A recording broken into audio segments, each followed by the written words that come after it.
What's happening, people? The People's Champs back in the building. Mr. Make Chelsea great again. And as leader of MCGA, it's only right that I welcome, a future panelist who's going to be here regularly. Proper Chelsea. He's watched more Chelsea than I have. I've got 20 years on my belt. He's probably got longer. Pause. So big up, Peter. How you doing, my bro? I'm good, bro. How are you? I'm not too bad, man. I'm looking forward to it. I'm looking forward to having you on here. It's a pleasure. You know, you're someone who we're about to create a very interesting dialogue today where we're gonna actually sit down and discuss the pros and cons of our ownerships in both clubs, what direction we're heading in, and if there's actually light in the tunnel between the both of us. And you're someone who actually shares very incisive points when it comes to Chelsea and Clearlake. You were, as being an American, when we were actually being sanctioned at the time and we got linked to Todd Bowley initially, you were somebody who knew Todd Bowley through the Dodgers and his part ownership with Lakers, and you actually gave us some insight of what to expect. And I remember you telling me at the time, correct me if I'm wrong, you said like when we signed, when Bowley bought us, that under the Dodgers, what we expect, what he usually would have done is spend a lot of money in terms of bringing certain cats in, but ultimately we don't win. And we can kind of see the similar pattern happening in where we spent a lot of money, spent $1 billion, we yet to win a trophy under this tenure. So to an extent, you have been correct. So I want to salute you. It's only right that you're the voice that foresaw everything, tells us a little bit about how he feels about Clearlake. And also we're welcomed with a Spurs fan. We faced them on Sunday. I don't know. I've heard a lot of rumors that if we do win convincingly on Sunday, it could be Ange's job. And I don't know about you, but I think that's a bit unfair considering just the. See what I mean? So I had Deji on here earlier a couple hours ago, and he was saying he's Ange out. He said he was adamant that he wanted Ange gone. He said that it's not good enough. He spoke a good game about winning a trophy in his second season, and he don't feel like that's getting done. So I want to use everyone to just say hello to TP. Tell us about yourself a bit, TP. You're a Spurs fan, as you know. Yeah, Spurs fan. Obviously, started again making content. Obviously, at a dark time. I think I did a show, and the first thing I said is I don't even know what to believe about Spurs right now. Like, obviously, prior to this run of form we've been on, it's been like an up and down season. Like some good results, some horrible results. We've played well some games. We played horribly some games. But obviously, under Ange last year, we saw more games that we played well than bad. You know what I mean? So even after City, I was saying to some of the Tottenham boys, like, I wish I could be excited about this result. I wish I could be happy about it, but I don't believe them. Like, I think I even tweeted it after. The only person I believe here is Kulusevski. I don't believe you, man. I don't believe Maddison, bro. Maddison, yeah, this season started poor. Saar snatched his chain, yeah. He comes on, get some here nigga damn minutes, yeah. Like literally 5 minutes, scores a free kick. The whole week he's posting free kick, his free kick the whole week, bro. I'm sure it was like 12 posts about this free kick. Next game, stink. Do you get it? Maddison, I don't believe you at all. Like a lot of these man, I don't believe. Do you know what I mean? And I don't know, I didn't watch the stream prior, and the guy that's saying Angel, I admitted it yesterday. That type of performance and this type of running form, that's what gets a manager sacked. Like that's what gets a manager sacked. But right now, we're far past sack the manager. We're far past that because we've done this over and over and over again. Yesterday, I saw the videos of the fans saying, "Oh, Ange out," having a go at him and all of this stuff. Yeah, I'm thinking, bro, Levy's sitting there with his feet up, saying, "All right, this is another excuse to sack another coach." Like you're taking all the attention off him if you say anything about Ange, bro. I'd rather this ship goes down with Ange than sack him and get hope for what? A season. Like under Conte was the same thing. Under Conte, bro, with the wing back and that. For the first couple of months, he was thinking, yeah, this is top. Under Mourinho, he did the whole Son and King thing. The first game against West Ham, we're thinking, yeah, we're top. Do you know what I mean? Under Ange last season, bro, he didn't just fool us. He fooled everyone else in the league, if everyone's going to be honest. Do you know what I mean? So, bro, it's not about Ange. It's not about anything, bro. It's about Levy. Number one, Levy. You can get Ange. You can sack. Nothing's going to change. There's people talking about Romero now. It's like, mate, 2 seasons ago, you wanted Dyer and Sanchez gone. They're gone. So what are you going to say? Romero out now. Do you know what I mean? Then what? Where are you going to upgrade him? But when you come here, you're going to be poisoned by the standards at the club, yeah. Last one before I stop talking, yeah. I think after the City game, yeah, this is when I knew we was doomed. This is when I knew we was doomed. After the City game, yeah, every single interview that came out of that club, other than Kulusevski, they were saying, yeah, we just need to enjoy this because it's not every day you go and beat the champions at home 4-0, blah, blah, blah. Obviously, I feel like fans think, oh yeah, like yeah. But I'm thinking, Naji, you man have been up and down all season. Don't think that, yeah, you've got one good performance, you can put your feet up. Because now look what happens: a poor result in Europe and 2 poor results in the league. Do you know what I mean? Like all of them saying, yeah, we need to go and enjoy. Enjoy what? What do you need to enjoy? What is there to enjoy? So it's all from the club, bro. And to sit here and say, I think it's just ridiculous because it's like that's not where your energy should be placed. In fact, zero energy. I would say zero energy needs to be on Ange, because if it wasn't Ange, it would be another manager. If it wasn't this player, it would be another player, and we see it in it. So when you see, for me, like last season, I was very vocal on Clearlake. I was unhappy. What you said about putting fingers on the manager takes the focus away from the ownership and what they're doing wrong. I agree with that wholeheartedly. That's why for a large part, I was saying, no, it's not about Poch. Let's focus on these men upstairs. It's not about Poch. We'll deal with Poch. And in hindsight, it did work out better. But you could say there is some sort of distraction now because a lot of our fans seem to be very happy with our ownership now. And it's no mention of them, and they think they're doing a wonderful job. Whereas, like, hold on, we still ain't won a trophy in over almost 3 years. Nothing's really changed in that sense. So I get it. But are you saying Ange in because you want Levy to be held accountable, or do you genuinely feel like he's the man to do the job? So, firstly, I think Ange is a good coach. Number one, I think he's a good coach. Do you know what I mean? Whether he's at the level of somebody who can win the Premier League or the Champions League, obviously that's a conversation for maybe another show. But fundamentally, I think he's a good coach. I think he communicates with the players well. I think he has good ideas. I think he's a good coach. Do you know what I mean? But I'm not even at the point of saying Ange in or Ange out, because I also feel like that's disingenuous, because I can't sit there and watch this run of form we've been on, and that performance against Ipswich, and that performance against Palace, and that performance even yesterday against Bournemouth, and say Ange in. Do you know what I mean? I feel like it's bigger than Ange in or out. I won't sit here and say, oh yeah, Ange in. I won't sit here and say Ange out.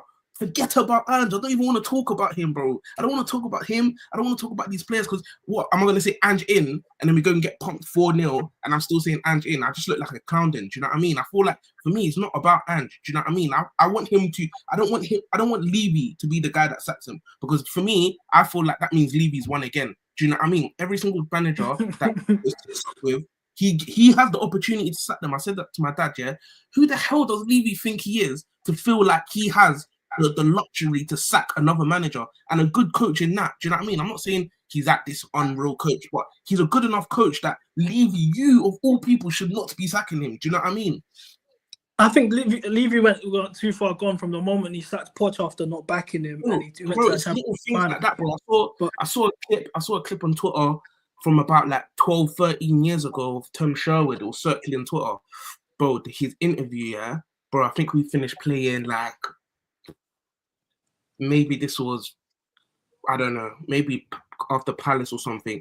Bro, his interview, yeah, you could have copied and pasted that interview like after that game.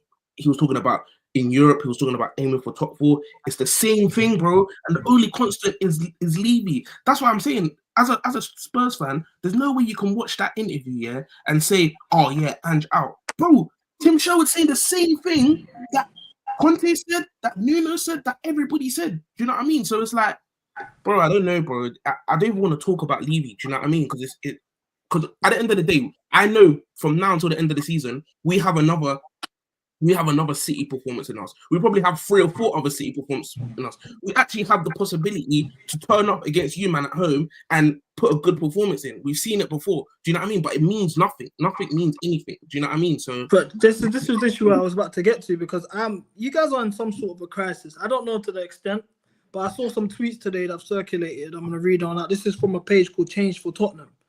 It says, Spurs fans boycott Tottenham Chelsea on Sunday. We are not attending, and there are 8 of us, not selling up. We are going to a local pub to watch and staying away. Let the place be half empty. It's on TV. Stay away and let them see what they're creating.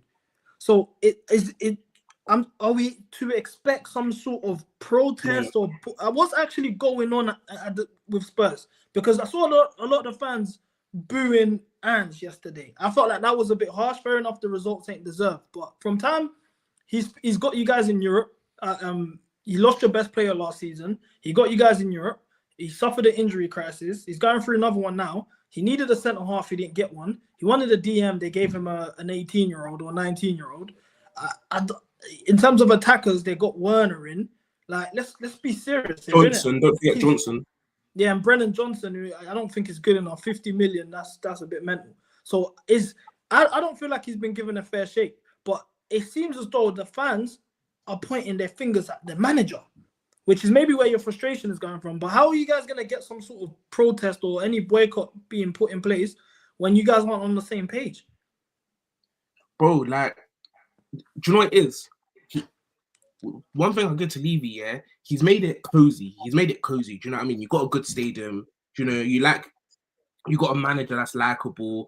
Do you know, like, he's just made it cozy. Do you know what I mean? So you can come to the stadium, you can have a laugh. Like, for them, it's a laugh, innit? Do you know what I mean? Like, I'm not a match going fan, so I'm not gonna say that like, I've been to loads of matches, but I'm not on a season ticket, whatever. So I'm not gonna like compare myself to them. But it's cozy, innit? So it's like, I think I saw some clip of them doing a sing and a dance in a concourse about beating City, whatever. Bro, they love going to the stadium. Do you know what I mean? But then it's like when you travel away and you're frustrated, you're not even thinking about the reason you're frustrated. You're just thinking, I've seen a poor performance today. The manager must be the reason for it. Do you know what I mean? When all the existential circumstances you just mentioned about the fact that we're probably going into this game with you with Dragusin and Gray at centre back. Period. That's happening, by the way. Like, we signed Werner. Oh my God, Davis got a hamstring injury, innit? Hamstring, broski. Like, hey, yo, Peter, you know we might put 5 past them, you know? Bro, look, you could, bro. You genuinely could. You genuinely could, bro. It's really, it's much easier as fans to delude yourself into thinking you're a lot closer to the solution than you actually are, right?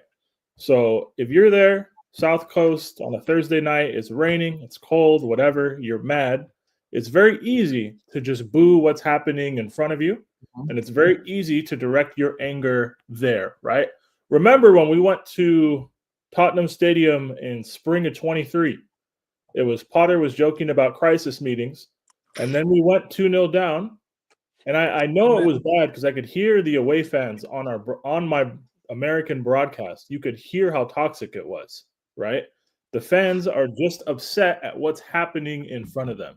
It's not realistic to expect fans, especially like match-going fans for away days, it's not realistic to expect them to say in the moment, hey guys, maybe the way our club is run is dog shit. And maybe we just... What's that? I agree with what you're saying. But I feel like if the mentality of the fans is constant, that's not something you have to think about in the moment. Do you know what I mean? It's not. No, I get it. It's not just, with this coach, this is the circumstances. So now we need to shift how it's been for the last 10 years and say, okay, now this has been constant. Do you know what I mean? So it's like, I feel like this is something you should know. Do you know what I mean? If I'm sitting in a stadium, I'm not like consciously, I'm not going to be thinking, what is it that I need to do? Naturally, I'm going to know Levy straight away. Do you know what I mean? It's something I think about. It was the same under Conte. It was the same under Nuno. It was the same under Mourinho before him. It was the same under Pochettino eventually. It was the same under Villas-Boas before that. It was the same under Sherwood. Like, it's been the same for so long. So you would think a club like Tottenham, who's gone in this cycle so many times recently, it's like how many more times can you actually do this? What is the point of changing out the manager for another manager when you probably are going to end up in a similar situation in 18 months? But you know what the problem is with Spurs? They've never had some sort of expectations. I think maybe with Poch coming in, it's kind of, Poch's run, it kind of fooled you guys to think you guys expect top 4 every year. And at least that was some sort of expectation there. But as a fan base, naturally, you guys are a bit in limbo. Even under Ange, really, what's actually his expectation? If he doesn't win if he qualifies for Europa League football, doesn't win any trophies, that's not a problem for you guys. So even when the managers are getting chopped and screwed, the reason why the fan base are not really revolting against it is because you guys have been stuck in this little mini limbo for a while. And for example, I think obviously I agree with that. Like, we're not a club with a history of like consistently winning trophies. So I think for us, it's not the fact that we didn't win a trophy that makes an uproar within the fan base. Do you know what I mean? But I think our thing is just, bro, just play good football, bro. We don't care if we lose. Play good football, bro. That's what we was doing with Lennon and Defoe and Crancher and all of these, man. Do you know what I mean? Just play good football consistently. Like, I'm not saying how I feel. I'm saying the majority of the fans, their thing would just be play good football consistently. Do you know what I mean? That's what we see. I don't care about all the extra stuff. Don't be like Conte and just it kicks off and you give the ball to the opposition and you put 10 all man behind the ball. Do you know what I mean? Don't be like Ange, where it's like, all right, you play good for 20 minutes, then you completely implode. Do you know what I mean? I think their thing is just play good football. And then once, because last year we didn't win a trophy. Do you know what I mean? But I think as fans, they were happy enough with how the season went in terms of what they went to see in the stadiums, etc. To say that, do you know what I mean? Let's stick it all on this guy. So I don't really think it's about the trophies thing. I think it's more about the football thing. But that can only be sustainable when your owner is giving you good players consistently year after year. Do you know what I mean? So, Maresca. No, I feel for you, man, but to an extent, yeah, I don't, because these are like, for example, with Chelsea, yeah, what we experienced with our ownership, like, I genuinely feel like we were absolutely mugged off in terms of this war and everything. We were literally just caught astray. We caught astray. It was unnecessary as well. Like, so you need to realize we were champions of the world at this point. We just won the Club World Cup. We won the Super Cup. We were in the title race, but obviously at the time it was City pool, innit? We knew what it was, but we was under the impression that by the next season we're going for the league. We assessed at this point the areas that we needed to improve on. We knew we needed a striker. Obviously, at that season we just spent 100 million on Lukaku, who everyone felt like we could have got Haaland that year. We didn't. Mm-hmm. Everyone felt like we could have got Hakimi on Koundé and all of these guys. We didn't. Yeah. So then Lukaku even was doing pretty decent. We lost him due to him just doing an interview at the time. So we was under the impression he's getting gone. We're going to get a new striker. We're going to address the centre-back issue finally. And we're going to renew Rudiger's contract, and we go from there. That was the impression we all had. Now, we got sanctioned. Contracts, players left for free. Rudiger, key player, gone for free. So then now, new owners have come in, who we had not much of an idea about. They started spending money. Now, I'm not going to rewrite history. A lot of man here will lie to you, but when we signed Sterling, many man here were gassed. I promise you, guys were gassed that we signed Sterling. Koulibaly came in. I was not one of them. I was not one of them, man. Lying, bro. I was not one of them. I'll hold my hands up. Sterling was washed, we also had a different coach back then. We did. Exactly. We had Tuchel. If I would have known the events that would unfold the next 9 months, I would not have willingly signed up for any of that. The unseriousness that we dipped into the first season, it was a mess. Let's actually just break down our first window. Before you break it down, just a bit of context. Like, how do you feel about your ownership now? Because obviously, right now, I think you lot look like a very, very solid team. Like, in terms of if you look consistently, keep this level, or this is something that you can genuinely build on season after season. But I think you lot will be a problem in it. So, how do you feel about? Hindsight's a beautiful thing. So how do you feel about like the decisions they've made now, or like what they plan to do in the future? Peter, I'm gonna let you lead this one. I think. To be honest, I'm cautiously optimistic now. But we've not had a single good month of December in all competitions since 2016. We've not had a single one. If you guys have any doubt, go through Chelsea's last 7 Decembers. They all turned to shit at one point. It happens all the time.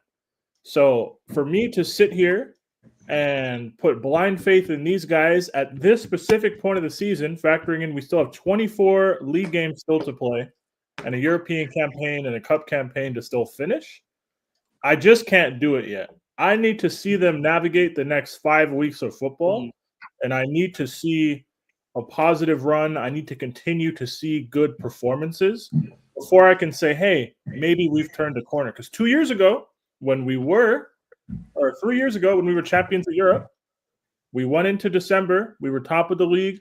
We didn't really know Chilwell had torn his ACL yet. Reece James was like 2 weeks shy of pulling his hamstring or whatever happened. So our team, like we were about to be champions of the world, all that stuff. Everybody was positive, and then we saw how it fell apart.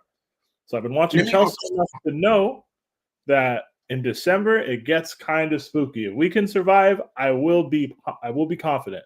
That being said, I can give them credit for this season while not rationalizing the first 2 seasons and justifying the levels of nonsense that we saw at times.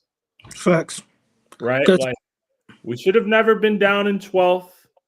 We shouldn't have had 3 managers in 22-23.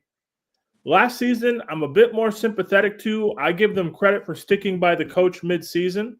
Yeah. I personally think it's because these guys have no idea how to panic hire a coach. I give them credit for sitting on their hands and letting the season play out. I'm not as upset about last season as most people will pretend they are. I'll give this coach credit as well, because while in the summer, he made the unpopular decision to say, hey, Chilwell, probably not. Sterling, definitely not. While people criticized it at the time, at least he went in there and made bold decisions and seems willing to stick by them. He might succeed because of them. He might fail. But at least there's somebody in the job who seems to have a personality type that's a match for the kind of job that this is. Because we saw with Graham Potter, he's too nice. Too nice of a guy. Anything goes, emotional intelligence, let's all be friends. They bring in a mentality coach from some rugby team that we never saw one single time. None of that shit mattered. If you're going to make it at Chelsea, on top of being a capable coach, you need to have the personality to survive at Chelsea.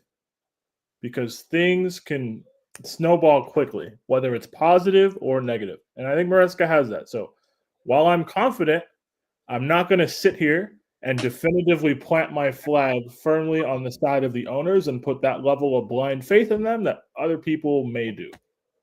You see, my thing with the ownership is I think there needs to be some sort of balance. I've noticed there is some section of the fan base who are very, very, very consumed into fuck Clearlake standpoint. And I understand it based on what we've been subjected to the past 2 years. We finished 12th, we've been and 6th. We even finished 6th generally was I believe we got lucky in that sense. We pulled off a miracle. If you look at our last 19 games of the season, the form we were on was very impressive. We finished just 5 points off the top 4.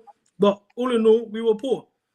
They seem to blame a lot of that blame onto last season onto the fact that Pochettino was our manager, so it was all on Pochettino, while neglecting the fact that Pochettino was hired by these owners. And then I look at that, I look at what we've gone through in that sense, and I say, okay, fair enough. Yeah, you can say fuck Clearlake. But now this season, I feel like they've done a good job with Maresca. That's fine. Maresca's doing well. Do I think we're going to win the league? Honestly, I need to see more. I think we can challenge. I know we can be in the thereabouts, but to win the league, we do need to see serious changes, which I'll get back to. But when I think about the ownership, what do I call it? The ownership fans, the guys, because there's a cult going on. Clearlake at this moment is a cult. The same way people support Chelsea, there's people who support Clearlake as if that's their club. We've seen it rise a lot lately. And a lot of these guys are doing victory laps, celebrating. CB, what do you have to say now? CB, this and that. We still ain't won a trophy in 3 years. Like, I don't understand. For me to say, okay, I'm not going to have no doubts about Clearlake, you need to win a Champions League or a Premier League. For me personally, that's just me being honest with you. A lot of people like to laugh at me. Oh, you didn't want Maresca. You had doubts about Maresca. Bro, these guys hired Graham Potter, Lampard, Pochettino. That's 3 hires in a row, which they blanked on. And I knew Pochettino. I had some sort of a knowledge of Pochettino as a manager in this Premier League. I've had some sort of knowledge in terms of Lampard as a gaffer for us, and even just what he's done moving on from us. I have some sort of knowledge on Graham Potter through his Brighton tenure. So then to see them bring somebody, and then just knowing what that became with them 3 hires, now to bring someone I didn't know, of course there's going to be skepticism due to their recent history. I think that's fair. So then now these lot are celebrating. as if, oh, you guys are not allowed to celebrate winning, being second on the table. No, you guys are not allowed to celebrate. If we win the league, you can't celebrate because you guys doubted us. You guys this and that. And I don't like this mentality. All it does is cause further divide in one sense. But I feel like we had thank you, A6. I think we had every right to be pessimistic when we consider Clearlake and what they've done in the past years. It's general skepticism, right? Like, ultimately, people and organizations are the collective result of the actions that they take, right?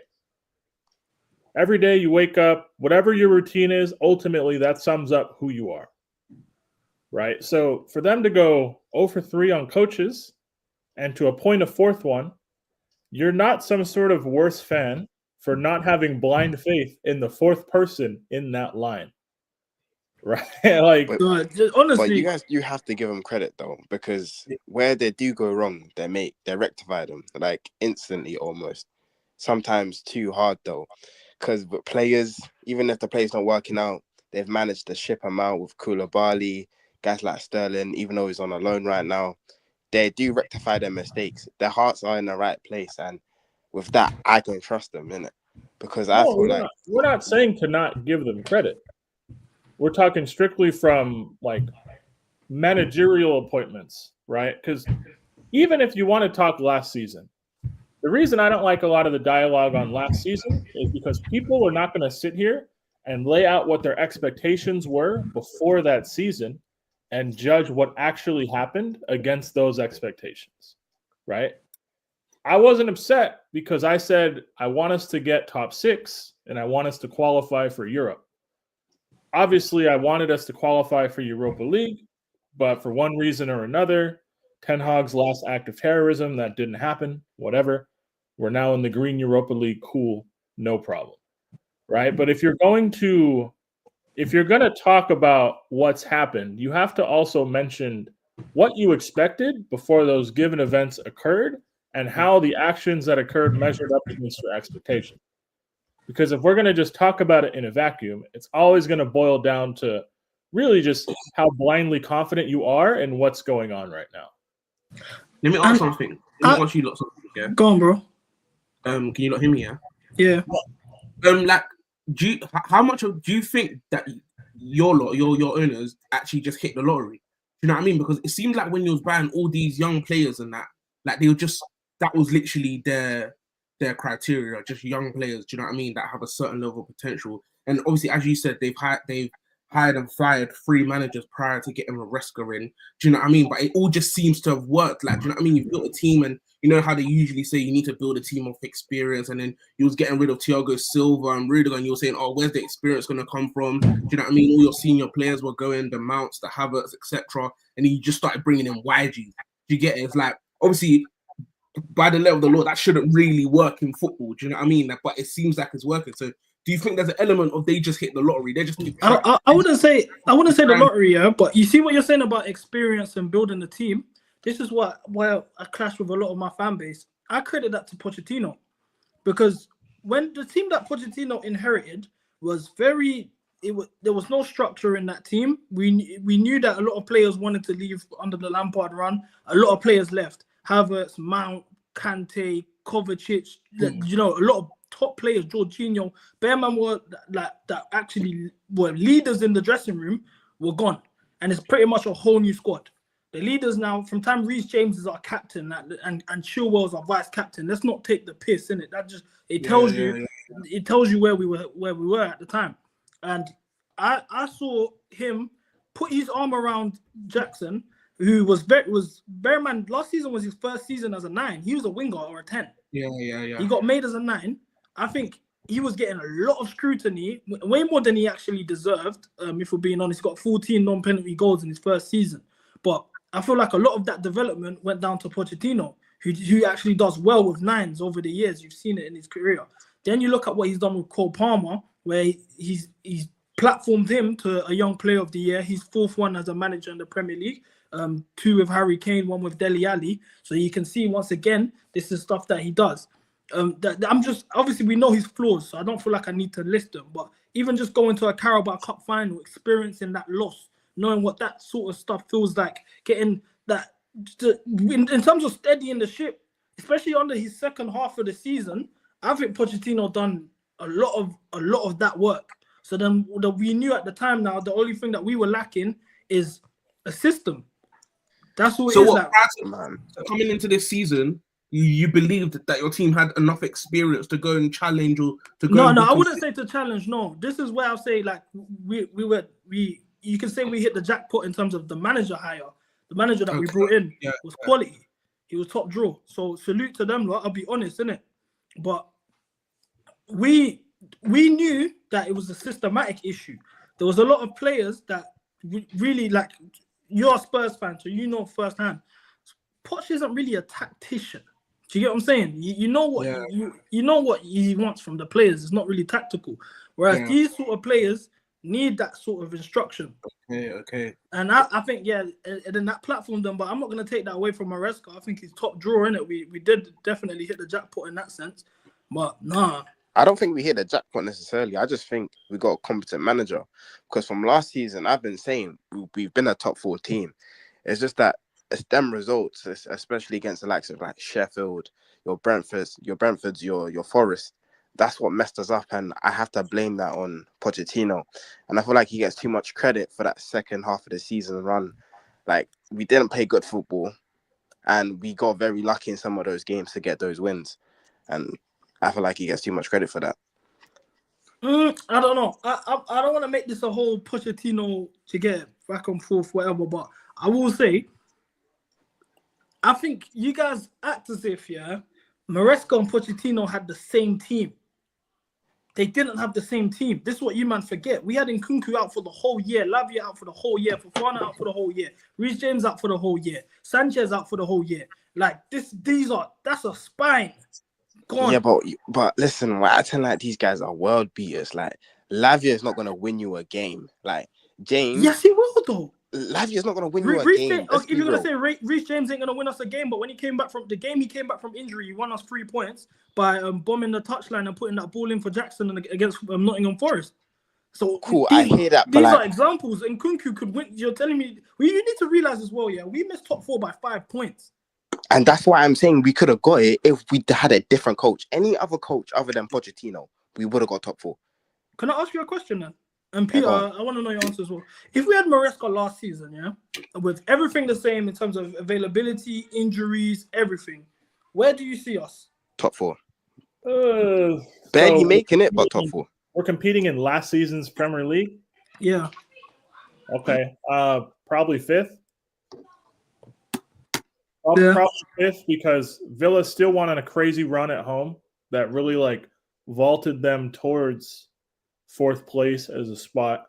I do think we would have had a more settled center back pairing, which ultimately I think was a big part to why we didn't start the season so well. I do think we would have done a little better with the center back pairing, but you would have still been in your first year of Premier League football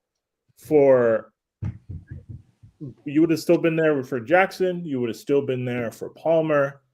I guess we're taking away Jadon Sancho and Neto from the team, so we would have seen more Mudryk minutes. We would have probably got 5th, but I can't comfortably sit here and say we would have got 4th.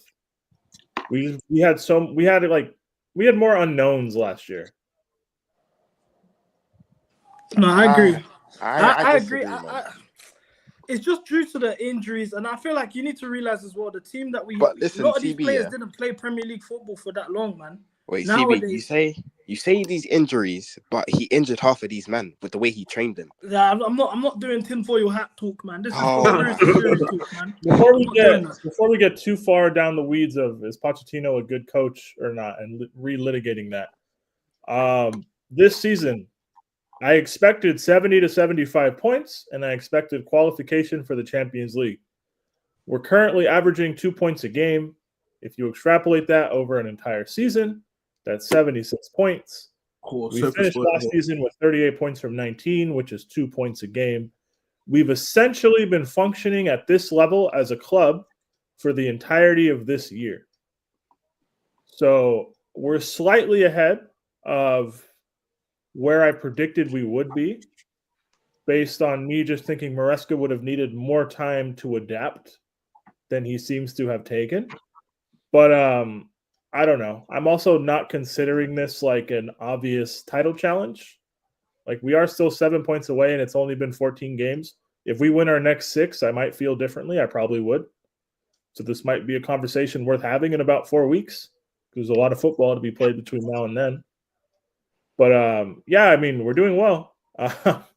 I will credit Maresca for making big decisions, sticking by them, and relying on more of a spine and a platform for the team than we had last year. Do you have your expectations changed? Because I think me and you clashed that during an international break, right before we faced Liverpool, where I was basically questioning your standards because you seemed like it was top 4. You didn't care about title talk. You wasn't trying to entertain any of that. Has your expectations changed, being 7 points off right before Christmas, or where do you stand? No, because I don't think putting that public external pressure on a group like this does them any favors in the short term. We were allowed to just try our best Mourinho's first season back at the club, and everybody was kind of on the same page about it and pretty calm about it. So I have no reason to try and ramp up the pressure on them now. Right? So no, like not really. But again, if we win the next 6 and it's January 1st or 2nd or whatever, and we're like 2 or 3 points off by then, will I feel differently? Yeah, probably. But we're a little more than a third into the season, and we're 7 points off. So no, I'm not going to publicly change my expectations. I disagree, man. I feel like these guys need to be told they need to challenge for the title, because pressure makes diamonds, man. And the fact is that if these guys don't get the pressure applied on them now, they're gonna get it applied on them at a later date. So why not now? Get the experience in now. Because I promise you, after the Carabao Cup defeat, half of these men want to go to Wembley and win. Like they've gained a whole bunch of experience. I would have thought that, Cam, yeah, but we saw that semi-final, man. That performance, that didn't give me the impression that these guys learned from their lesson from that Carabao Cup. But then again, who was in charge? Oh, winning is the real thing, you know, you guys make me seem like I'm Poch's biggest fan. Winning a cup and challenging to a league are fundamentally different things, though. Those are different tasks. We understand that. No, 100%. Wait, sorry, I just see this comment. I just want to respond. Sujit, for God's sake, man, you're still defending Poch. You're truly deluded. You definitely don't want to look at the negatives of Poch because you want to keep going with your agenda on the ownership. Your agenda stinks. Brother, I don't know if you just tuned in now. Thank you for coming in and for your comment. You know, good, bad, whatever. Imagine how he was writing that message. We're all family. We're all Chelsea. You know what I'm trying to say? So there's no bad comment. But, brother, I don't understand why you keep saying I've got an agenda.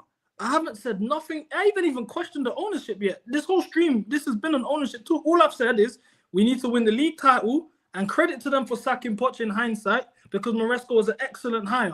I haven't said anything about Poch needing to stay. All I'm saying is we need to highlight some of the positives that he did as a team. And there's nothing wrong with that.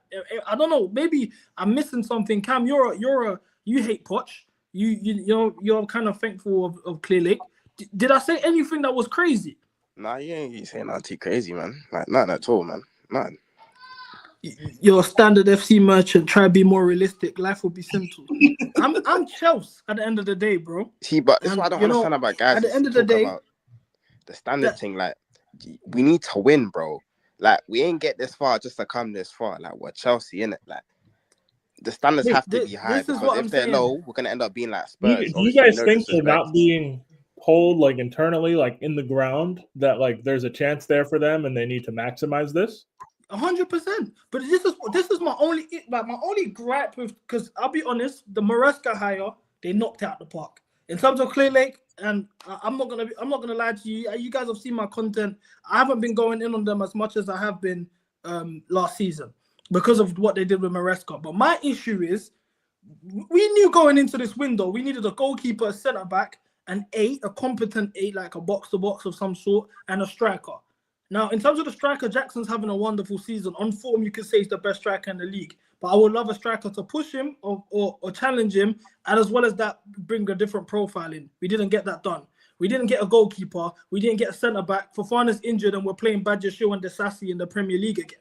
As well as that, I'm looking at the midfield that we got. We've replaced Conor Gallagher with KDH, who hardly gets any minutes, and if he does, he's playing right wing. So why do you not find out you? I don't know, man. Squad depth, man, and he No, knows the just gaffer, homegrown innit? tax, man. Homegrown tax. He's the guy that's gonna. Also, he's the guy that echoes what the manager wants in training, innit? He's definitely one of them ones. But you see, the thing is, though, KDH is a real talent, and I thought it's a disrespect trying to compare him to Conor Gallagher, because one's clear of the other, innit? Wait. Who's clear of who? KDH.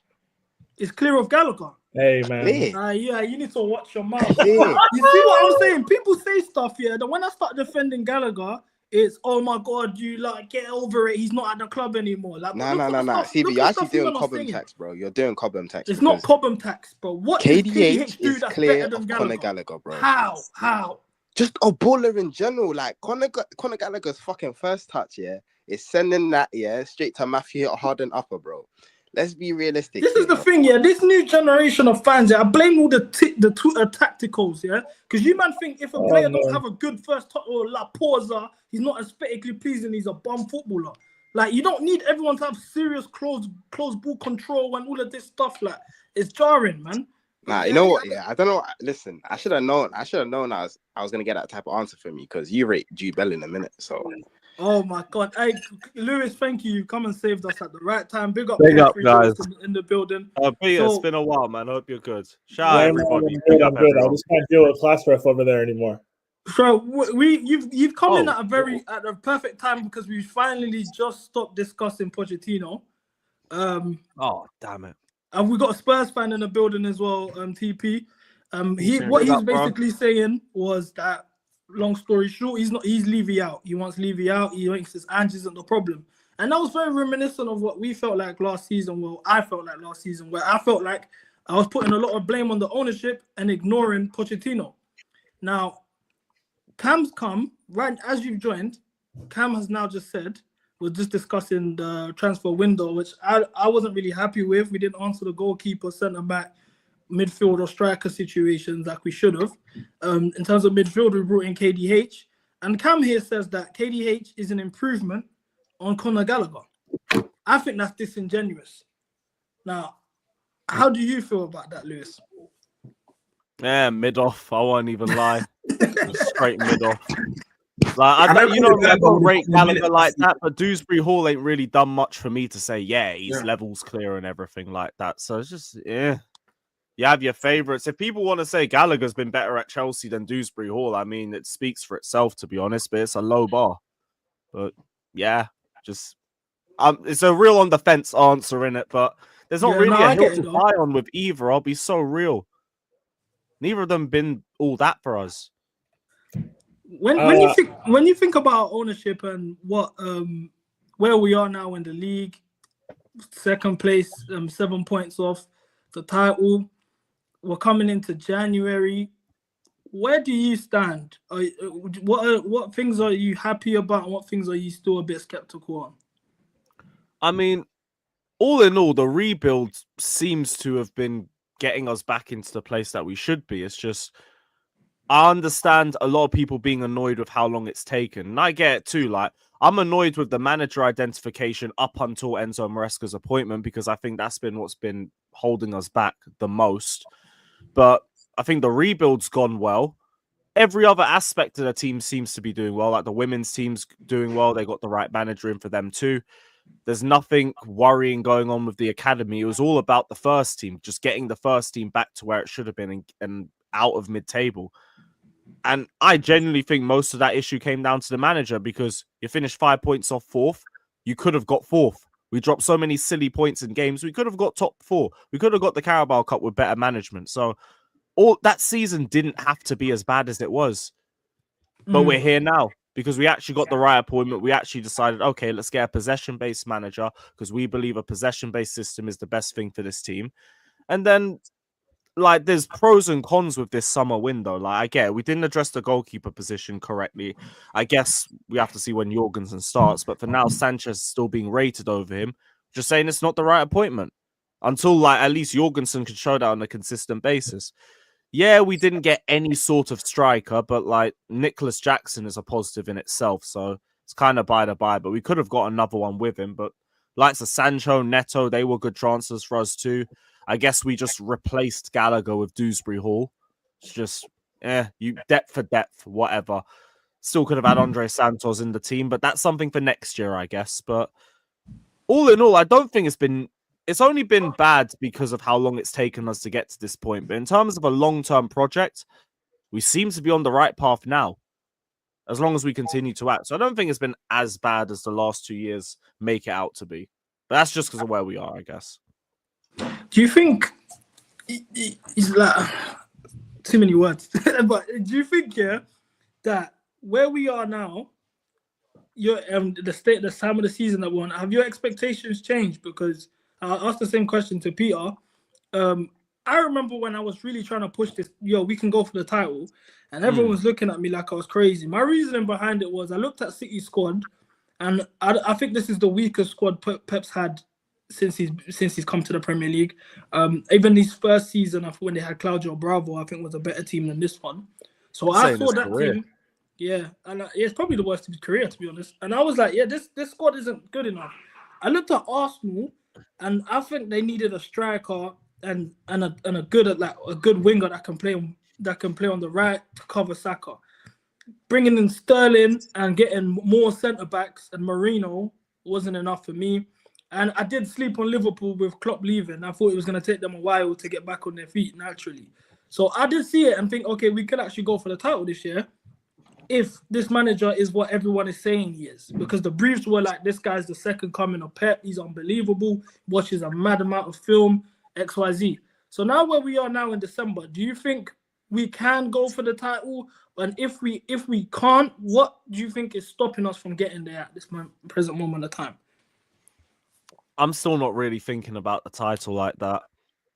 Like maybe in a month or two, if we keep on this trajectory, maybe. But for now, like, I'm just happy with where we are because I think we're definitely going to reach our targets of top 4 and a trophy. And if anything, we might slightly overachieve. But in terms of a title, I always say this, like, I haven't seen anybody win the league with a crap keeper.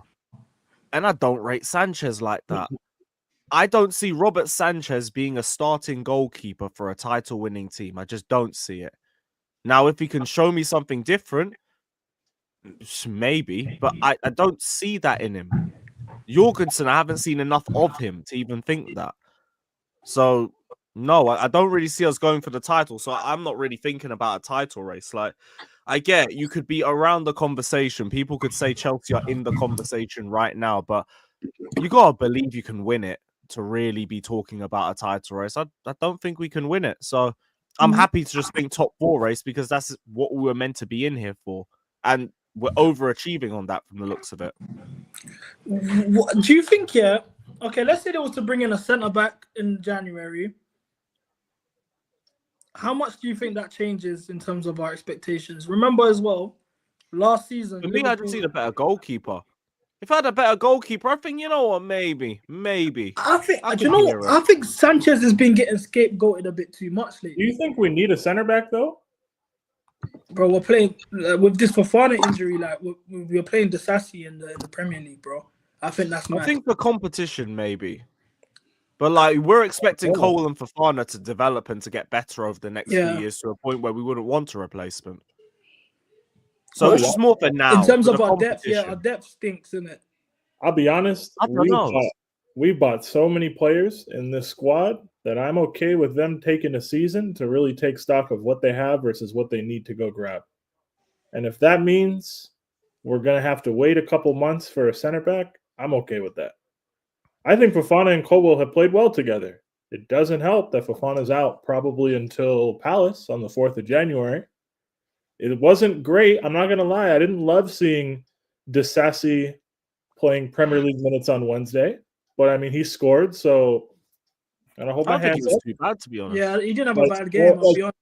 Is it hilarious that we're one injury away from Disasi potentially starting? Yes. Bro, we're one injury away from Badiashile and Disasi centre-back pairing all over again. Yeah, but are you going to buy a player because you don't want to be one injury away from a specific thing happening, or is the real solution not just you need to sell the players who you're trying to avoid playing, right? Like, I don't see an issue with letting it play out this season and reassessing in the summer. I would rather they do that than force some kind of purchase in January. I hear it. Like, I kind of still believe in Badiashile a little bit, just because the 2022-23 form, there was a really good player there, and I low-key think he's getting a bit better too over the last few games. I think his performance have improved a bit. I think the Leicester City games. I just had to get Disasi away from right back. Like, I think that's been his biggest problem this season. Like, I think there's a narrative on Disasi just solely based off the fact he's been cooked at right back consistently this season. We have to stop playing him there. Yeah, I agree. That's something that's on Maresca. Like, you look at the Newcastle Carabao Cup. We need options fit and available, so then we don't have to play him there. Yes. But then I asked the question, yeah. But I mean, wasn't there options for Newcastle in the cup? We went like Dewsbury Hall and Disasi. Yeah, we done 11 changes unnecessarily. But I wanted to ask you guys a question, yeah. So what do we go with against Spurs, and how do we line up against them? Because are we willing to play a high line with a makeshift back four against Spurs at home? Whatever we did against Villa, the same thing. Caicedo, get ready to learn right back, buddy. It's okay. Yep. But are you willing to do Caicedo right back against someone who can get in behind like Werner? I know he's not the greatest of finishers, but that high line, that's the only way that I think they can punish us. My options are Caicedo or Gusto. So, yeah.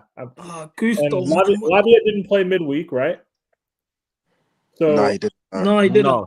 No, he didn't come off the bench. I can't see a situation where Lavia sits on the bench and Gusto plays twice in a couple of days like that, with Lavia just not being involved from the start. Yeah. So I think it'll be what we did last Sunday, personally. So then, TP, how do you look at this when you look at our team? Obviously, you guys are on a rough patch of form. You're not to be taken for granted. You guys are being known as the Giant Slayers this season. You've handled United. You've handled Man City. Granted, both of those teams were in bad form going into those games. Are you somewhat confident about beating us? And if you were to beat us, how would you want things to go in terms of your lineup? What areas you'd be looking to exploit, X, Y, Z? Aside from our form recently, I think over the last 5 years, you lot have actually dominated us in games we played. I remember one game specifically at the Spurs Stadium. I think we was on a good run of form, and I feel like this is when Tammy scored that game or something, and you lot actually bullied us for 90 minutes. Do you know what I mean? I always have like a bad feeling about Chelsea, whether it's home or away. Do you know what I mean? Obviously, that feeds into how I feel about this game. As I said, I do not know what to believe, bro. Like my boy, he's always on Bet365 and that. And he's saying to me, "Oh, are Spurs gonna win? Are Spurs gonna win?" I'm telling him, "Gee, I don't know. Don't bet on them." Do you know what I mean? It's like we can turn up and say, "Yeah, we want to play football," and you lot can talk about this high line. We can exploit it. We can win the midfield battle. Kulusevski can have the game of his life, and we can leave there 3-1. Do you know what I mean? Or we could just completely implode and everything's just falling off for you. Palmer scoring free kicks. Like you lot are just getting goals and having joy.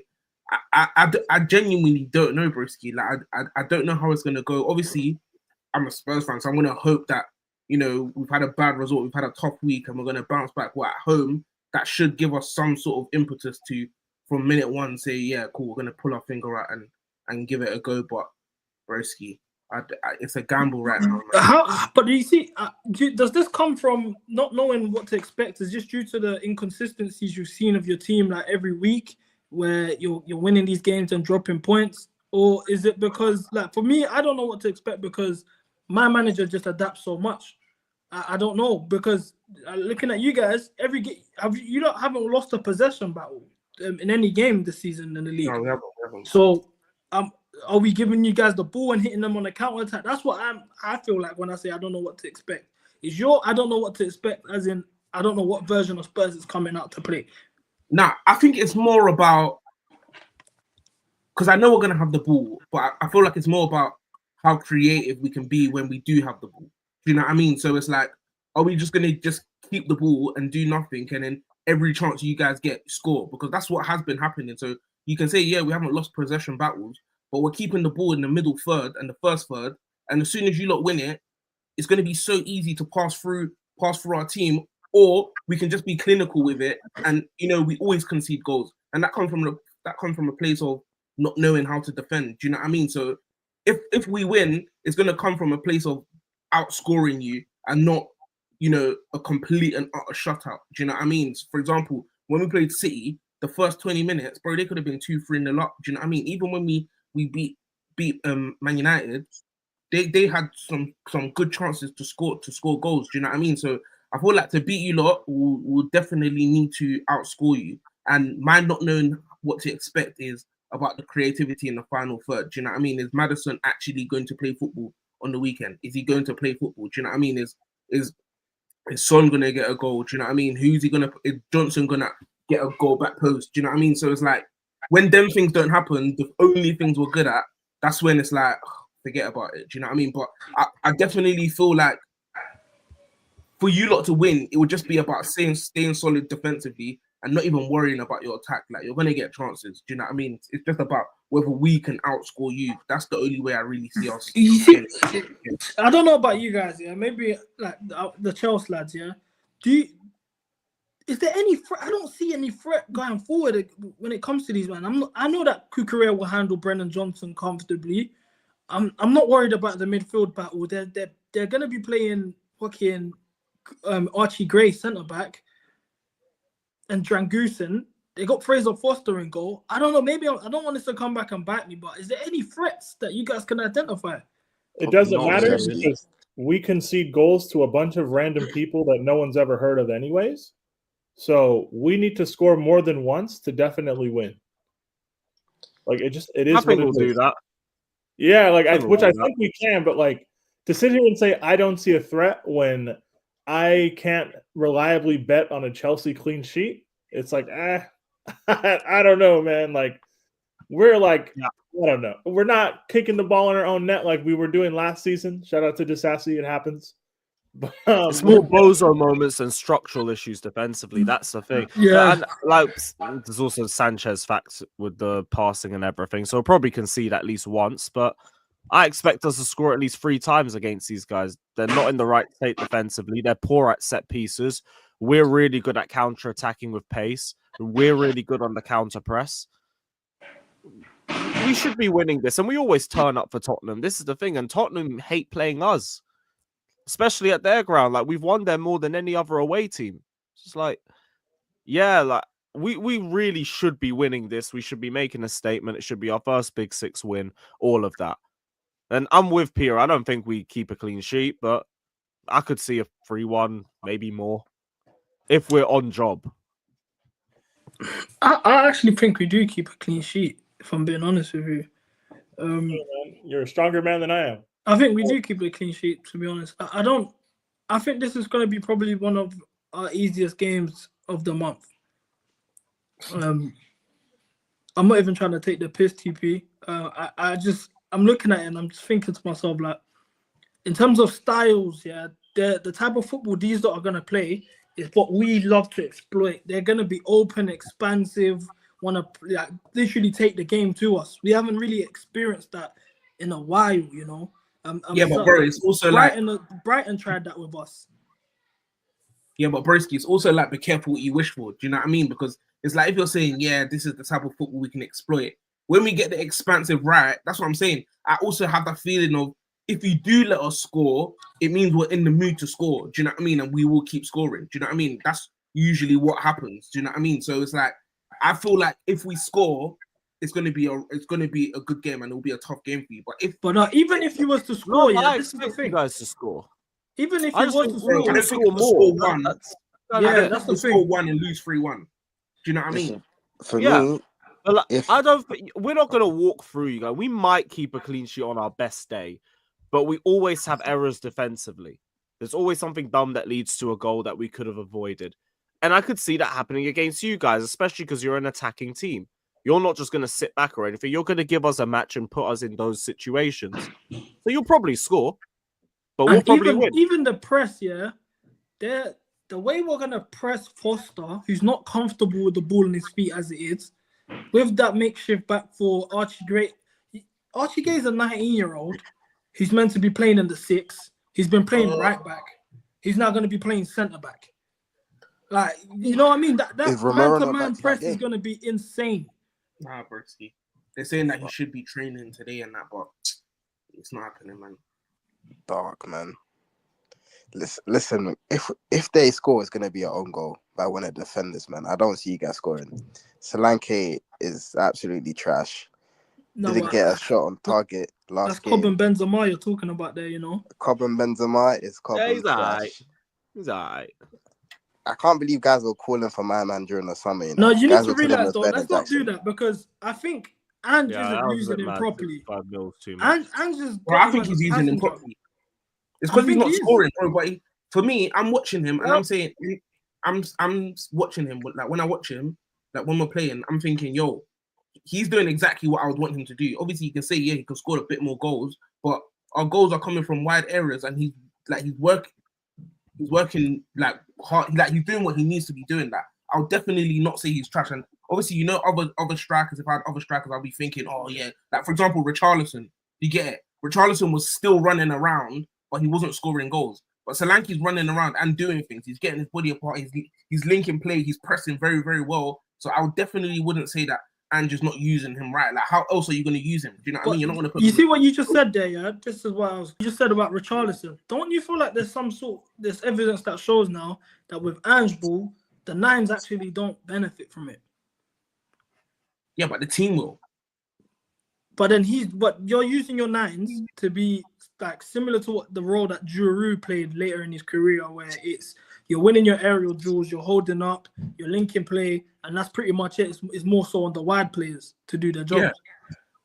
So that's why I think he's being used incorrectly. This is a player that's just scored 19 goals in the league with one. Yeah, but bro, we're also a team that's got second most goals in the league, or second or third. Do you know what I mean? Like, scoring goals is never a problem. Do you know what I mean? It's the consistency of performing at a top level. If it was like, yeah, we need to be scoring more goals, where's our striker?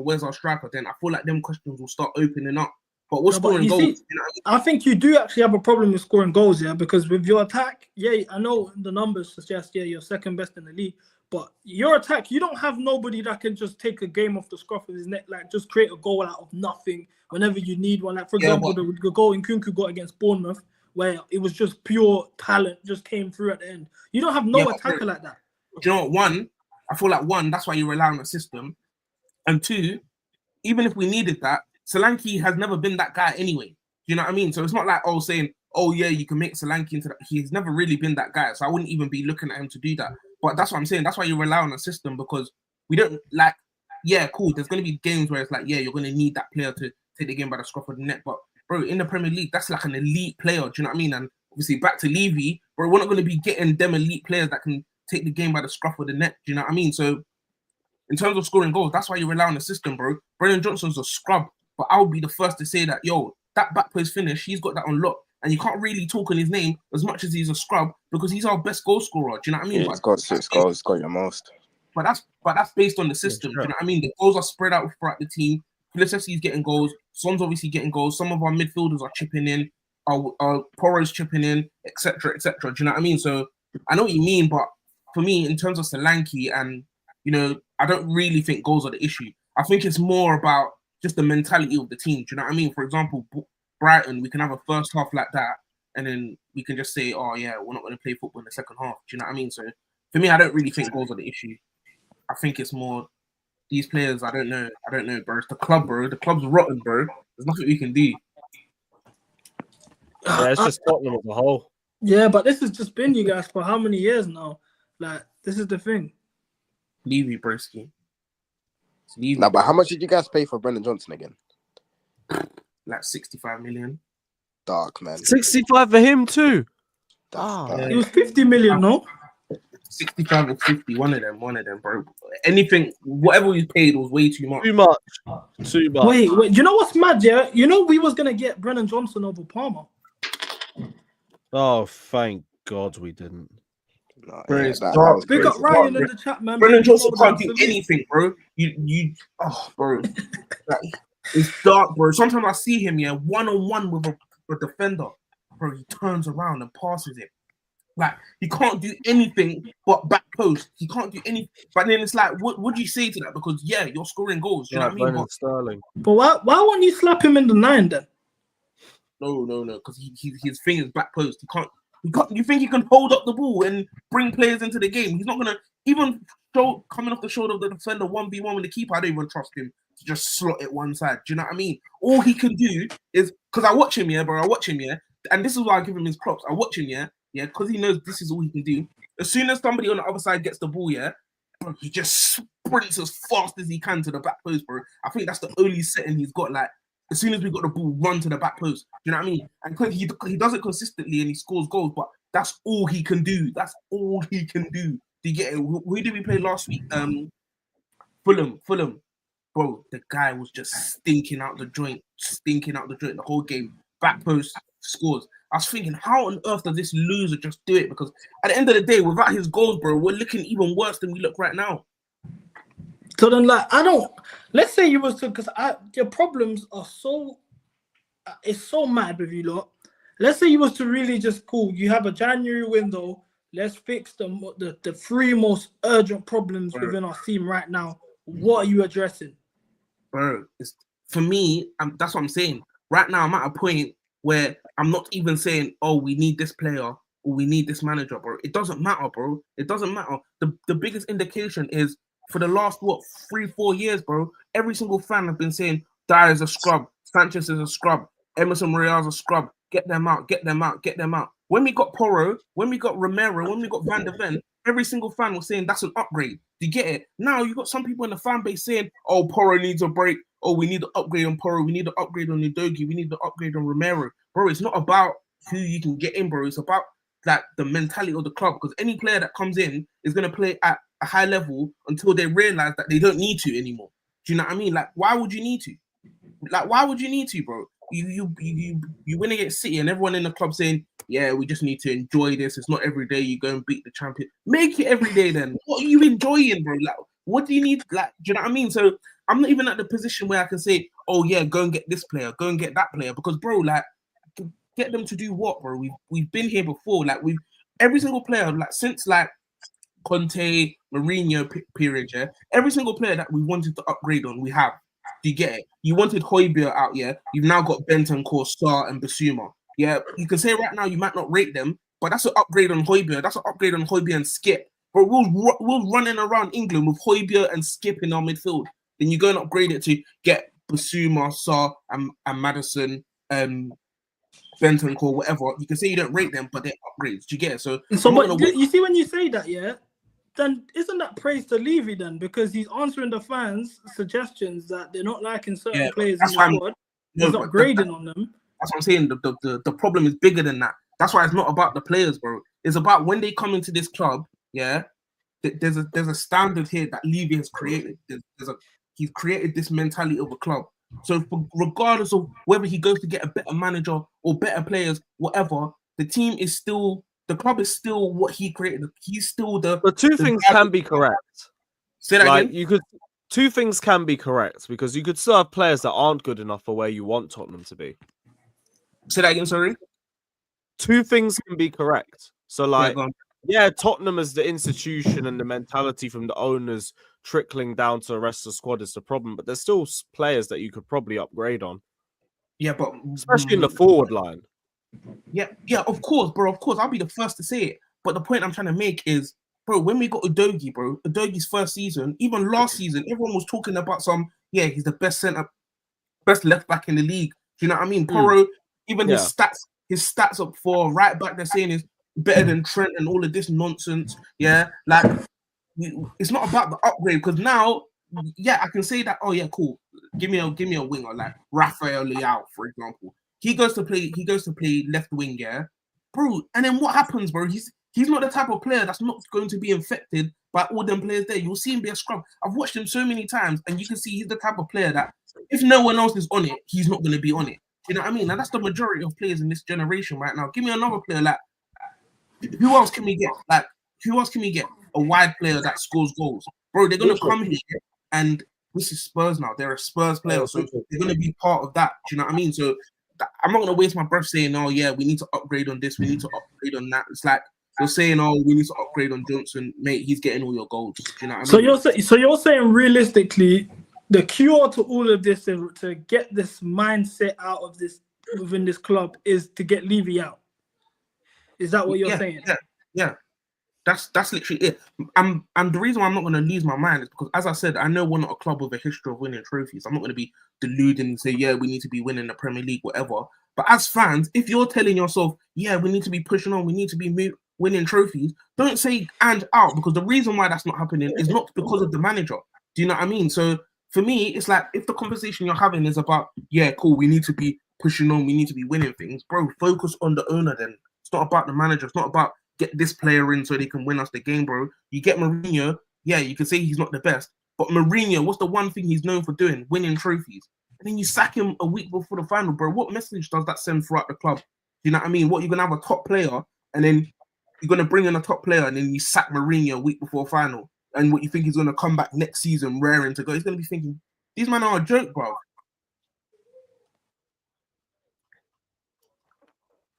Nah, I hear it. Yeah. I feel for you, yeah, because the feeling of not having anything to play for, I had that too the last 2 seasons, and I felt like I was going crazy, just knowing, there's no chance in the league.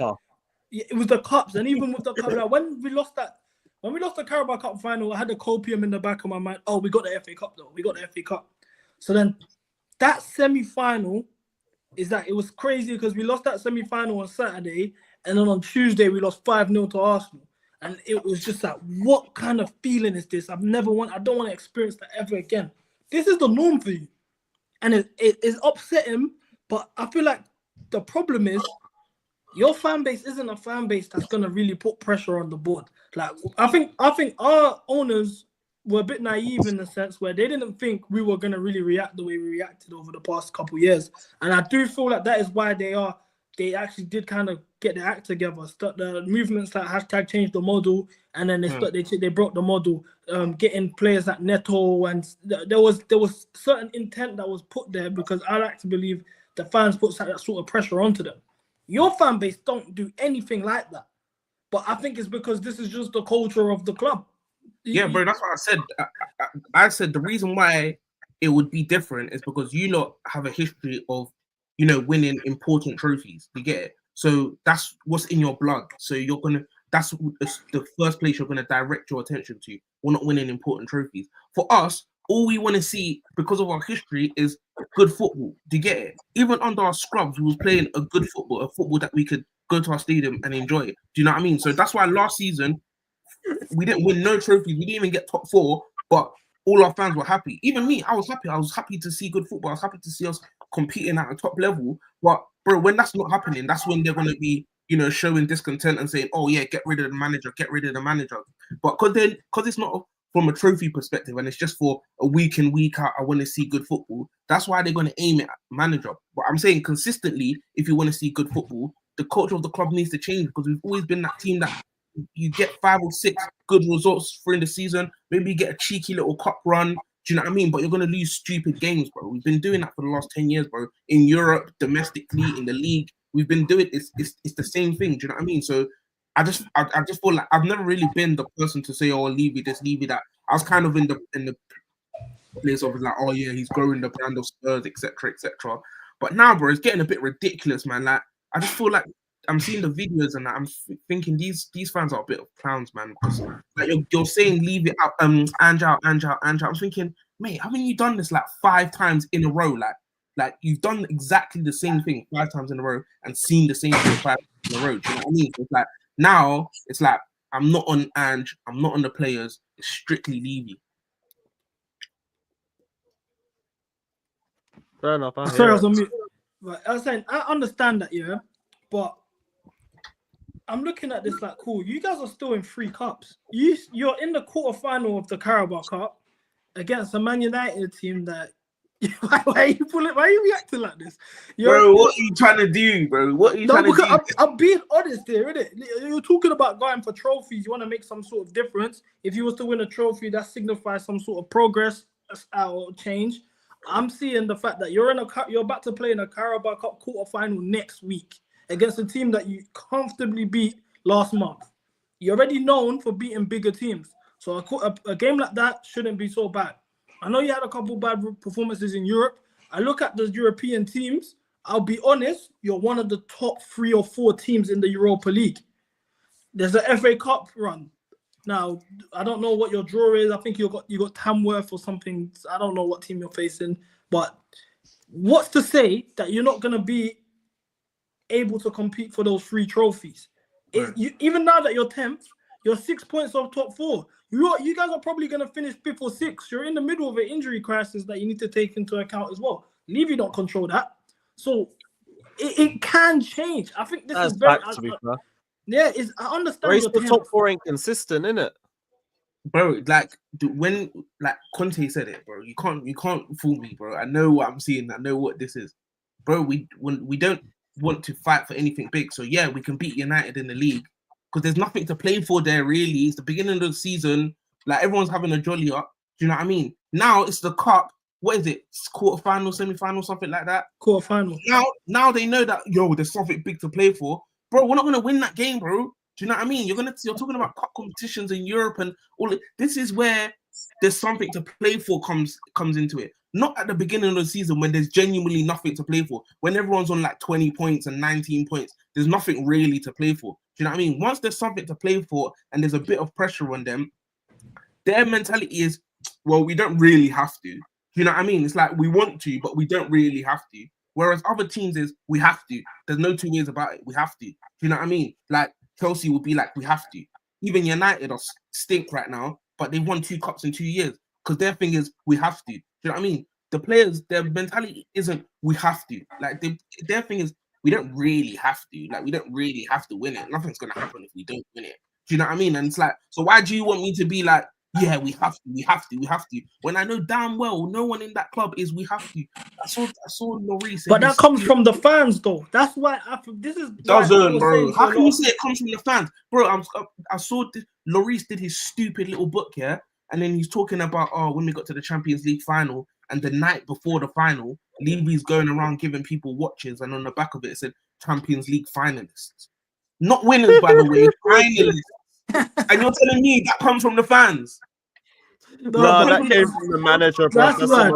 That's mad. I won't lie. So then when he gives them that watch here, bro, you think they're going into this game thinking we have to?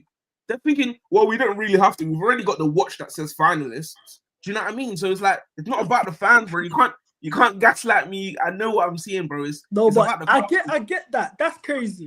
But like for me, the reason why I was very critical of my own fan base for a large part of it, this pretty much this whole 2024, is because of the standards. Like even a lot of people that support Clearlake, salute to you, innit? There's nothing wrong with that. But especially with where we are now, there's nothing wrong with it. But at the time, it's because everyone was like, it's okay, just trust the process. It's okay, just trust the process. It was getting knocked out of cups and losing big games, and it was trust the process. Even now, I hated the beginning of the season. Everyone was saying top 4, we're going for top 4. I hate that mentality. We're Chelsea. I would like to think, our fans, if they know a lot of the supporters want to hear, they want the league, what the league would mean to these fans right now, and it pushes them on to go and do it. That like even the FA Cup semi-final. Getting top 4 is okay until after you've got it. Once you got it, you can't keep looking at top 4. That's when you become a top 4 club. If you're trying to get up there, then like I can't lie, it's okay for a season. We were doing that under Roman. Sometimes you have to get yourself back into that.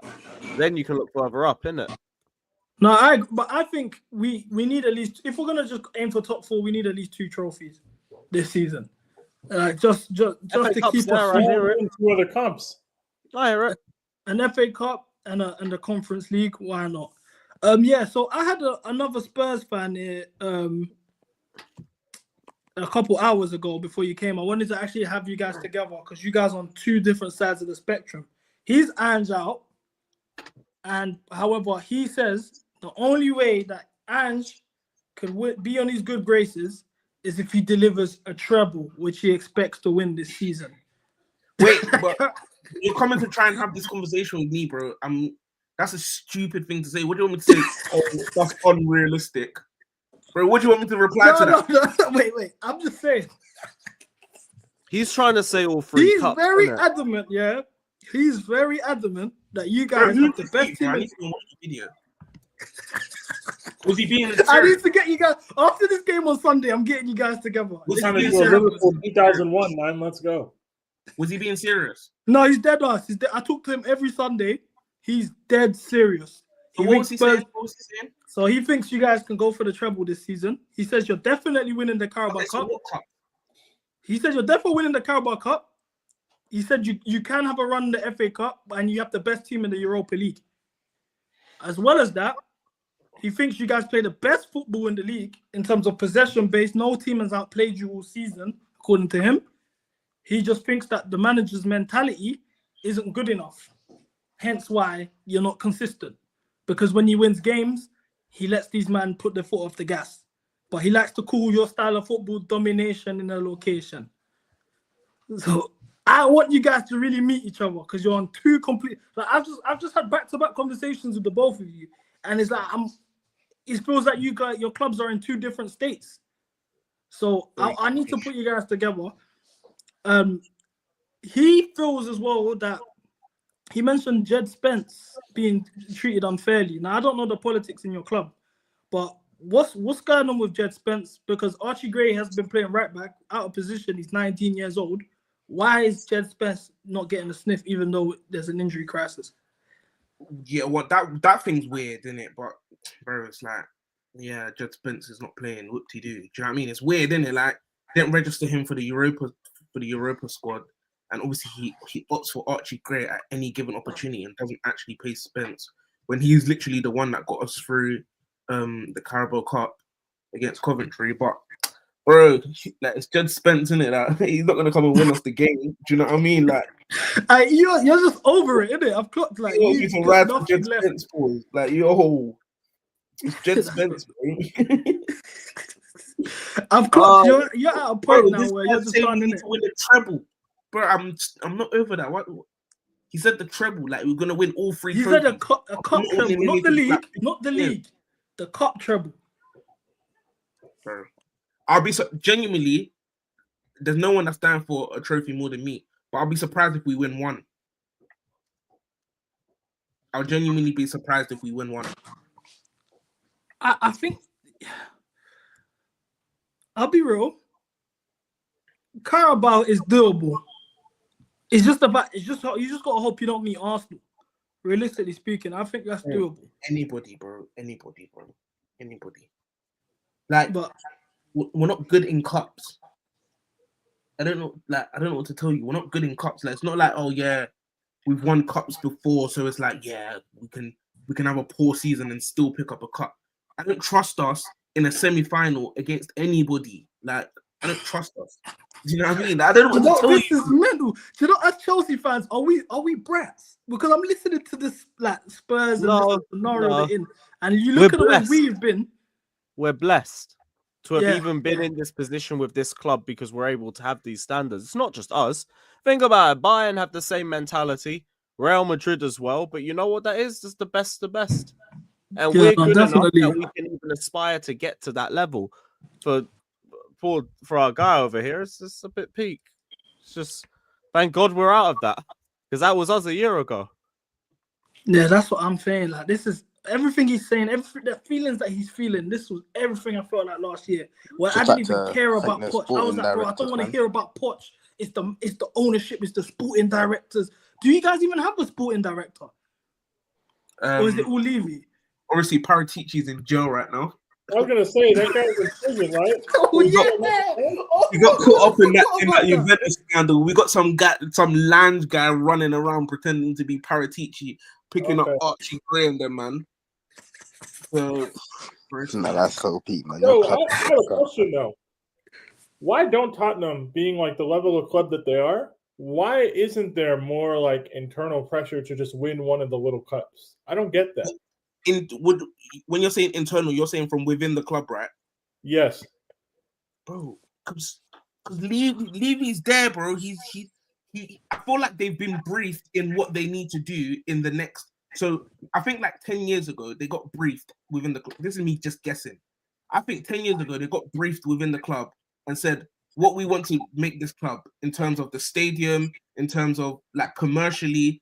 I genuinely believe there was nothing about footballing.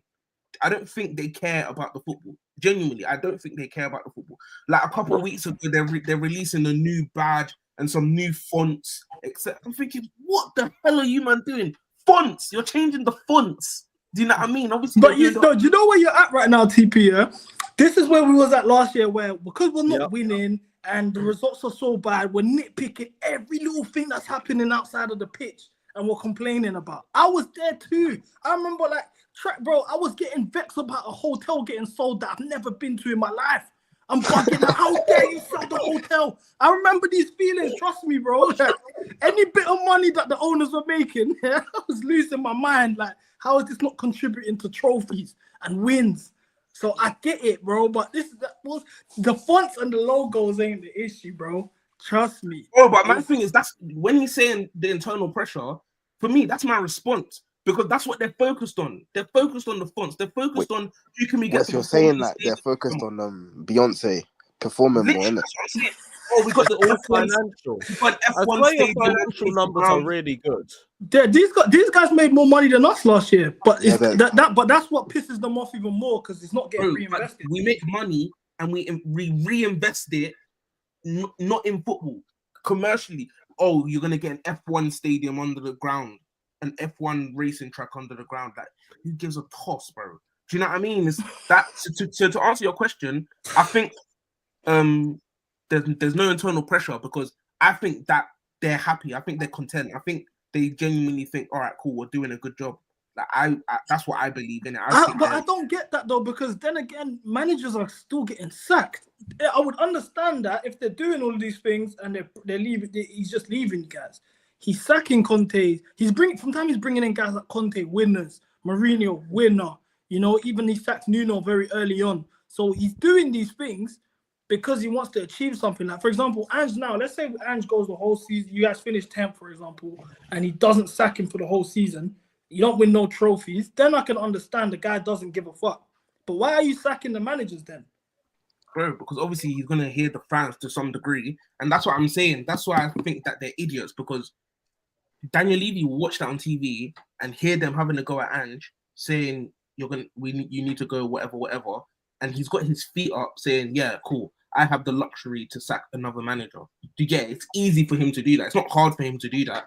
Do you know what I mean? It's easy for him to go, and they've got money. Money's not the issue. They can go and pay any manager they want. Do you get it? But it's hard to prioritize footballing success. It's hard to do that. Do you know what I mean? Because that means year after year, you need to reinvest in the team. You need to make the best footballing decisions. You need to, end some people's contracts and get in players that you're going to have to pay a bit more. It's harder to do that than it is to just sack managers. So when you're asking why are they sacking managers, because it's easy to do that, bro. When the fans can say, oh, yeah, we want this manager sacked. All right, that's fine. We'll sack him and get another guy and just pay him 15 million, whatever. It's easy for him to do that. Do you know what I mean? But it's harder for him to, year after year, 3-4 years in a row, saying, I'm backing this manager with 150 million pounds every single window. Do you know what I mean? With proper quality players. Do you know what I mean? Getting in proper coaches as well. Do you know what I mean? It's harder for him to do that because he's not focused there. Do you know what I mean? That's not what he's focused on. So the majority of his day isn't going to be, how can we make this club better? The majority of his days, how can this club make more money? Do you know what I mean? I get that, yeah. But I think it's a bit harsh. Big up Ryan, man. Baby Foden. Salute. We've got a young baller in the building. So, anyway, yeah, as I was saying, yeah, I think it's a bit harsh, yeah. When you're saying, cool, the fans are a bit dumb. There's a lot of pressure. He's putting his feet up, XYZ. I'm looking at it like, bro, yeah, you're fair enough. I had this issue with my fan base last season where I was saying, yo, it's not on Poch. It's on the owners and the directors. I was on to Win Stanley and Lawrence Stewart at the time. Where I'm looking at it now, yeah, they have their faults. They didn't have a good transfer window, but we replaced the manager and it's papered over some cracks. But why I'm thinking is a bit harsh is this time last season, you guys were being told that you had probably the second or third best project in the league. After City and Arsenal, it was you guys. Obviously, we know that Liverpool had their guard, but it was an old guard. It was considered an old guard. We knew City was low key getting older as well. So you guys were like being put on a pedestal as if you guys' project was out of this world. You had Udogie, who was getting best left back in the league shouts. You was getting Porro, who was getting best right back in the league shouts. Van der Ven and Romero were serious centre back pairing. Like, you was getting a lot of flowers. So yeah, but Bursky, refer to my last point. It's hard to prioritize that because that means, yeah, cool, we're having this project. You have to reinforce it, G.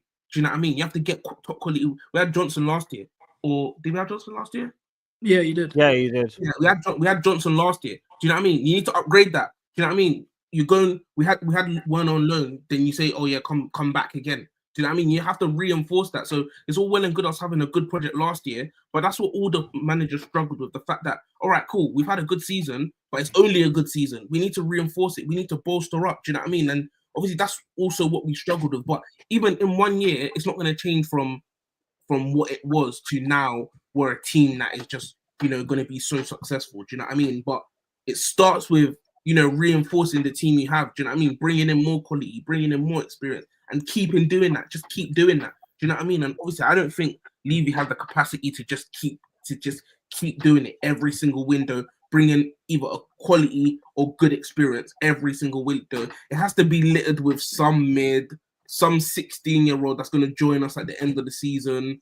Do you know what I mean? Someone you've never heard of, maybe some Premier League reject from some club that you're like, he might be able to do something. Do you know what I mean? But I think the consistency of bringing in quality or top quality experience, he doesn't have the capacity to do. So it's fun in it, but I've seen that, bro. I've seen us even with Doherty, bro, thinking when Conte came in and Doherty was flying, doing right wing back and we're beating Leeds 4-1 and all of this stuff and thinking, oh yeah, we've got a project here now, bro. I'm not fooled, bro. I need to see it for like 3-4 windows. Do you know what I mean? And obviously we've got January coming up in it. All I can hope is that, bro, I don't even know what I can hope for. I don't even know what I want, bro. I don't even know what I want. But obviously, in terms of priority, I would say like a winger that can score goals and that can take on his defender. Is that enough though? Bro, what else? But okay, do you know what is a bit unfair, yeah? Cool, you needed a centre half. What'd you say? I'm asking, what do you think we need? You needed a centre half going into the. You correct me anytime, stop me anytime I'm saying something that's wrong. You needed a centre half going into this summer window. You didn't address the centre back. Van der Ven got injured for a large part of the season last year when you guys were actually flying. Jackson ended Van der Ven's. It ended you lot season, frankly. Then that never got rectified. We know Romero's a loose cannon anyway. So there was many a times where he's getting himself sent off or putting himself in situations where he's getting himself suspended for a multiple number of games, and you're getting hung out to dry. So the centre-back situation needed to get addressed, first and foremost. I look at your midfield of, you lost, Højbjerg was Højbjerg there last season? He was, isn't it? I don't think so. He didn't play. Right, so cool. You had Højbjerg's gone. You needed some sort of 6. You brought in Archie Gray, a 19-year-old where did Archie Gray come from? Leicester. Leeds. Leeds. Yeah, like, bro, come on, bro. Yeah, you man just qualified for Europe. You get what I mean? So that needed to get addressed. What I'm saying Wingers, is that, we brought in Werner on a loan. Werner's loan was a panic, in my opinion. He didn't do well on that loan to even make it permanent in the first place. That's another thing. So you needed some sort of winger improvement on that sense. You permanently brought in Werner. So now you've got a 50 million winger on one flank, and you've just signed another winger. And he's probably one of your highest earners. Why are you going to bring in another winger now? For me, that's the only position where I can say, oh, yeah, we left gaping holes. Do you know what I mean? Yeah, cool. You can say, yeah, we needed. Hindsight's great because it can tell you that, yeah, we needed another centre-back. But I think Brent Davies is not the best in it. But for fourth choice centre-back, I don't mind. Do you know what I mean? So you got 4 centre-backs there. Do you know what I mean? You can say about, Højbjerg left. But also in midfield, I don't mind having Saar, Basuma, and Bentancur. I don't mind doing that. They've shown that they can do the job. Wingers for me is the only place where I can say, yeah, we needed to bolster that. And we went to buy some Chinese kid that's just joining us in January. That's like 17 or something like that. Do you know what I mean? And then we re-signed Werner again.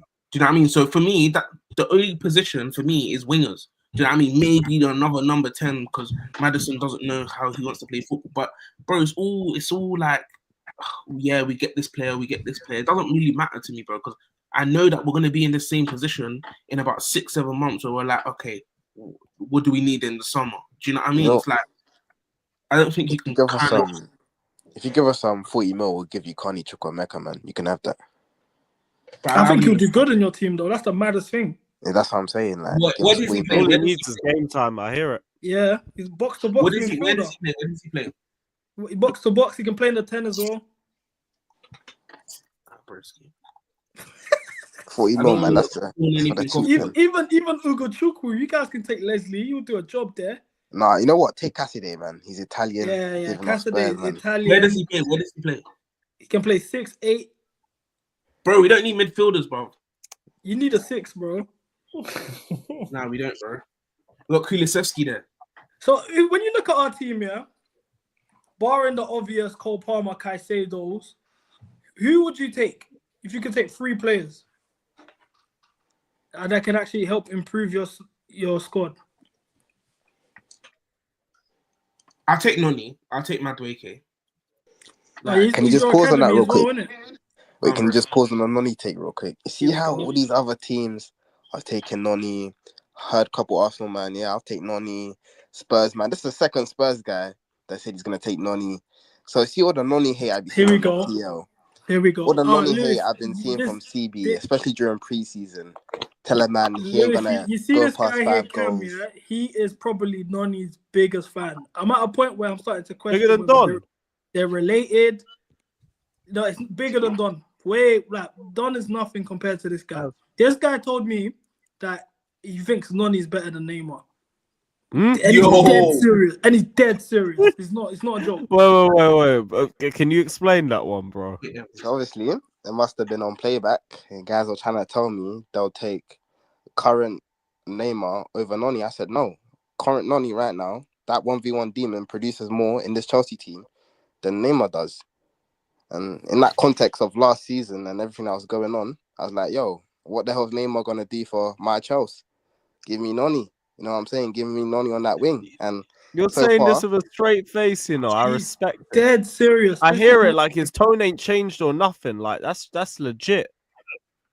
Fair. Guys are gonna wake up on Noni, bro. Like no, I'm not even saying I don't rate Noni, but you wouldn't take Neymar. Nah. Neymar. Listen, I'll take him just to sell the shirts, innit? But other than that, oh brother. Jeez. This guy's a madman, so that's why he's here getting gassed over. TP's only said you. I hope Noni lives up to your expectations. You know that. I hope he does. Shout out Noni. This guy, TP's only said Noni because he's from their academy. So no, not even that, bro. Bro, do you know? Have you seen my wingers? Bro, the thing is, I've seen you lot's fans and that saying, "Oh, he's selfish and that, whatever." Yeah, cool, bro. Give me that, bro. Give me a player that thinks that, yeah, cool, I'll do it by myself. All of these men want to be too cute. Oh, I'll pass it to you, you do it. Oh, no, I'll pass it to you, you do it. Give me a guy that's going to say, yo, I'll do it myself, bro. Even if you don't do it 4 times and you do it the 5th time, I'll be happy. Do you know what I mean? That's what I'm taking him because he looks like someone that, yeah, he believes in his own source and that, and he will just keep going, regardless. Do you know what I mean? Even if he loses the ball 7 times, he's still going to square up his man and take him on. Do you know what I mean? So how much would you say, like, in terms of transfer value, what do you think Noni's worth in the transfer market is today? Bear in mind he's English as well.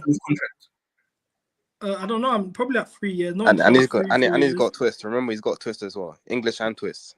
What does that have to? You see what I mean? But listen, he's got what? He's got twist. He's got twist. So he's got aura and that, innit? So you're not gonna be on them TikTok edits. He's got the aura. He's got the aura badge. Hey, I swear down, yeah, I don't know where I found you, Cam. That this guy is at a point where I'm starting to question whether you actually rate the player or you fancy him, bro. Or you fancy him? I'm not sure. I'm not 60 sure million, anymore. Name after the 65 shirt sales. I'm 65 still mil, just trying to 65 beat mil, that 70 one. max. 70, you reckon we could get 70 million from him? Yeah, For Noni. yeah, I reckon. Maybe from an tax- English team. Yeah. How The old English is team. he? You could I rise thought you said that a how bit, much but- would, 22. if we was to buy him, how much would we get him for? I reckon we get him for no less than 60 million. And you lot, because I know you lot so well, so you might manage to swindle a 70, 60 plus add-ons, whatever that means. Listen, Do yeah. you know what? Listen. From time Brennan Johnson's 50 million. I hear it. What was you gonna say, Cam? Listen, yeah, I knew Noni's stocks are rising, yeah, when Shorty came over. And she's like, oh, you know, I support Chelsea now. I'm like, what? What made you do that? She pulls up a picture of Noni Madueke. You know Never what happened. I said, yeah. Never happened. I said, This yeah, man, never I said, happened, Pat. Wallahi, on my Never life, happened. I promise to God, That it means nothing to happened me. 2 days ago. She came over. That She said, means I your support promise Chelsea to now. God means nothing to me. This never happened. Listen, Wait, I promise to wait. God. I'm confused. A girl's pulled out a picture of Noni. She pulled out a TikTok edit. And showed, man. And she's like, this is the reason why I support Chelsea now. I said, you know what, Fairs? I'm So telling you're you, a that's the cock. aura that raises Noni the stock of the Madueke. club, man. Yeah. Yeah. Fair enough. So You know what? Shout out Noni, man. what you see with the pressure that's coming in now with Noni in terms of Estavio coming in. Obviously Neto's in his position. Cole Palmer can also play there. Sancho could play there if we needed to. Paez is probably going to Strasbourg. What does this mean for Noni? Do you think do you have some sort of I think he believes in expectation? himself, man. I think he will back himself to say that, yo, I can take the spot. Do you know what I mean? I don't see him as one of them youths. You know, like in the Prem, we've got a lot of kids now that's like, oh, if it's not going my way, I'm just gonna drop or sit on the bench and collect my paycheck. Bare prima donnas, isn't it? Yeah, like, but I think he believes in himself to say that, yo, you're coming. I'm gonna. And for me as well, it's a win-win situation. Either Noni plays so well, he's starting over your Estavals, your Netos, or he doesn't, and which means either Neto and Estaval are performing to the levels we think they're gonna perform at. And that just means we're gonna shift Noni on and we're gonna get bank for him. At the end of the day, I'm still Chelsea. I just rate him highly, innit? So But the thing is, do you reckon he gets a whole new season though? Like, or they get him gone in the summer? I think he probably stays next season, and depending on how everything goes, he gets shifted on the season after that. So within Chelsea, yeah, within obviously you Chelsea boys and that, what's he not doing for you lot? What do you want to see from him that he's not doing? Is it the consistency? Is it, you know, his general play in terms of not getting enough goals and assists? What is it like what? Because when I watch him, I think that, yo, this is a good winger. This is a good winger that you have. Do you know what I mean? And he's still young, and this is someone that you would want to. But obviously, I see a lot of like different opinions on social media and that. So what is it with him that you lot don't see or want to see, or you're having conversations about? Is he going to get sold for a guy you've never seen play for your shirt? You just gotta get better end products. That's it. Like, I don't mind him. Like I think he's very direct. Makes a lot of problems for fullbacks, but it's ultimately the final action that just needs to get a bit better. If it's a bit more decisive, then you have a really top quality winger.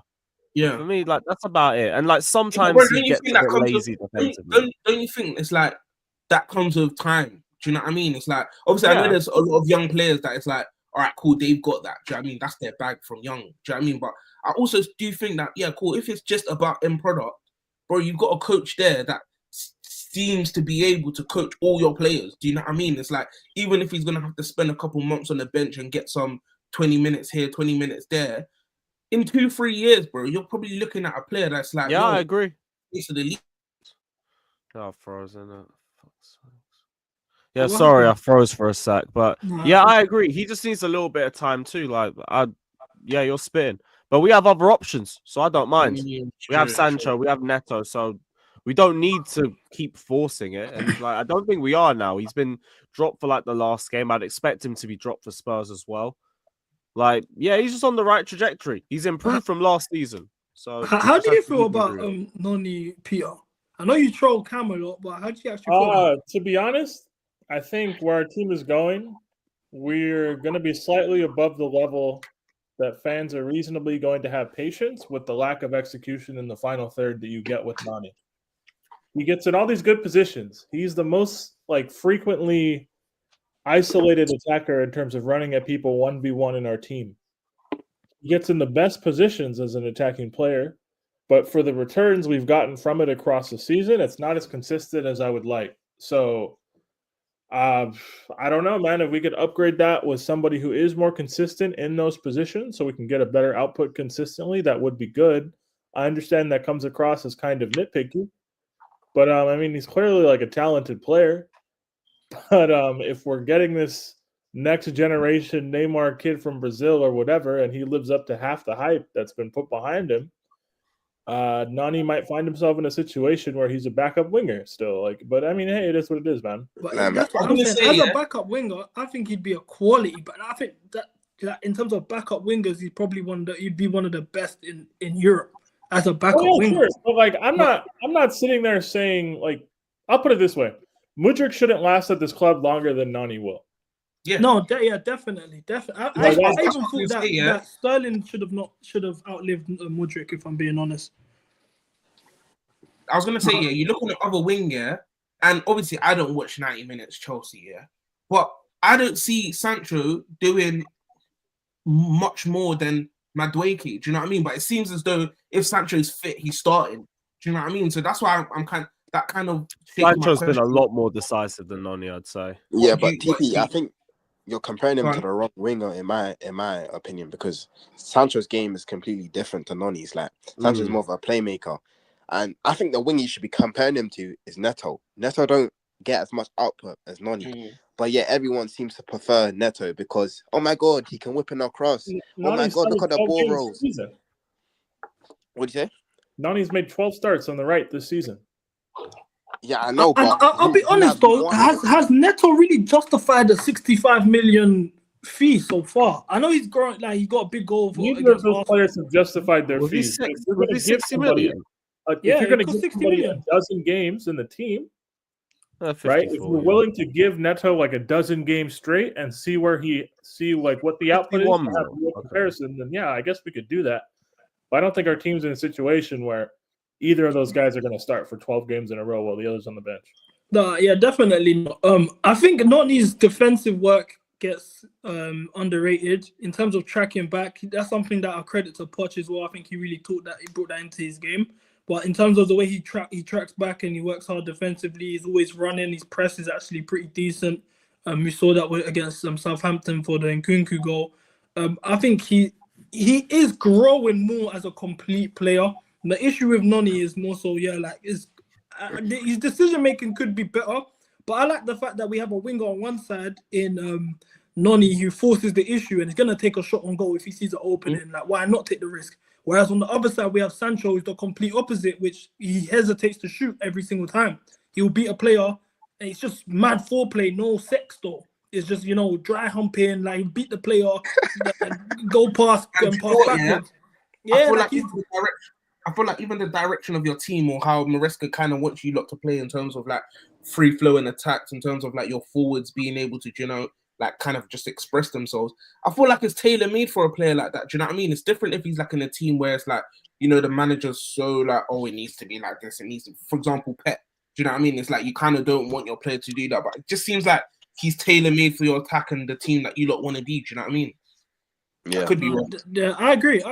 I definitely don't think he's as much as an issue as people like to make out, but I think he's all right. But I'm surprised you said 70 million. So you answered you take Noni. Sorry, who else would you? There was 3 players. So who are the other 2 players you take aside from obviously the obvious ones?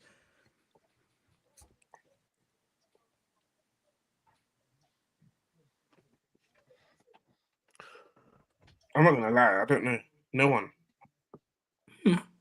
Right. So You said apart from Palmer, obviously Palmer and Caicedo. You can't say Palmer and Caicedo. I think everyone.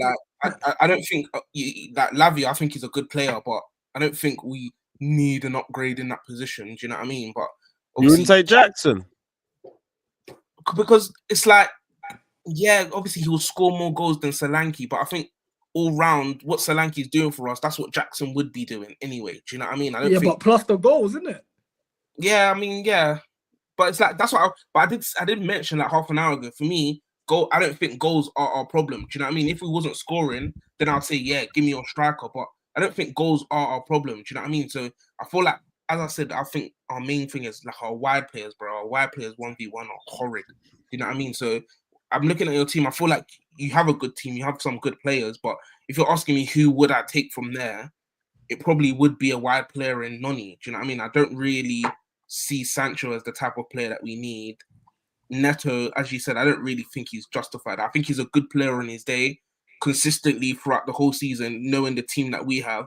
I don't really... I mean, I'm not in any position to say that, yo, don't give me Pedro Neto, bro. I'm sitting here with Werner, but if I'm honest, still probably just would be Noni, you know? Faz. I keep telling guys, man, Noni's one But of them players. who do you think we should take?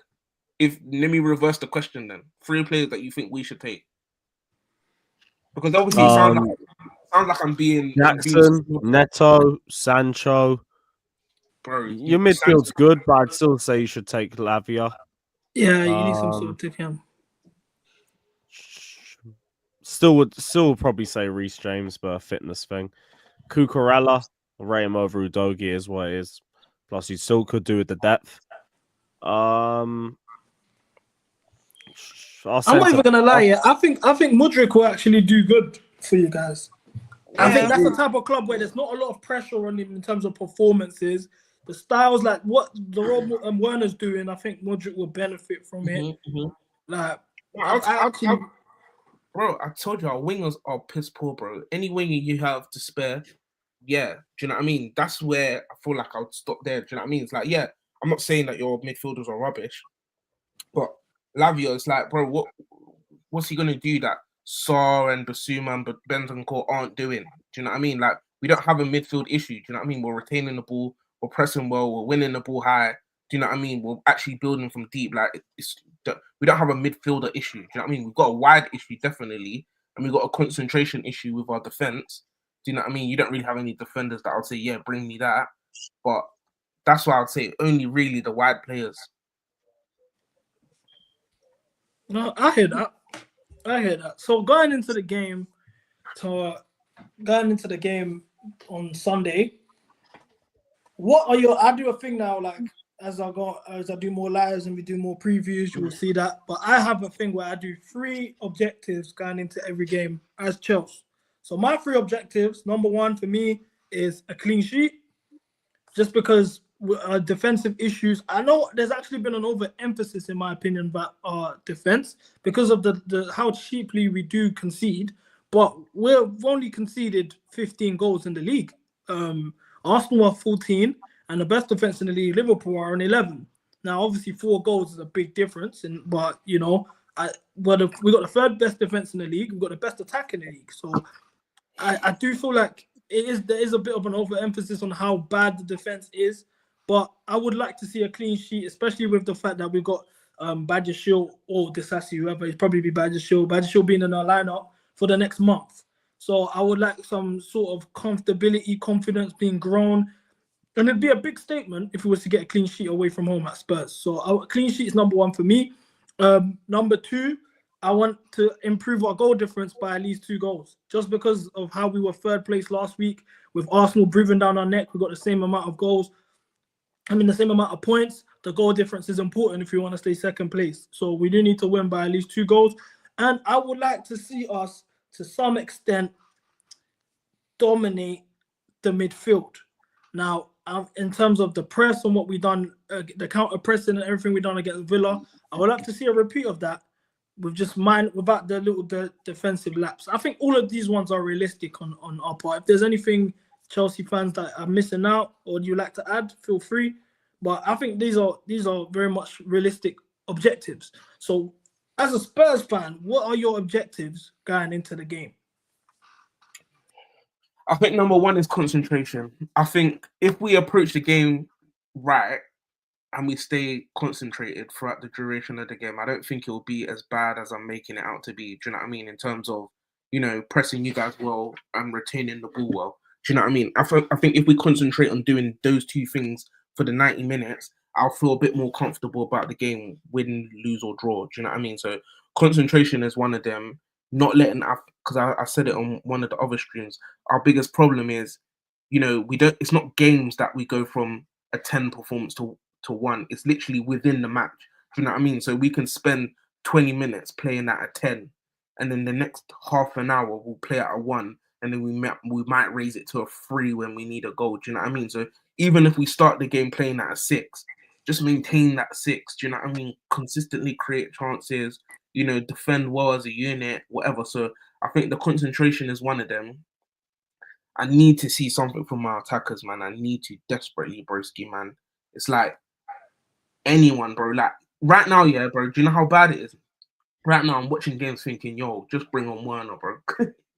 At least he's gonna run at defenders, bro. I'm watching games thinking, just bring on Werner. Bro, my man runs with his head down. Like, have you realized that? I don't know if you've got there yet, because I don't really watch Spurs 90s. I watch your big games, but Werner's literally just run with my head down, cross the byline, and then just cross. Power across my left foot. That's it. It was like that for a while under Tuchel. Yeah. Once we realised he was crap going forward, and we can't really have him going 1v1.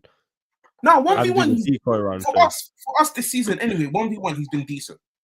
But what's 1v1 for you? As in he's just going down the byline and crossing with his left foot, though. No, like he's not cutting in. One-on-one with the keeper. He's not cutting in. Not one-on-one with the keeper. Not one-on-one with the keeper. He's poor. Not one-on-one with the keeper. Not one-on-one with the keeper. Yep, he ain't changed a bit.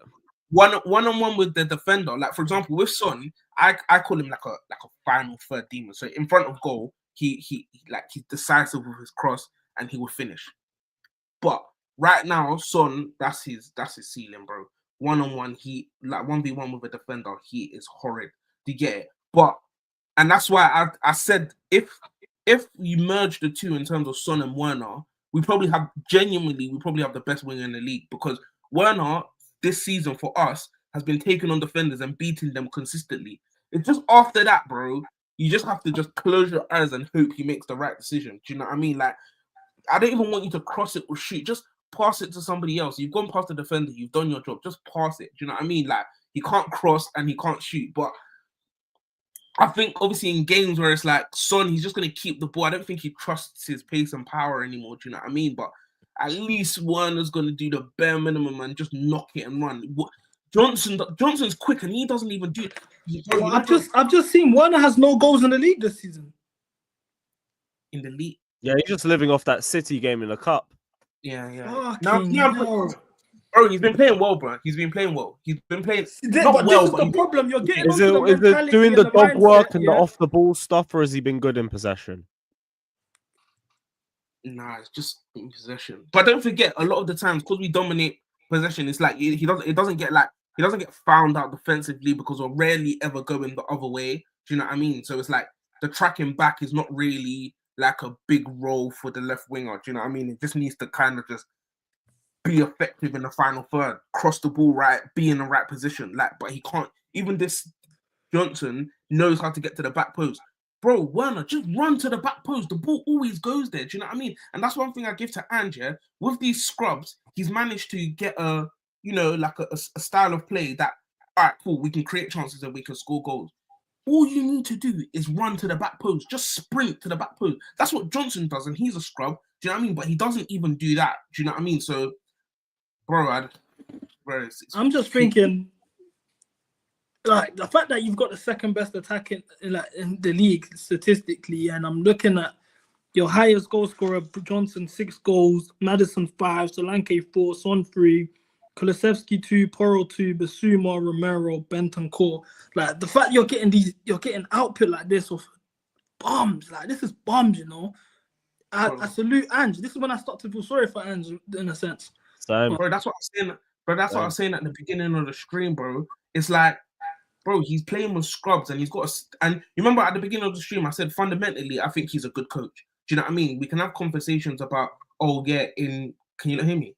Yeah. Okay. You can have conversations about like in different games, he should have approached it differently, or you go 2-0 up at Brighton, can you drop back a bit? But we all know Ange isn't going to play like that.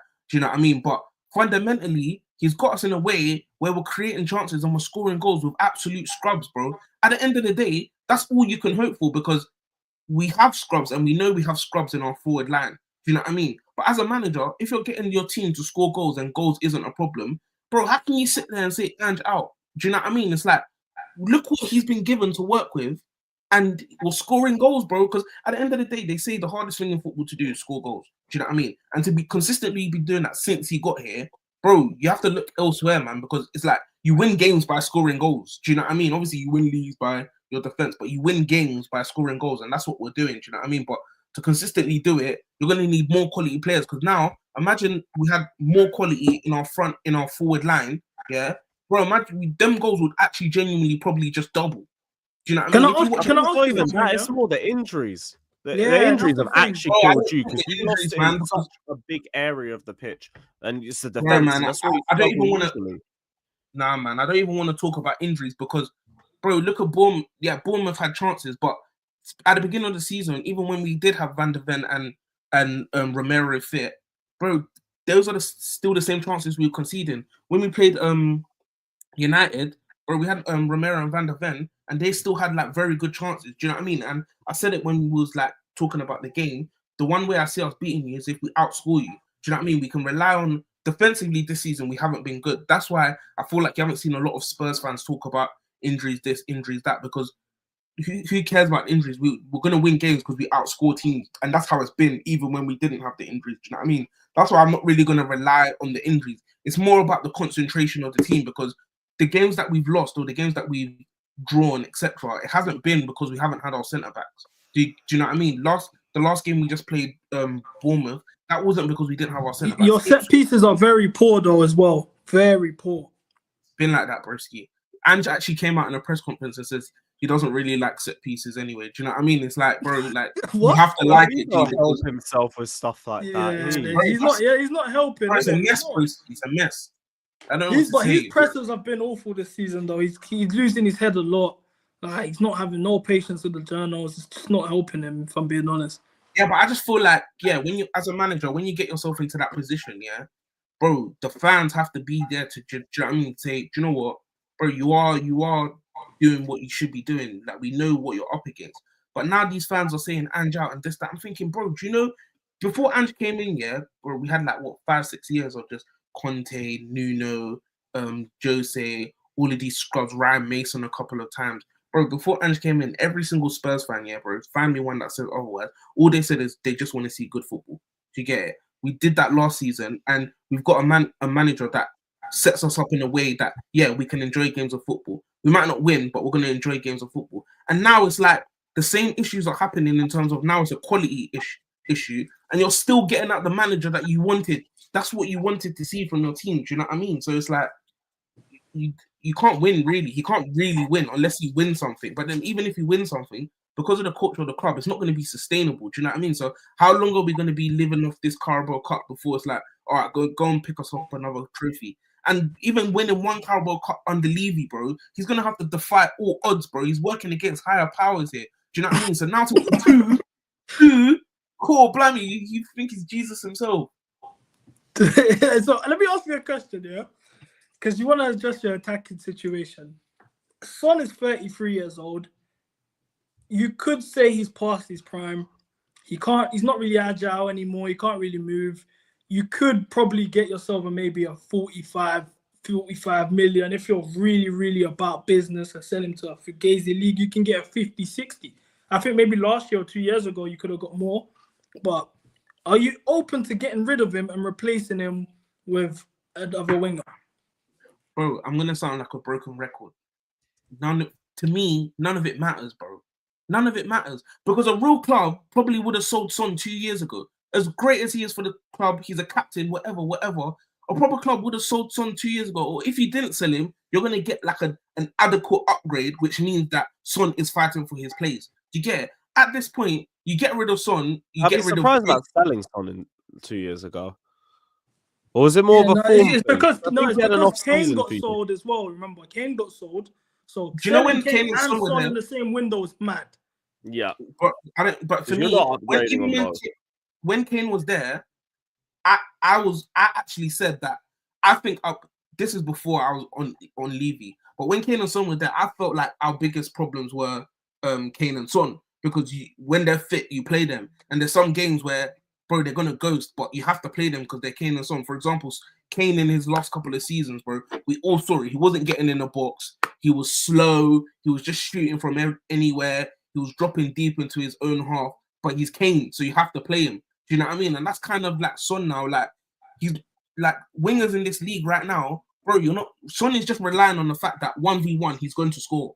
Do you know what I mean? Or he can get the ball wide and crossing the ball, but he's not even doing that consistently. Do you know what I mean? So it's like you have to play him because he's Son. Obviously, I don't know if he's carrying a knock now, but he's been rotated a bit more. But for me, in terms of are we gonna sell Son or upgrade, bro? It doesn't really matter to me, man. It doesn't matter because you sell Son and you upgrade, and it's like, then what?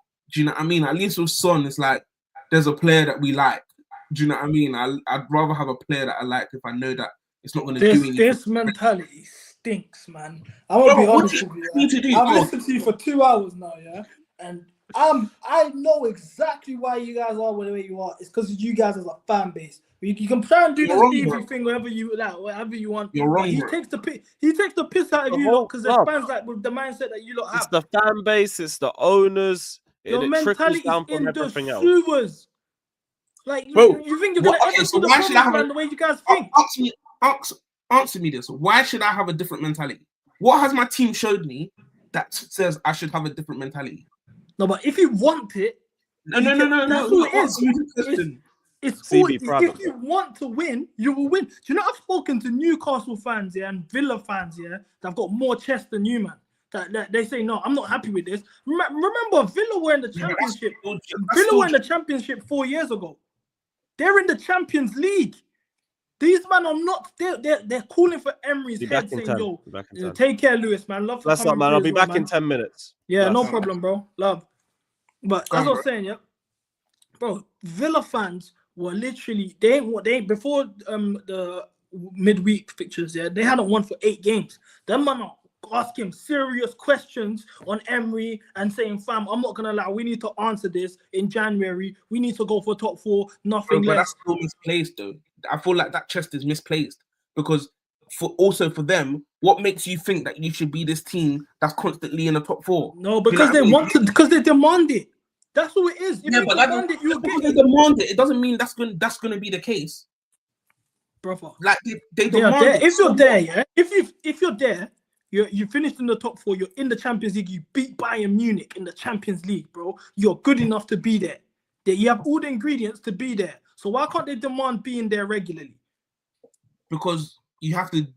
That's a stepping stone. You have to make steps to be there consistently. You can't just, look at Newcastle, bro. They were in the Champions League. Then what? Do you know what I mean? It's like we could all demand. This is what I'm saying. But Newcastle are showing more chest than you, man. Though Newcastle fans are asking very serious questions. Okay, bro. So if I have chest, then it's based on what? It's based on the fact that what is the aim of professional football? What is the aim? To win trophies, to win big important trophies. So then you as a fan of the sport, you support a team in the sport. What are you aiming for? For your team to win, no? Yes. Okay. Right. So then so as a fan, you have the right, because you put your money, time, energy, emotions into the club on a weekly basis, sometimes 2 or 3 times in a week. You have the right to demand to win, because that's the objective of the sport. You can't say who are we to demand. The demanding to win comes from the fact that I know that we're not going to do this under Levy. So Levy needs to go. Until Levy goes, I'm not going to sit here and say, oh no, we need to do this and we need to do this, because now the questions I'm asking is to the manager. But I know it's pointless asking them questions to the manager when I should really be asking them questions to Levy. But this is where you mess up, yeah? Because it's unrealistic to expect Levy to go because the fans ain't happy. That's the truth. It'll be more constructive. It will be more constructive if, as a fan base, you held the board accountable and said, okay, we want this amount, this sort of change being made. We know this amount of bread is getting made. You're not reinvesting it into the squad. Start doing so. It's simple. Arsenal did the same thing with the Cronkies. We did it last year when we had the #change the model movement getting pushed out because we had the under 25 model, and they changed it. As a fan base, you guys have the power to put pressure on your ownership and get change. You guys are not doing that. Levy's just done a job on everyone, bro. That's what I said. He's made Spurs cozy. It's cozy for the fans. It's cozy for the manager. It's cozy for the players. You get it? It's cozy, bro. So for them, it's like, yeah, cool. If a manager comes in and he excites us for a bit, it's fine. And then you sack him until the next manager excites them for a bit. Do you know what I mean? I know that this is what the club is. So I'm not going to waste my breath telling them, man, we need to do this. We need to do this. I'm just saying it from a place of, yeah, cool, I'm on a stream. I'm talking about football. You're asking me, what do I think about Spurs? And I'm saying, bro, everything is pointless until Levy goes, bro. I don't know how I'm going to get him to go. But he's not going. You need to do, you've been talking about, you got the maddest revenue, you got the best revenue in terms of clubs in the Premier League, yeah? You just done a Beyonce sold-out tour in the stadium. You've got NFL coming in your stadium. You're building an F1 track. Why would your owner leave? Because a couple guys are not happy with the fact that the club's being run a certain way. No, realistically, the best way to do it is to compromise. He's happy. What'd you say? He needs to, but I don't expect him to. He's happy. But I'm saying, that's what I'm saying. If it's happy, yeah, the least you can do is put some effort into getting some sort of compromise. Because I remember last year I was beefing our fans that used to say, "What's the point? Nothing's gonna change." There's guys in the chat that will tell you I was on playback getting all the big accounts on our platform, whether it was the Alex Goldbergs, the Pies, or the Cons, all these guys that got mad voice on Twitter. And I'm saying to you, man, fam, push the #change the model. We're doing something today to change about our results. A lot of men were saying at the time, I don't know what that's going to change. I don't know what's going to change. But we forced the issue on them to the point where we all got together. They pushed it out there. We did a space. We all got together and the model changed. That's what you got to do, though. That's what you guys don't realize how important the fans' voice is. And the fact that you guys are at a place where it's like, oh, we only want to play good football. Oh, I don't mind. I just want to play good football. Oh, I don't care as long as you play good football. Fuck good football. I'll be honest with you. Maresca ball. I'm trying to think now. Maresca ball and maybe Ancelotti ball 09-10 is the only times I saw good football being played at Chelsea. Do you think I care? I would take 10 men behind the ball, winning 1-0 every week, or even winning like Arsenal corners every week. I couldn't give a shit as long as we're winning. You're comparing your Chelsea that have won 2 Champions Leagues in the last however many years, and Europa and this cup and that cup. You're comparing them to Spurs, bro, who've won a Carabao Cup in however many. But you got to look at if that's the case, then we're the benchmark. Because I compare Chelsea to Real Madrid. And my fan base get onto me, oh, we're not Real Madrid though, or we're not, but that's the benchmark. You got to have some sort of example that you look at and you say, okay, we're trying to aspire to be this way. So if Chelsea is too much of a jump in terms of expectations, then what about Aston Villa, who fair enough they're not as high in the league right now, but they got Champions League. I'm not looking at Villa, bro. What they're doing, we've done that. Okay, so then what's a good enough model for you guys to follow?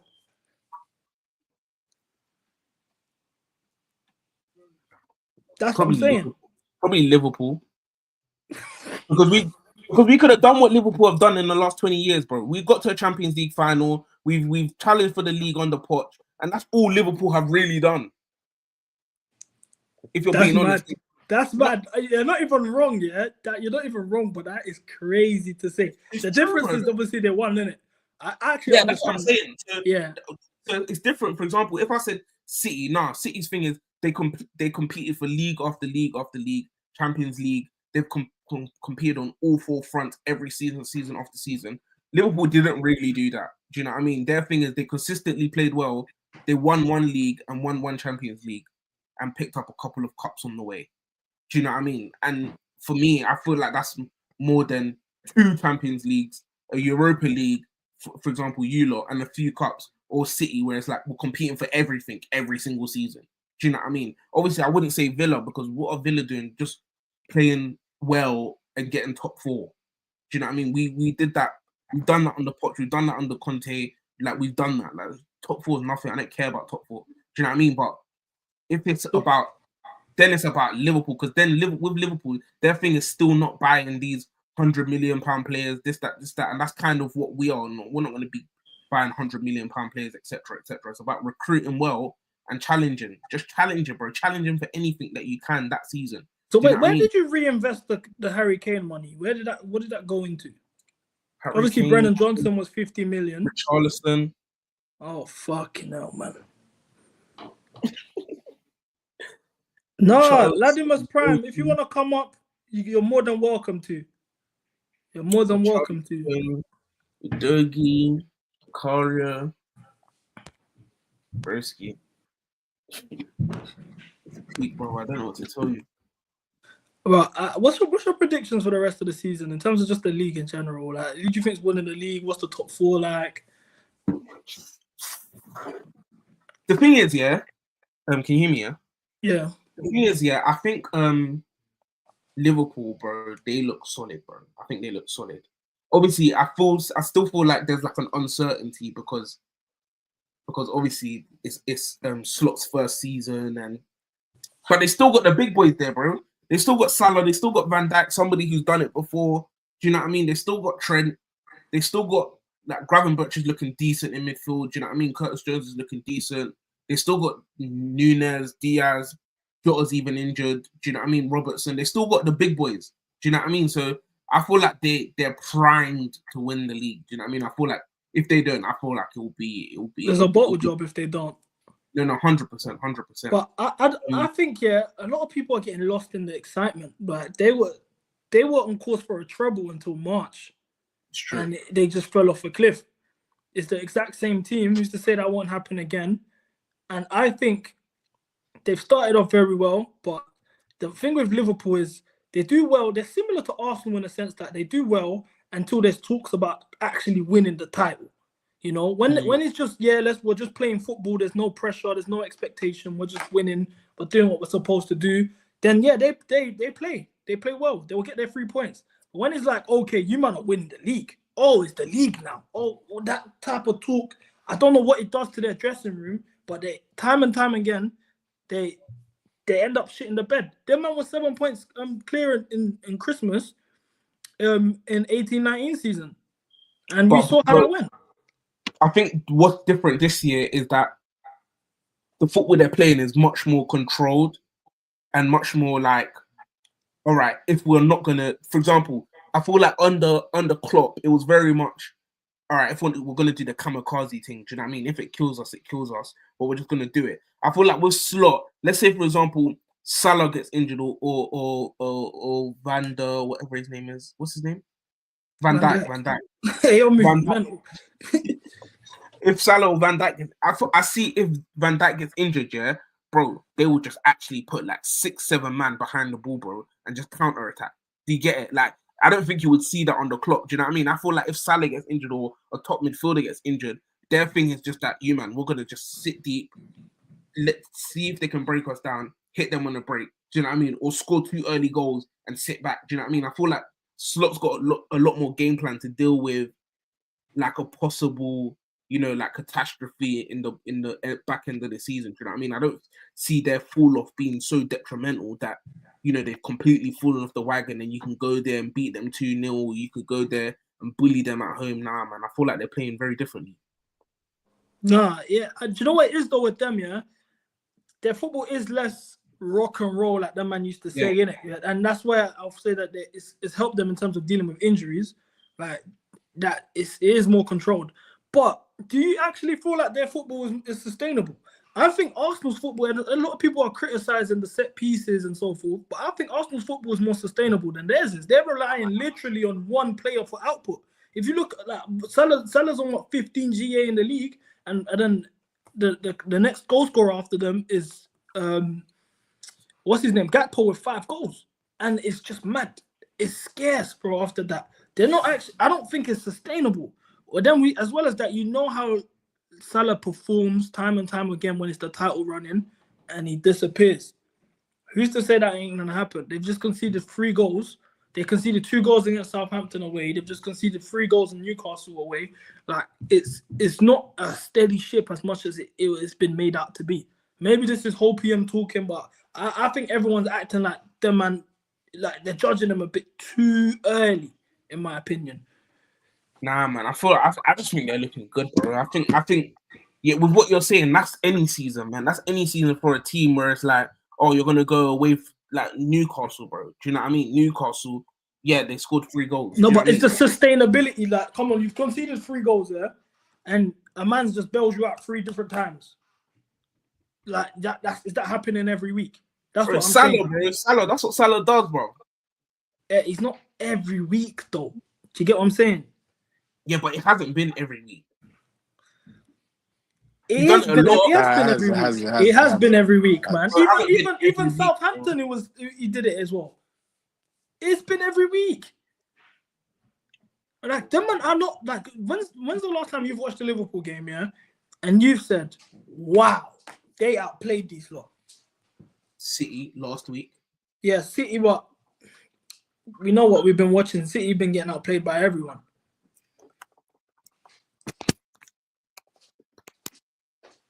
You couldn't tell me one, bro. The fact that you can't rattle one off the top of your head tells it. And these are meant to be prospective champions. Let me look at their fixture. No, I think they had games at the start of the season where like Diaz was scoring and all that when they were actually. I'll say when they beat West Ham, they had a run when they beat West Ham 5-1 and they beat Bournemouth 3-0 back to back. Other than that, since then, I mean, I've not been confident. Even when they beat Wolves, 2-1. I don't think they were the better team.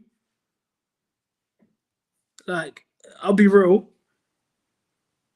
They dominated against Madrid and City. What was the game they beat you? They beat us 2-1. I think we were the better team, though. How was it? It was an Anfield. Who scored? Curtis Jones and Salah penalty. Who scored for you lot? Jackson. Oh, yeah, I remember that game. Nah. They haven't. That's what I'm saying, bro. They actually ain't like the way they're getting talked about. You'll think these men are Centurion City. Like they have been good. I'll give them credit. Defensively, they've been top.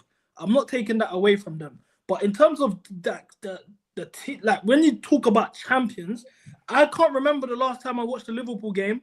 And in the league, I know they did well against Real Madrid. I watched that game, but in the league, they have not dominated. Yeah, but bro, and said, "Wow." You were saying that Arsenal show a bit more sustainability, etc. But at the beginning of the season, the same could be said about Arsenal, bro. When they were winning games, bro, they were not winning it convincingly, bro. When Odegaard is this one you're referring to when Odegaard was injured? It's still the same thing, bro. No, but this is what I'm saying. We're watching Liverpool at their strongest. Okay, but then you're saying that, if Salah gets injured, what's the difference if? No, I never mentioned Salah's injury. I said that we've seen time again in a title running, he drops off. When it gets to crunch time, he drops off.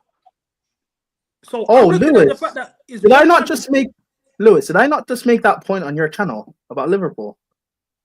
Which point was that again? Sorry, it's on my phone. About Liverpool and a title running that they don't get over the line. Salah will drop off. Yep. Like Liverpool post April pass and all of that. Yeah, that's what I'm saying. Like, because I'll be honest, I don't feel like it's not really as sustainable. I know everyone's criticizing Arsenal in terms of their corners and that, which I understand. But I think that their football that Arsenal are playing is more sustainable than Liverpool's because it's one man. You're relying on one man to get contributions for you, and that guy is known for dropping off in title run-ins. Not to mention you've just conceded 5 goals against Southampton and Newcastle away. I'm not gonna lie to you. I'm not as convinced as everyone else is. Obviously, the fact you beat Real Madrid and City back to back without conceding goals, that's a statement. I'm not gonna take that away from you. Like, you are pound for pound the best team in the world right now. That is fair to say, but I don't think it's enough. That's me being honest. It's really to get the not, title bro. done, I don't think so. We've seen this so many times from Liverpool where they have a great start. Salah moves mad, and then they don't do anything. And then everyone blames City and says City are turning this into a farmers league. It's not a farmers league. It's because Liverpool and Arsenal always bottle it to them. There's an inferiority complex. Just be honest about what this is. Salah's like responsible for 75% of Liverpool's goal output this season, goals and assists. You know how crazy that is. It's not sustainable. It's not sustainable. Do you think he caught form a bit too early? I think this is just what Salah does. He starts off well and then he just falls off towards the end of the season. It's when he puts the Christmas tree up.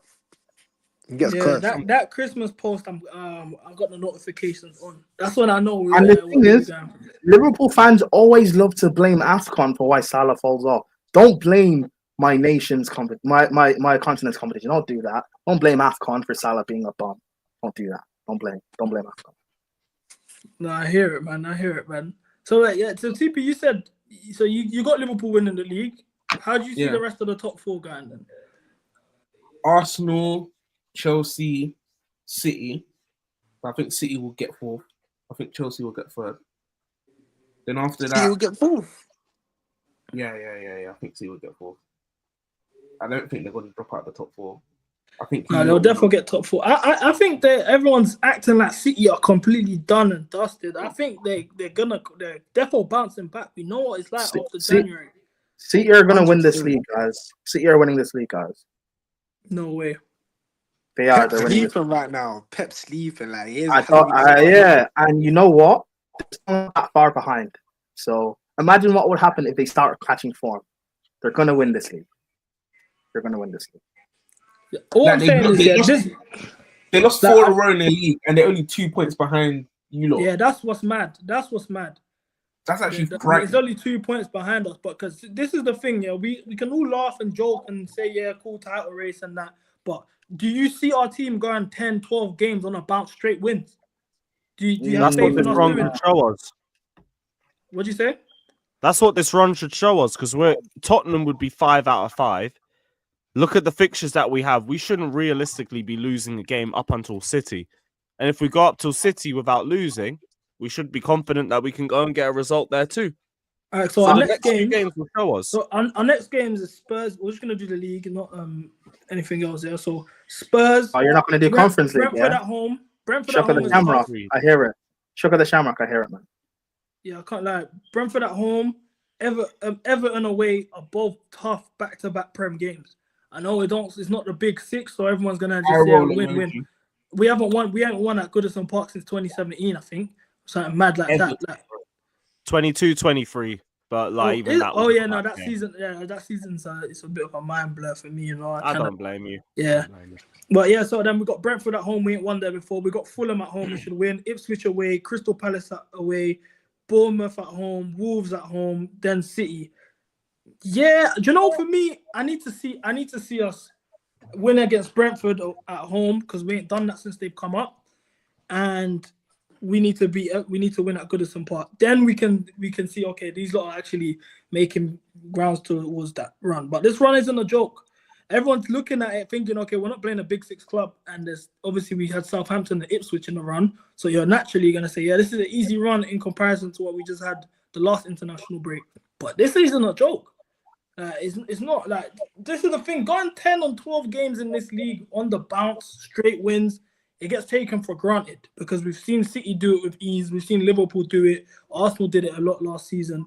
But this is the mark of champions. It's all fun and games saying, we're in the title race, but I don't know. And it's December. That's another thing. December runs, we ain't had a good December run in 8 years.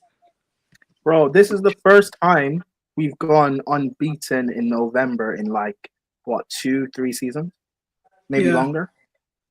Yeah, November went unbeaten still. That was nice. Let's see, man. Let's see. I'll be honest. So when we get to the January, do you think we need to do you think we need to be active in the window? If they are serious about this title race this season, yes. Wait, what do you need? We need a proper goalkeeper. We need. See the goalkeeper. I don't expect that in January. No one's selling their first choice keeper in January. No, I know, but that's my point. That's my point, CB. If these guys want to push, then go get me a starting goalkeeper, a centre back, and a backup striker. If they can get me 2 of those positions, or even 1, and it's just a goalkeeper, then I'll be like, I'll see the signs of them actually wanting to go for it. But unless that happens, keepers unrealistic. I can't lie, because you can't drop. If you're not starting Jorgensen, you're not dropping Sanchez for a whole new keeper. Like, it's not gonna that's happen. mad. exactly. That's mad. Yeah, I That reckon only, striker it's or only centre if back makes someone sense. gets injured. I Yeah. think we need a centre back. or if Jorgensen goes in, because I trust Jorgensen. I've been saying this since preseason. I trust him. See, it's this Jorgensen talk for me. Yeah, it's similar to what we saw last year when everyone was talking about Petrovic. Before Petrovic started, he saved the penalty in the Carabao, and everyone was like, "Yeah, Petrovic should be our number 1." And we saw what that was like. I think we Petrovic should was just good. get a top Petrovic was good quality last. goal. We need to just get a top goalkeeper. We need to stop doing these little shrewd transfer buys for a keeper. Let's get a world-class keeper, Diogo Costa or something, and just get it done and dusted. Do you guys think Diogo Costa is world class? I think he has that potential to be. Obviously, Bro, I'm not going to lie to you and say I watch Liga NOS every week, innit? Whenever I've seen him, there's always a bozo thing that he does, bro.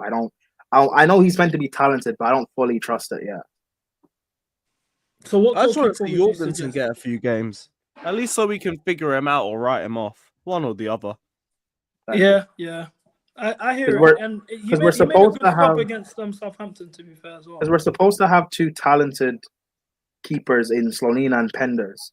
Apparently, there's like potential for one of them to be the guys. I think that's why we've signed so many stopgap goalkeepers. I think Sanchez, Petrovic, they're meant to be a stopgap for a couple of years until Slonina or Penders became the guy. You know, I think that was the plan.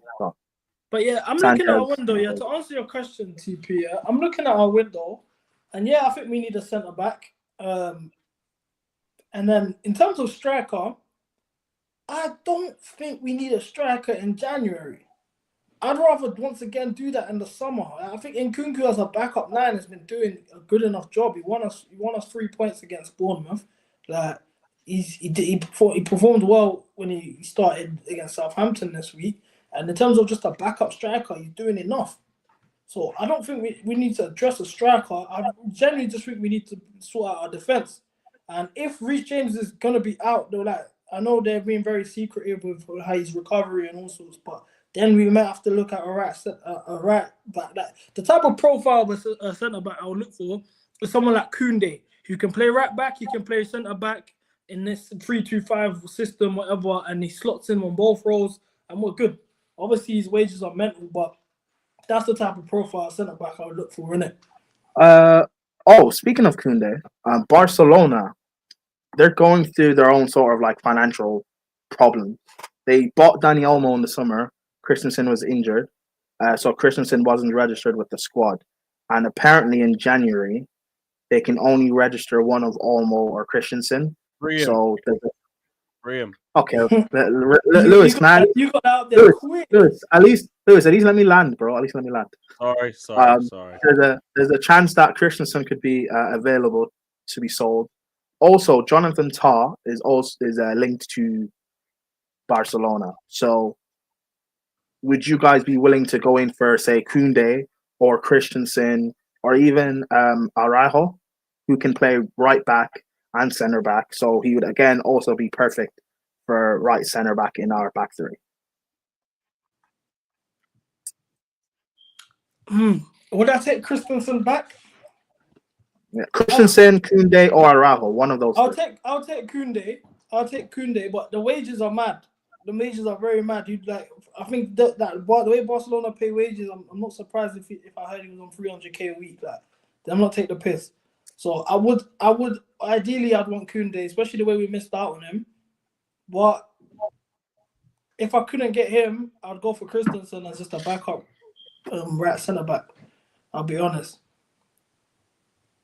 Lewis, You put a face like, you put a face back like, up. I was looking at a different tab. That's my bad. Bring back AC. I know what Lewis is going to say. A backup, but he won us the Champions League, guys. He won us the UCL and all that crap. Nah, but to me, we bring him and he starts. But yeah, bring him back. Goes without saying. No, Did I you don't give him think the he's armband? ready. Huh? That's Did you too give him the far. armband? No, I remember I've just come back from a video of Matisse who's asking who I'd pick to be captain if James dropped. If AC's back, Caicedo.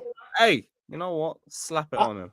Give I him the think armband. Caicedo should be our captain moving forward, even from next season, man. Like in terms of just anything, I any just role need the to see a manager bit wants more him. from him. Like I said, Colwill, just because I think it would be good to give it to someone who's from the academy, just as like an inspiration at least. I think Colwell But is the the rest are person. all like younger players, so it's there's hard to been pick. talk. There's been talk since the summer about Colwell being a captain and a leader. I think the plan is to give it to Oh, him. that's mad. I That's would, mad. I would like it to be. I mean, it also makes sense having a Cobham player be our captain, face of the club. It makes sense from a marketing point of view. Caicedo, he's a third choice captain, so it doesn't make sense for him to go to third choice to now being the main guy. That doesn't make sense. I don't think Cole should be captain. Yeah, Cole shouldn't be our captain, man. That's Because mad. this guy in big games, he's the first person to lose his head. He's a Surely. liability in our defense, though. I didn't But say the I armband didn't. sometimes can get more out of you. Like I use Gallagher as an example. I actually think he improved his leadership as the season went, and I think the armband played a good part in it. Like if you use the Everton penalty incident, for example. Yeah, Dawes have got to Like Lewis Brentford, when he's shushing when Jackson's shushing the fans and he takes his arm down, tells him to go back to the centre circle and that. Lewis, Dawes you just have made me gotten so proud of this Gallagher prop, man. You the- just made me the- so Dawes- proud. I don't hate him. He's a good leader. He's just not a The great Dawes player. have gotten to Carefree Lewis as well, bro. We've lost another one. Fuck's sake. Wow. I'm So I proud. can't even give him like some praise. The Dawes have Do gotten to that. you. I remember games So it's were just struggling. me. It's Gallagher just was me. on It's fire. just me fighting the fight first. He got better. His leadership improved. His But Lewis ability, getting, no. Lewis getting the brown envelope, man. It's annoying. Not yet. Not yet. Oh boy, but yeah, I'd say Colwell. That's my pick, but I'm not against Caicedo. I just don't really know who to pick. If it's I not think James. Caicedo, in terms of performances, for me, I think Cole was a bit of a liability defensively. You know, like we've seen it in the big games. He doesn't. His positioning's a bit poor. He does a bit of rash judgments.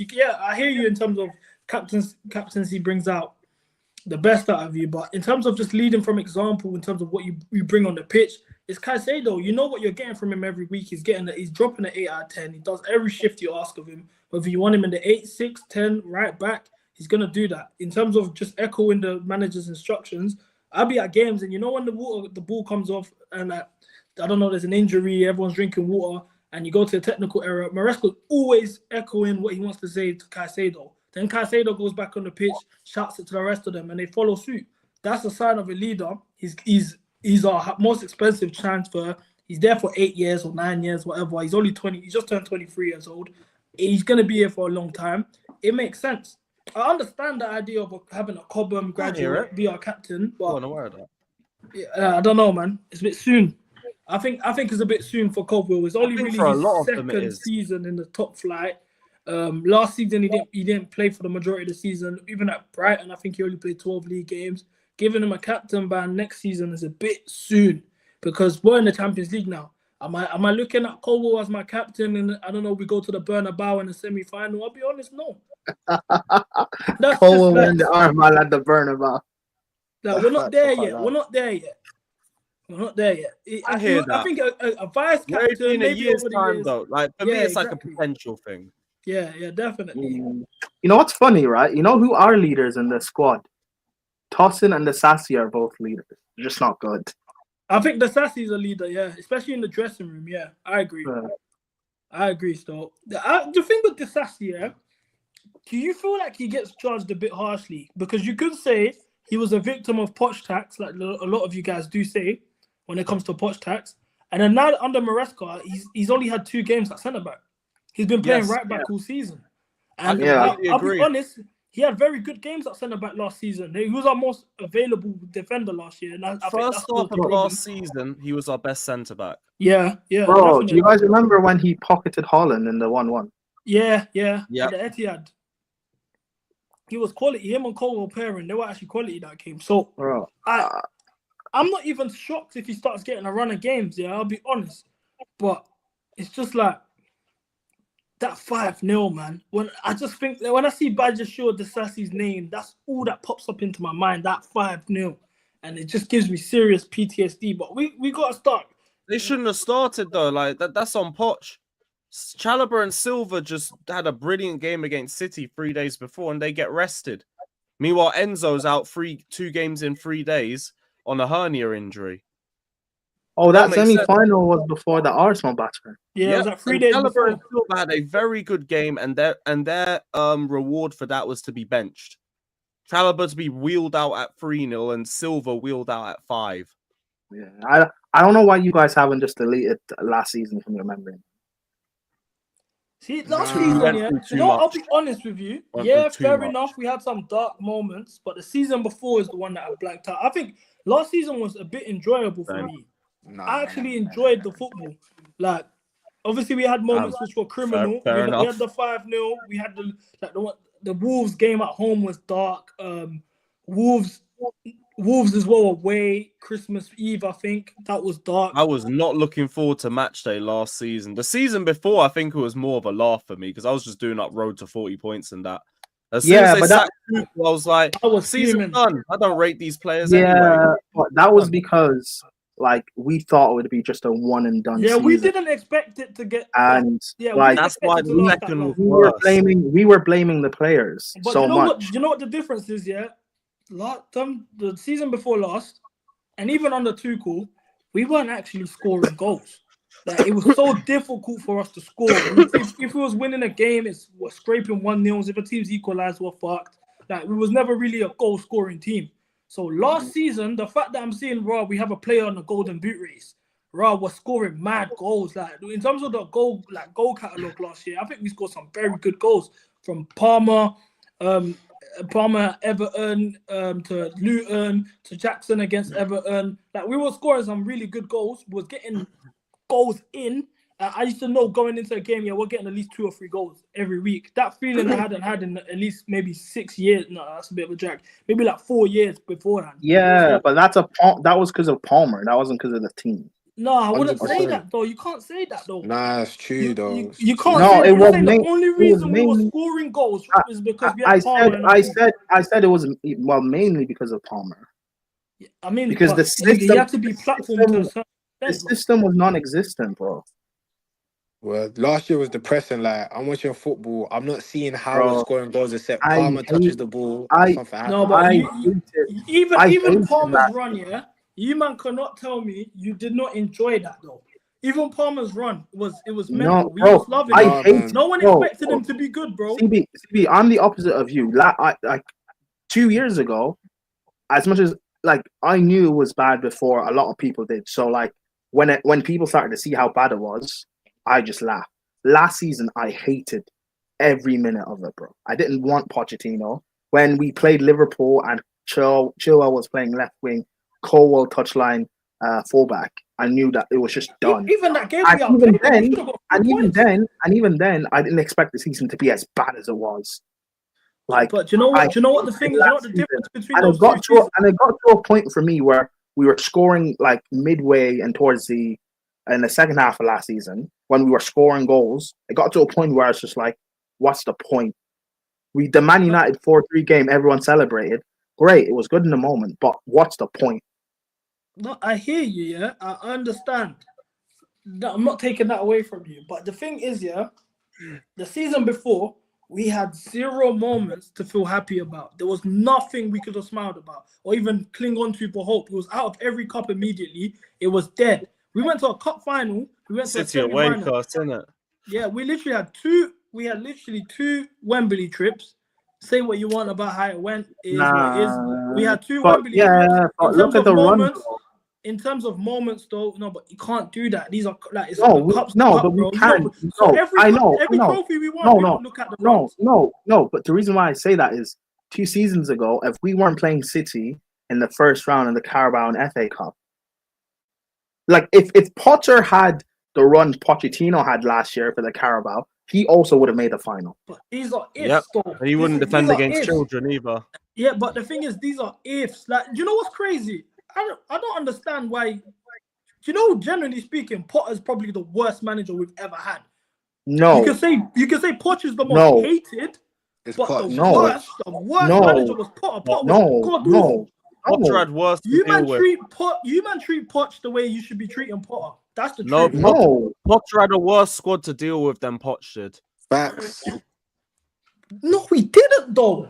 Yeah, he I did. don't He had believe a that. Bamiyang That's up the front, worst bro. attack Chelsea's ever had. In terms of Bro, Aubameyang, you know what? You know what No, Potter but did? Aubameyang didn't even Potter- get given opportunities. He would have done more than Havertz. Potter home and away battered a AC Milan side. AC Milan. This is all you guys Hold have on, to say. hold on. That's Let me all land. everyone says. Let me is land. AC CD, Milan. That's it. let me land. An AC Milan side that just won a league title, and then in the round of 16 of the Champions League when we faced Borussia Dortmund, that comeback in the second leg, Poch is not doing that. Just be honest. That is bullshit, man. That is cap. Like, okay, first of all, when it came to big games, yeah, let's not lie. Say what you want to feel about Pochettino. We was confident as fuck going into any big game. We was like, yeah, No. we got us. Were we? That's a lie. No. That's a lie. Well, That's we- a lie. No, That's a lie. No, No. the thing is, That is I a was lie. more No. confident, That yeah. is a lie, though. don't do that. I was No. only more confident. Going into these big games, we was Who's confident. we? Nah, we were. Sweet, brother. No, Nah, you it's man true, are rewriting history. You man are rewriting Nah, history. man, why what, you- you think I was confident going to City home or away? I was confident. Arsenal with City. home I'll give you because we're in a decent run going into that match. Spurs Liverpool away. first game with the Spurs away. No, I thought we were getting bopped off the park. The No. home game, I thought- No. The home game No. was a week after the 5-0. No. The Spurs game, I was confident for both games, but it's Spurs, so I don't count that. We always beat Spurs, so I don't I care. want. I thought we were We don't about to always do beat 3-0 Spurs, at man. home and Werner was going to score. Like, No, we always I beat knew Spurs. I was fine the whole time. I was like the big games wasn't a problem for me personally, and then as well as that, the thing is with Potter that you guys don't take into account. You're talking about AC Milan and all these things here, bro. The truth is, yeah, he got 22 points in 25 league games. Yeah, I don't because the wanna squad hear was shit. nothing. The squad was No, but shit. that's all about There's context. no, you But that's can't the even thing. talk about It's the squad. You context can't that you're talk taking about away. Okay. No, you know what, CB, that's fine. Do you think Poch would have done better with that squad? Yes, because there was No, experienced man. players. No. There was Okay. experienced players, bro. Okay. This is the thing. There was actual experience in that team. You guys are acting like the team was fucking shit. There The was team good was players shit. there. CB, hold on, CB. You just said 5 minutes ago that last season was more enjoyable because the season beforehand we were struggling to score goals. No, but two things can be true though. The team, as an overall team, you know the cup final, yeah, the Carabao Cup final, because I showed it earlier. I mean, on the previous stream, yeah. Our starting 11, we had Petrovic in goal. We had Gusto, Desassi, Colwell, Chilwell as our back four. Wait, the last year's one, yeah. Yeah. Okay. Enzo Caicedo pivot, and I want to remind you what version of Enzo we had. Yeah, it wasn't whatever or since he's left his wife, whatever you guys are saying these days. It was Enzo with the hernia. The excuse that you guys have. Sterling, Gallagher, Modric, Jackson. That's the 11 of a cup final, yeah? Mhm. Now, Graham Potter was... Let's look at the AC Milan starting 11, yeah? Because you man are talking like we had... No, look at the Dortmund 11 when we played Dortmund. Cool.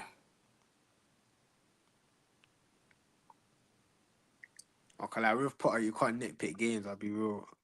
It don't work. No. Yeah, No, but you're I'm you're nitpicking games with Poch. So No, because that was mainly like you guys are you're judging based on the players we had available. Look, Kepa, Fofana, Koulibaly, Kukurea, and Reece James. That back five is clear. It's No, it clear isn't, of what man. Poch. Nah. Let's not lie. What was That that? back five is Name clear. that back five. Reece James, Reece Fofana, James, who was barely staying Kukurea. fit that season.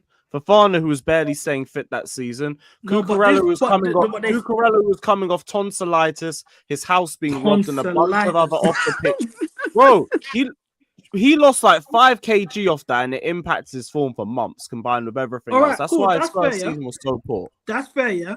But Cucurella was out for majority of the season last year, and then when Poch actually got form is when Cucurella was implemented back in the team to do the inverted role. So you could argue that Reece James wasn't available for most of the season when he You did also come had back. Ian Maatson that he wasn't using. Oh my days! This are we still doing this? Do you know? I would the only rather reason- that than Cole Do you know at left back but do you for know half the the only season? reason why Cucurella is still in our squad today is because Poch decided to cup tie him against Wimbledon on purpose because the board were going to loan him Yeah, out that's to one of Man the United. I don't few think he good did it on things he did. purpose. That's one of the few good things. But yeah, so No, then you cool. know what, I'm maybe reading you out the didn't. 11. Yeah, this is the 11. Yeah. So Kepa, James, Fofana, Koulibaly, Cucurella, Chilwell, Enzo, Kovacic, pivot, Sterling, Havertz, Yao, Felix, front three. Fuck off, man. That front And three you're telling stinks, me bro. Poch had a better The team. middle. Say the middle and the attack. Enzo and Kovacic, and then Sterling, Kovacic was Havertz, on the decline that season. Sterling is just Havertz, Sterling. and Yao, Felix, front three. Sterling Havertz. is Sterling, absolute mid pack. Kai Havertz is one of the worst players I've ever seen play for this football club, and João Felix, I'll give you. Okay, and also, okay, no, I hold have on, the hold on. top Poch's three team- worst Poch's Chelsea team was players not I've better than ever Poch. watched in my Hold on. life, and Poch Look, wanted to guys, keep that bomb. Guys, can we do context now? That Dortmund side we were facing were going for a league title. They were top of the league.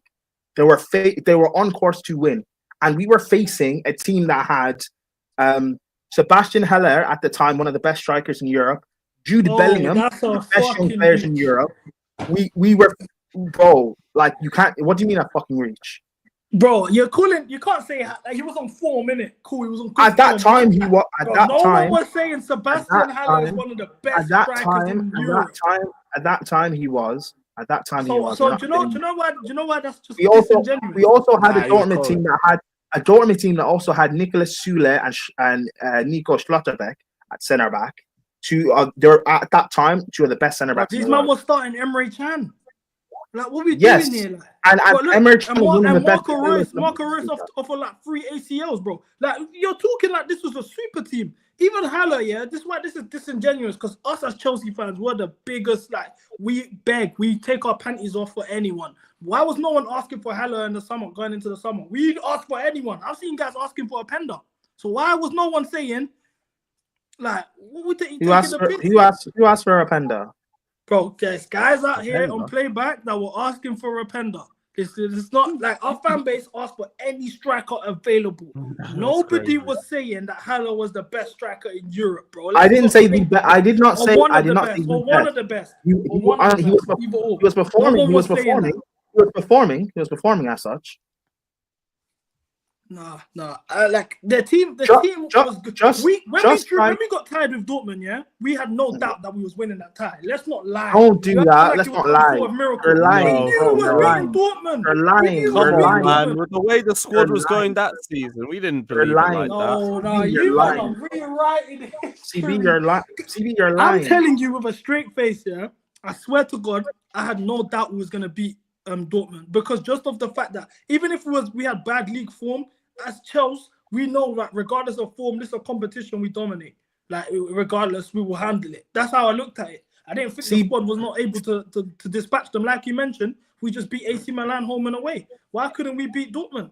It wasn't like, oh my God, it wasn't a crazy feat for us to beat. No, but hold on. You just said we beat AC Milan home and away. But yet when I brought up AC Milan, you're this is what everyone No, always because that's knows. all you guys reference when it comes to Potter.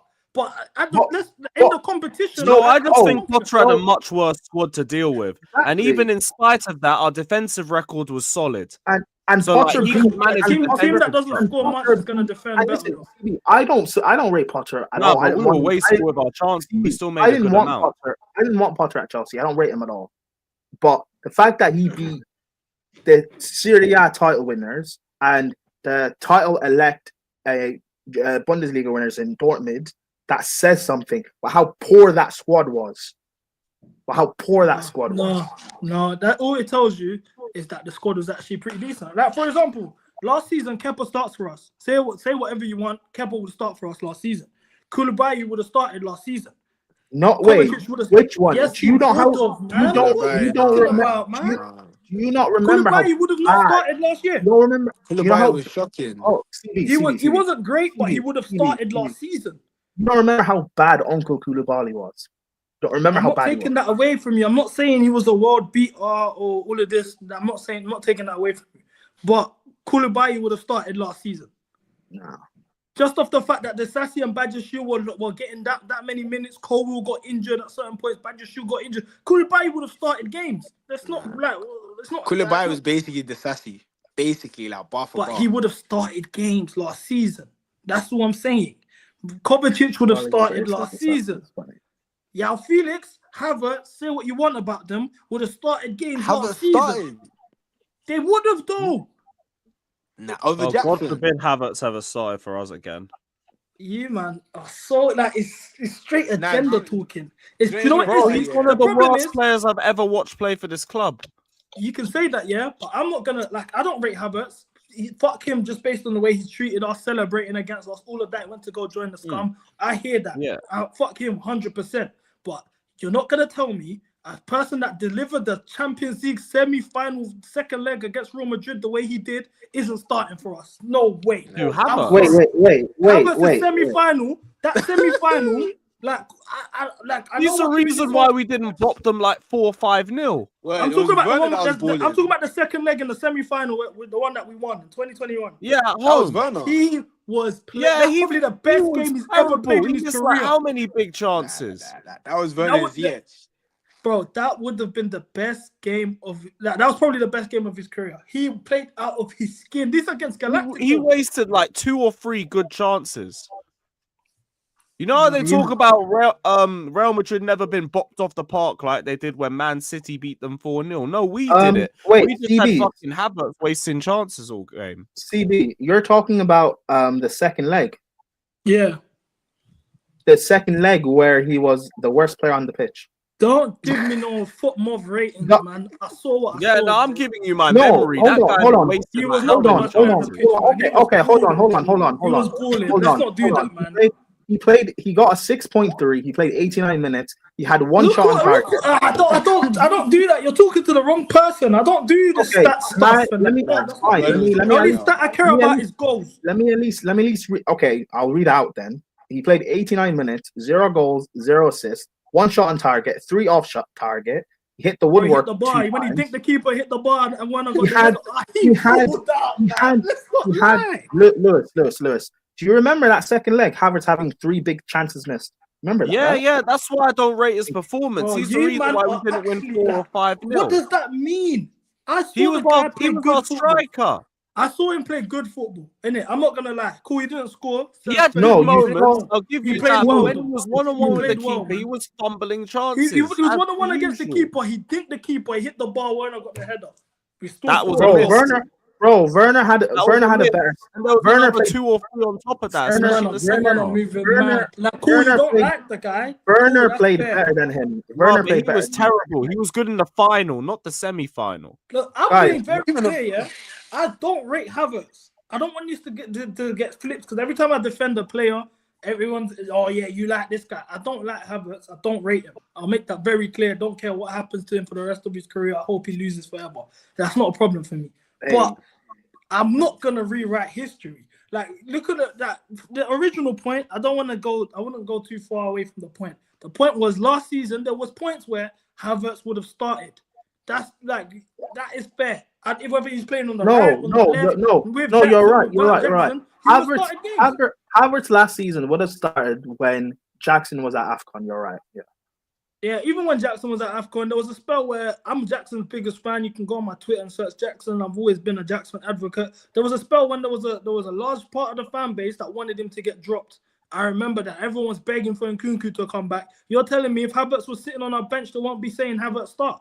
Let's not lie. And Havertz wouldn't have done anything. Wouldn't have done anything. I wouldn't have wanted Havertz to start in general. I wanted him gone ASAP. I thought it was one of our biggest problems in 22-23. 100%. I wouldn't take it for someone to prefer Havertz over Lukaku. No way. No way. No, I think them man are on the same boat for me in terms of just what they've done, in terms of criminals. Like, they both got 4-star ratings on GTA for just being straight criminals. I think Lukaku's obviously the better striker than him. Let's not act like my man ain't got 100 goals in the Prem. He's a bad man. I think even before he done the interview, he was actually doing well with us. My favourite moment when he was here. He had 2 man of the matches back to back. Yeah, it was that Aston Villa game when he just bullied Villa, and I was like, bro, this guy's got something special. And yeah, man, it's just a shame. It's just a shame, innit? Even last season, I was actually saying that we should have not loaned him out and just kept him if we weren't going to sell him.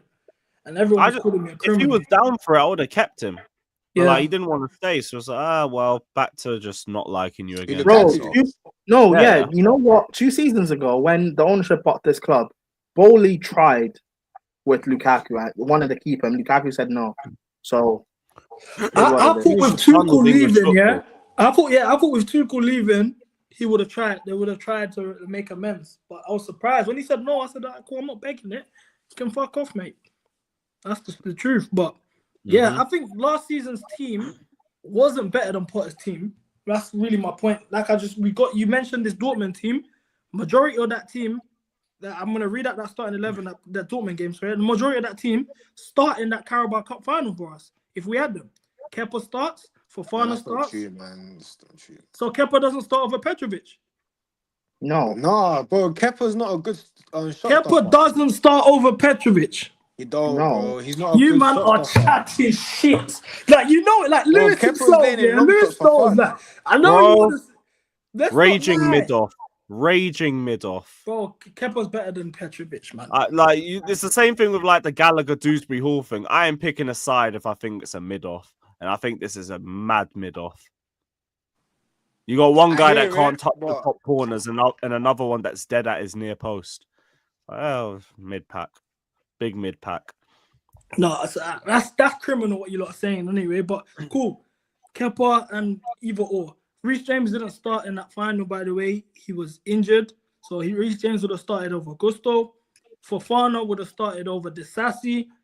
Koulibaly, it's up to you, Koulibaly or Colwell at the time.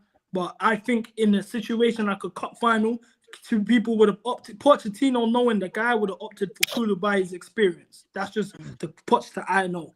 Kukurea didn't start. Chilwell started. Oh, yeah, he was a bozo. You lot all don't rate Chilwell. I don't know what happened to Lewis there, but I expect him to be back. You lot all don't rate Chilwell.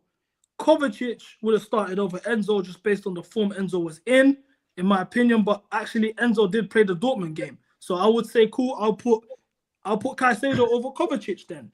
Then our front 3 was Mudryk, Jackson, and Sterling. I'm putting Yao Felix there, and call me a criminal, but I'm starting Havertz over Mudryk. So I'm looking at that. Realistically speaking, that Dortmund win that you're gassing up for Potter, that team was I'm not gassing it up.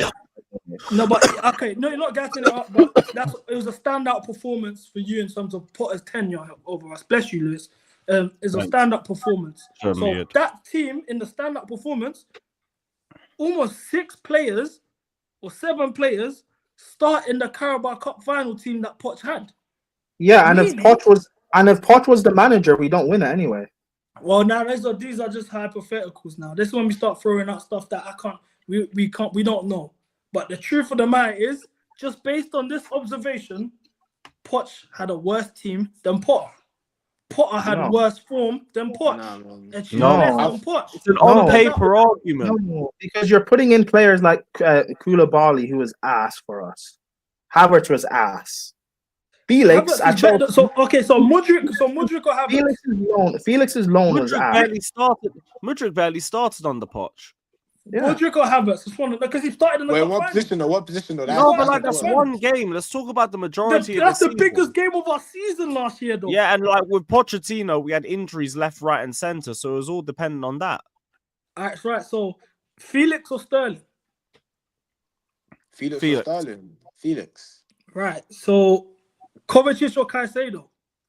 Caicedo. Right. Fofana or Disasi? Fofana, can't lie. Fofana. Obviously, you would take James over Gusto. You would take Kukurea over Chilwell. But he barely had Reece James as well because Reece James was barely fit that season. Yeah, fair enough. Cucurella That's me. under Pochettino, I would have over Cucurella under Potter because it comes without all the stuff that's happening behind the scenes. So ultimately, though, you guys can say, and it's okay to say it, yeah, Potter had a better team than Poch. It's okay. I don't you know, think he did, though. No, I think he had a much worse attack to no, deal with than what because Poch had. again, when you're looking at a team is not based on just your individuals. It's based on how you function as a team. I feel like I'm being gaslighted right now. bro, We I are. feel like you lot are trying to gaslight me personally. Personally, like, Bro, there's a reason why that team finished 12th. But that And there's a team is- reason why the team afterwards finished 5 points off 4th. But that's not. You're just giving me more Poch prop. That's It's all not you're doing Poch for prop. me. It took Because till I'm May seeing for a Poch to find the structure, and then we made do with the fact that the rest of the league was falling asleep from All right, about February onwards. let's just forget like what is Chelsea. Let's just forget everything here. you know? Wait. So hold on. Wait, CB. Sorry. Is your point that Poch had a better team, right? I think no. My initial point was that Poch's tenure was much better than Potter's tenure. However, Poch gets all the hatred that Potter deserves. Potter's the worst manager we've ever had. Okay. That's Who had a all it better? was for me. Who had a better like team? Who had a better squad? Poch or Potter? Potter had a better squad. Yeah, I don't agree. Potter had I okay. think Potter had a better squad. Potter got way more backing in the transfer window. Imagine if you gave Poch that January window that Potter had. He's going top 4. 100%. Yeah, no, wait, hold, yeah, no, yeah, I agree. No, that that's cap. because, That's because, cap. because the summer pot, If because we the gave summer pot, Potter, if we gave Poch that summer window, No, because that's the a summer. lie. If I mean that January window, that January window, yeah. Do Where he had people to get remember? players from it though. Do people remember the players Poch wanted last Point. summer? Do people Wait, remember wait, who wait, he got wanted? to I don't swear. want to do talent ID talk because then you can start saying stuff about Tuchel. No, Like, but let's Bro, not do this. Pochettino's Man- talent no, ID managers means want he is shit far away players. from That's the No, club but as nothing new. possible. no, but CB, you just said if Poch was giving that January window, so I'm telling you the But players Potter Poch didn't wanted. choose those players, but the supporting directors chose those players. It wasn't Potter. Yeah, Pochettino said our players Oh, weren't good enough. They were so what you're inexperienced, saying? and then So here what we you're are. As saying? soon as he gets a So structure, getting So wins what you're out of them. saying? So what you're But saying is they've that got more experience hold now, on. Lewis. So CB, what No, you're saying he is that finally found the structure. It just took him till May So- to get to that. so Shows how CB, what you're tactically saying, inept he is. CB, what you're saying is that Potter wasn't back. Poch was backed, and yet Poch was still worse. Wait. When did I say Poch was backed? He said if Poch was had backed. Germany. I said if Poch got backed in January the same way Potter did when his season was going to shit. Mind you, we needed a Potter DM or didn't- some sort of Potter midfielder. didn't get back. We needed Potter a didn't get striker. back.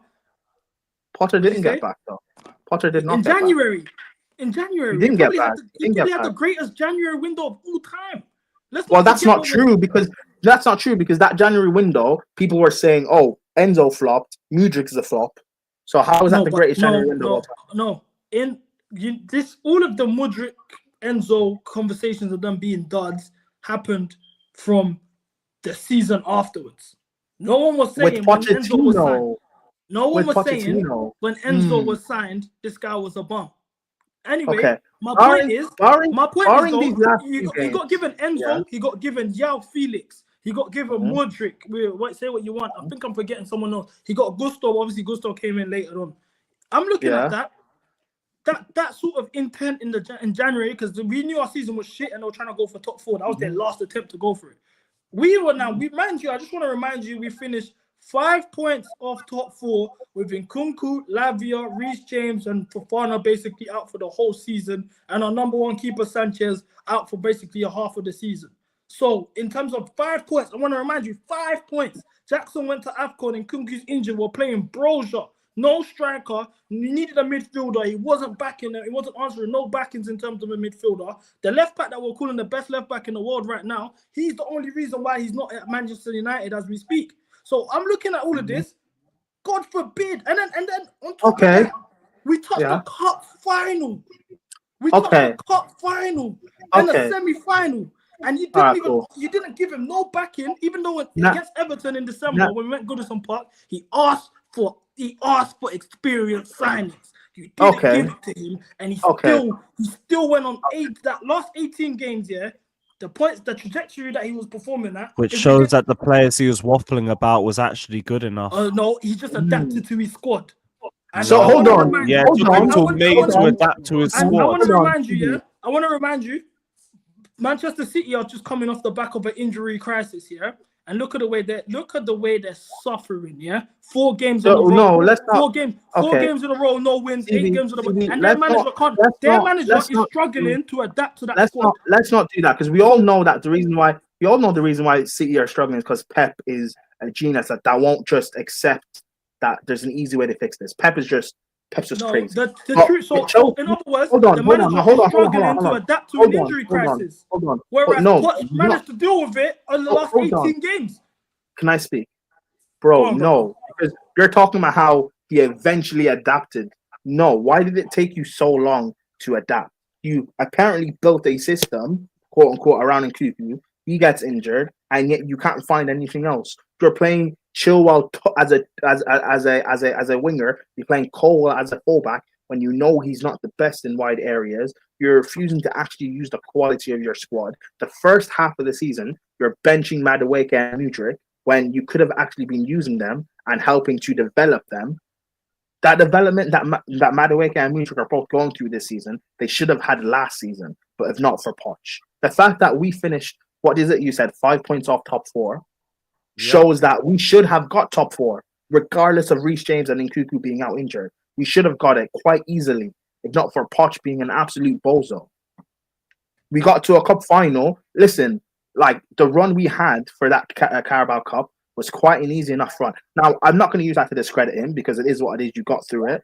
But people don't remember, we were moments away from getting knocked out against Newcastle, if not for the fact of Kieran Trippier as a Chelsea fan. That Wimbledon game. So that's what we're doing, not the fact. So we're not going to say. We're not going to say. So you're not going to credit Poch for doing the sub in the first place that brought Mudryk on that saved the result. Let me Is finish. that not what a manager's supposed to do? Let me finish. We're not going to talk about that Wimbledon game that was played that no one got to see, but we all heard it, how shambolic that game was. We're not going to speak So then on you that. can't talk about it. You didn't see it. This is ITK. The Liverpool game, the Liverpool final. I'll be real. Within 90 minutes, I don't even necessarily blame Poch for anything within the 90. But the way we played in extra time, the 90 minutes, I don't blame Poch per se because we had enough chances. Gallagher had like 4 or 5 20 big minutes. chances. He coached the win. Wait, hold on, guys. I'm going to get my charger. You guys continue, but I'm going to get my charger. I'm just saying for me, I like how I was feeling. I don't have a problem with the 90 minutes. Gallagher had enough chances that if he scored at least one, we would have won. I don't necessarily have a problem per se how we set up.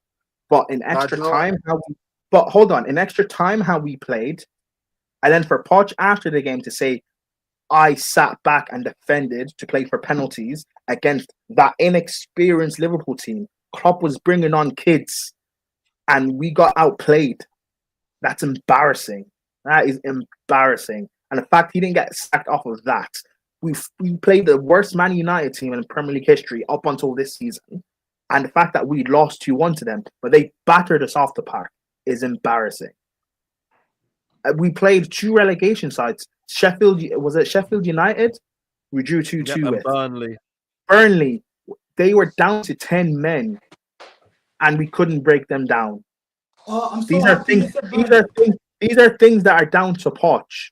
Like, we can't praise him for some of the good things, but when I try to be critical of the bad things, all of a sudden we want to add in context. Because when I want to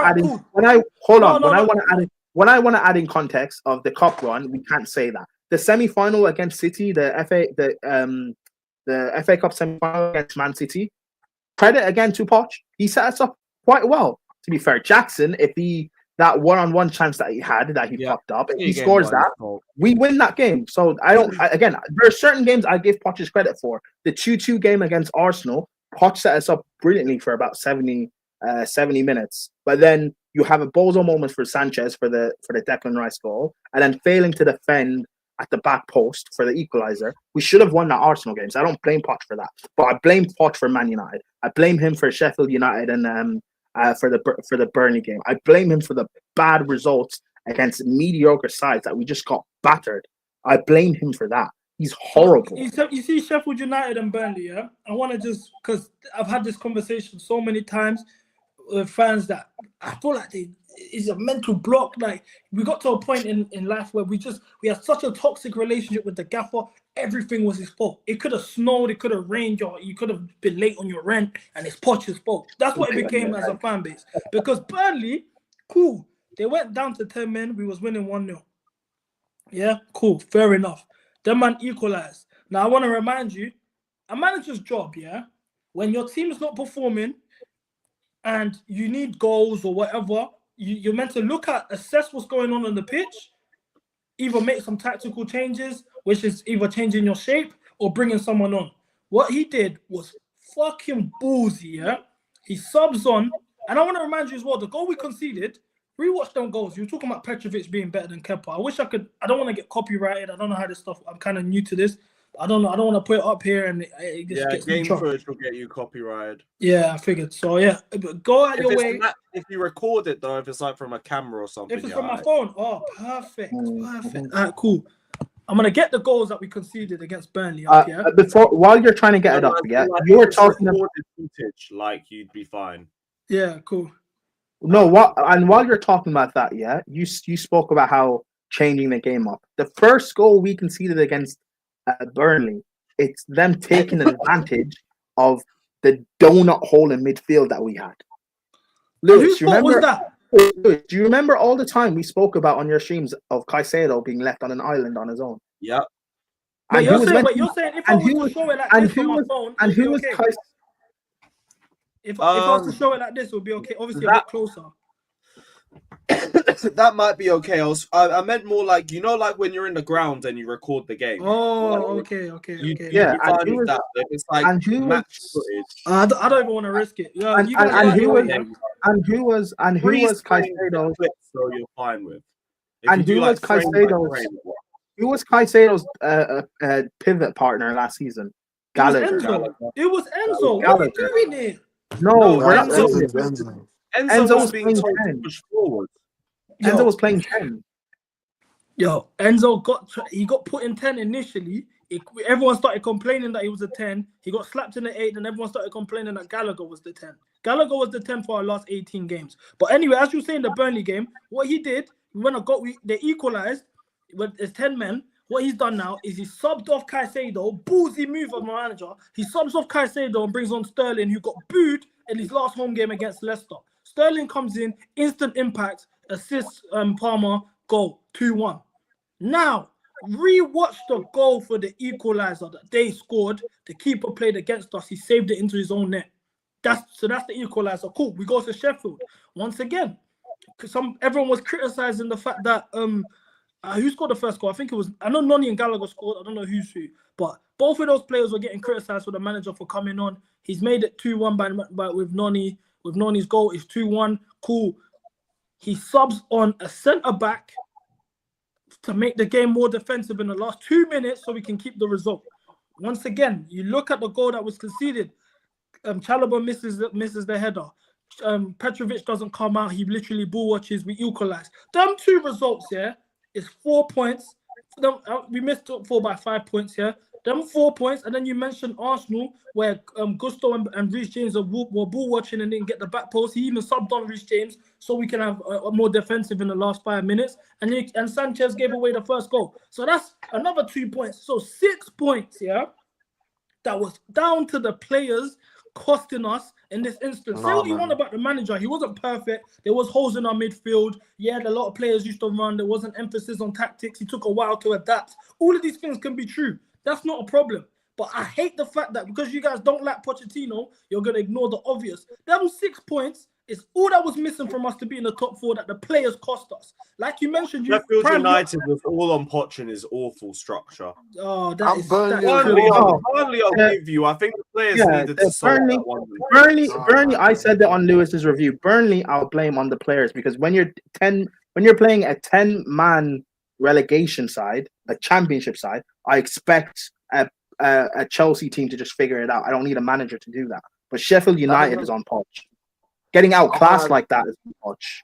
And you were getting blocked off the park with his structure. The forwards were being left isolated. I saw just Cucurella doing the entire left-hand side's job by itself defensively. Wait, hold on, Lewis. I'm just seeing this here. My Flamingo will win 3-0 against London Neighborhood Daddy is coming. Filha de puta, cabrón, cabeça grande, chupa pia, Yeah, fuck filho de out, Mono, merda. mono, mono, All of them mono, things mono, there. mono. Look, we're gonna see you guys in 6 months, yeah? I want you guys to keep the same energy. Trust me. I see guys Mono, pissing mono. on our kits and that. I swear I was fuming. I couldn't believe what I was Wait, watching. wait. Someone Don't pissed worry, on our. bro. We'll see you next year, man. We Like, will this see is you like great. you guys Wait. want to have your clout and Who attention. pissed on our kit? Who pissed on They our kit? pissed on our kit. They slept in the toilet and pissed on our kit. You guys What, can the have this Flamingo attention now. fans? Remember, we're lions. You're the prey. This is what these lot are forgetting. You know, I'm not even the. If it wasn't for Ronaldinho, I swear I would dunk on your club. And just the fact that you produce Ronaldinho, I have a bit of respect. You guys are not Santos. You're not Corinthians. Even Palmeiras got more flat than you. Even that Leon, you know the Leon club that were also drawn with in the Club World Cup. They beat them in 2 legs in the Libertadores, whatever the fuck it's called. But get out of here, man, cabron. Well, I don't know many Portuguese insults, so I have to recycle it. Chupa pia, Mono, filho de mono. merda, Mono, cabeça mono. grande, cala a boca. Cause I want to say something about Poch. I can't lie. Yeah, go on, bro. See if you don't. See your Poch, yeah. Guys are forgetting, like, you see how you guys are expecting that Chelsea team to figure out against Burnley. You're talking about guys that's like their first, like a lot of them is their first like proper season in the Prem. They're not gonna figure it out. They need a coach to literally like put them in a system and like help them figure it out. And then what's funny about Poch, yeah, he had Gallagher in the 10 when you have Palmer in right wing. Put Palmer in the 10 and put a winger right wing. That's what he did after. No, but do you know what? against Do you know? Wolsey. Because this is It's where common this is the sense. flaws. These are the flaws that Poch had in his tactics and his system. I agree with that. He should have Gallagher being in the 10, but you need to remember the reason why Gallagher was playing is because obviously he used to leave a gap between his midfield and his defense, which was a flaw. But Gallagher was able to cover the ground that Enzo couldn't. So why is didn't why he was drop in the 10. Enzo? Why didn't he drop Enzo? Because he actually said a famous quote against Everton press conference where he said, "If I was to drop Enzo or Caicedo, the owners will kill me." I believe him. I think there was pressure from the higher ups to play. My big thing with Pochettino was every time he'd complain, I kept saying, "Stop complaining, just coach, just coach." Maresca has figured out a way. Because remember, we still have this bum Madueke that's playing, this bum Mudryk, flop Enzo, flop Kai. We still have all these same players, and yet he's making it work. So why couldn't Poch just make it work? This is the I want to make this very clear. I do think Pochettino was rightfully sacked. Yeah, in hindsight, I do think Maresca was the rightful appointment also. But let's not why can't 2 things be true? Because I think you guys are being a bit disingenuous. Poch didn't have the same squad Maresca had. Mind you, Fofana and Nkunku are available. Lavia is available. They weren't available. And on top of that, cool, both Reece James is out. That's fair. Sanchez is back again. Fair. Now, as well as that, he's got Neto, he's got Felix, he's got Sancho. He's got a completely new attack, if we're being honest. So when you guys say, "Oh, it's the same squad," why didn't he? Fair enough. I don't think if Poch stayed, he would have been second in the league, 7 points off top. No, I don't believe that. But let's not lie and act like it was the same squad and he just wasn't good enough. That's not fair. It was a squad that was good enough to get top 4 in the Carabao, and he was failing miserably with that. No, they should have gotten the top 4. They should have gotten the top 4. I agree. And the Carabao. I think, but I think the Carabao, the players in the 90 minutes, even the first half of the extra time, I think they let him down. I blame the players for 20 minutes of that game, the final 20 in the first 90, because I didn't even like the starting tactics. They were just hoofball to Jackson and pray. Man of the match had an amazing game. It's the easiest final who'll ever have in his life. I blame the players for the 90 because I think we did enough. Well, I say the players. I blame Gallagher. No, I was just saying my side. I only blame him for 20. Yeah, but regardless, if Gallagher puts any of these 3 big chances missed in that final and we win 1-0, no one's blaming Poch's tactics in the 90s. No, I'm still saying his tactics were shit, but no one will listen because we won the cup. I wouldn't have because for me, I don't care how you win a final so long as you win it. So I wouldn't have blamed it. No, I still would have because I'd have so much eyes on him in general at that point in the season. If we won it, I still would have been Poch out. It wouldn't have changed nothing for me. Oh, I still would have been Poch out. But like I said, I would have thanked him for the final and sacked him the next day. Yeah, off into the sunset you go. I hear it. It is obviously I understand. I don't think Poch was the guy, this and that, but I just wish people gave him a bit more credit for the work that was done. They act like he did completely I think nothing. he's one of the biggest curses that has happened to this club in recent history. You say that, yeah, and I would actually Lewis, I'd fuck with you if you saying that is yeah, cool, that's no problem. I understand. Then you say stuff like, oh yeah, but Potter this, but the excuse number 1 for Potter, excuse number 2 for Potter. Oh, if that's the case, have the same stance for Potter. No, but I don't think he Potter was perfect. I just think he actually had a worse team to deal with. Hey, you know what, CB? Hold on. His game management wasn't good enough. His Havertz obsession wasn't good enough. He should have started Aubameyang in much more games because he's just a better goal scorer and a better 9 than he is. You know what, CB? No bad mistakes. I'll listen, because I don't rate Potter. I didn't want Potter in the first place. I'll agree. Potter's a bum. But you know what? Pochettino's worse. He is. Yeah. That's mad. That's mad. But it's fair enough. So when you consider where we are today. Run up the likes, people, by the way. Run up the likes. Yeah, appreciate that, man. Hit those likes. We ain't said in a minute. Hit those likes, guys. Smash the likes. Where else are you getting this entertainment, guys?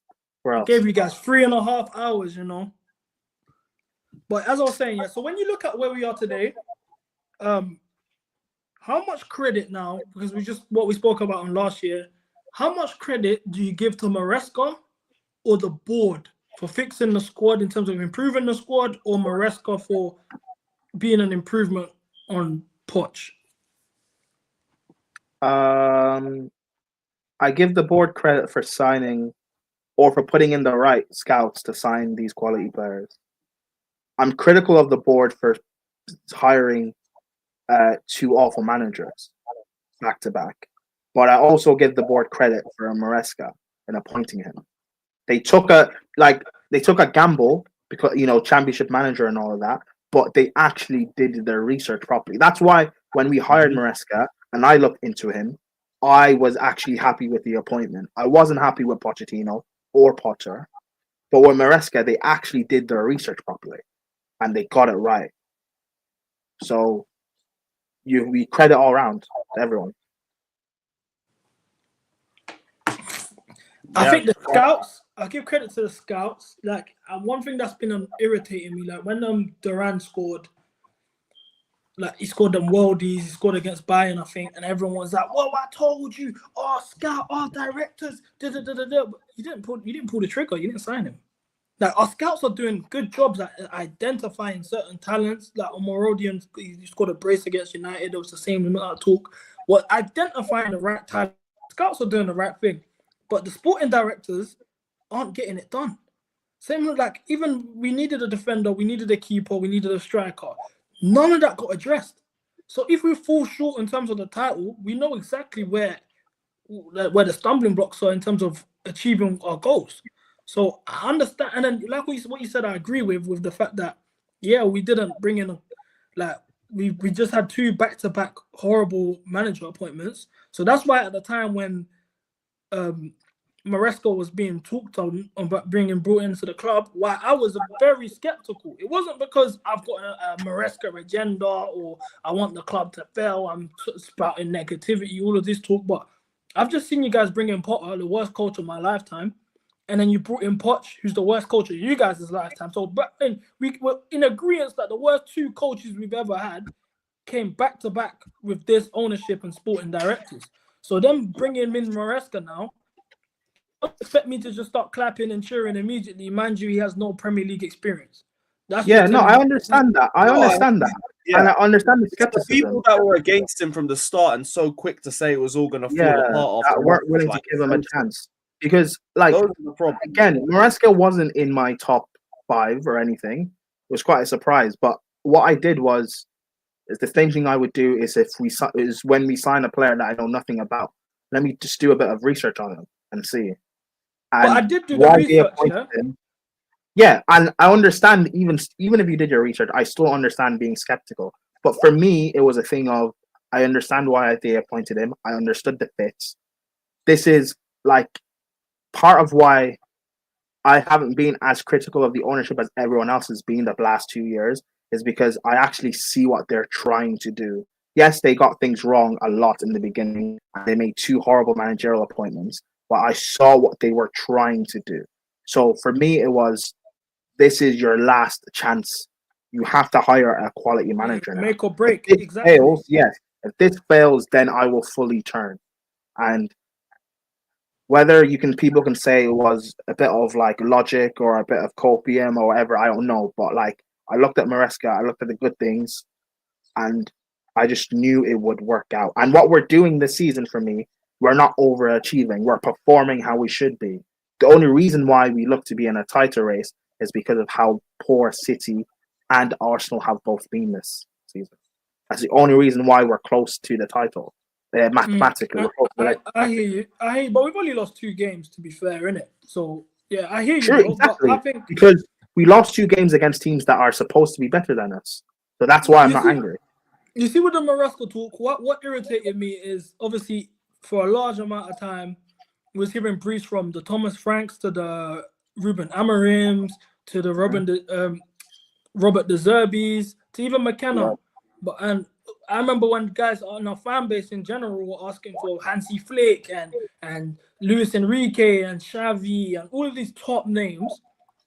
Not one, even the tactical ones never mentioned in Maresca. Now, my brethren, Steffi Mavididi, he's from my area. He plays for Leicester. So a lot of the man used to go to Leicester games just to watch him play. Oh, you know I Mavididi? remember.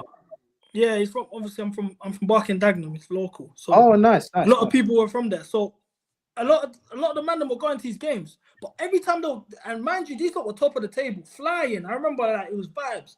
So a large part of the game, a large part of the second half of the season, these lot were coming back. Oh, we lost. Oh, these men lost. Oh, these men are shit. These men are violating. These men just kept losing games. I even went to a Leicester game. It was a home game. Who did they play? I think it was Coventry. And the men were not convincing. And Leicester fans at the time had question marks over the manager. So I remember when it was linked to Maresca, I said, what the fuck is this? I thought it was a smoke screen. I thought, oh, these lot are just doing smoke screens. That's like they're going to bring in a De Zerbi or Amarin. When we actually signed him, I was shocked. I spoke to Leicester City fans. I said, what's going on? Tell me, generally, what should I expect from Maresca? The man himself said, I can't lie, he is spooky. We almost blew a title race. And this is all I know about the guy. Yeah. And I'm thinking, what fuck? And we just had 2 horrible manager appointments in that span. You know that period where they had blown the title race, quote unquote, was that during the period where Leicester had mad injuries? I don't know the context in terms of their injuries. Like, I'll be honest, I don't. It must have been because they had mad injuries last season, which is why they started to dip. Lewis, do you not remember Neil saying this? Because I remember him speaking about it during the time on Shameless FC. During that time, speaking about Leicester and how many injuries you guys were having. So, he said like he did a good job at minimizing injuries. There was never a lot that they had to deal with. And like I looked at their fall off in the second half of the season, it mainly just came down to crap finishing. So I just rested with the belief that we had better forwards than what Leicester had to offer.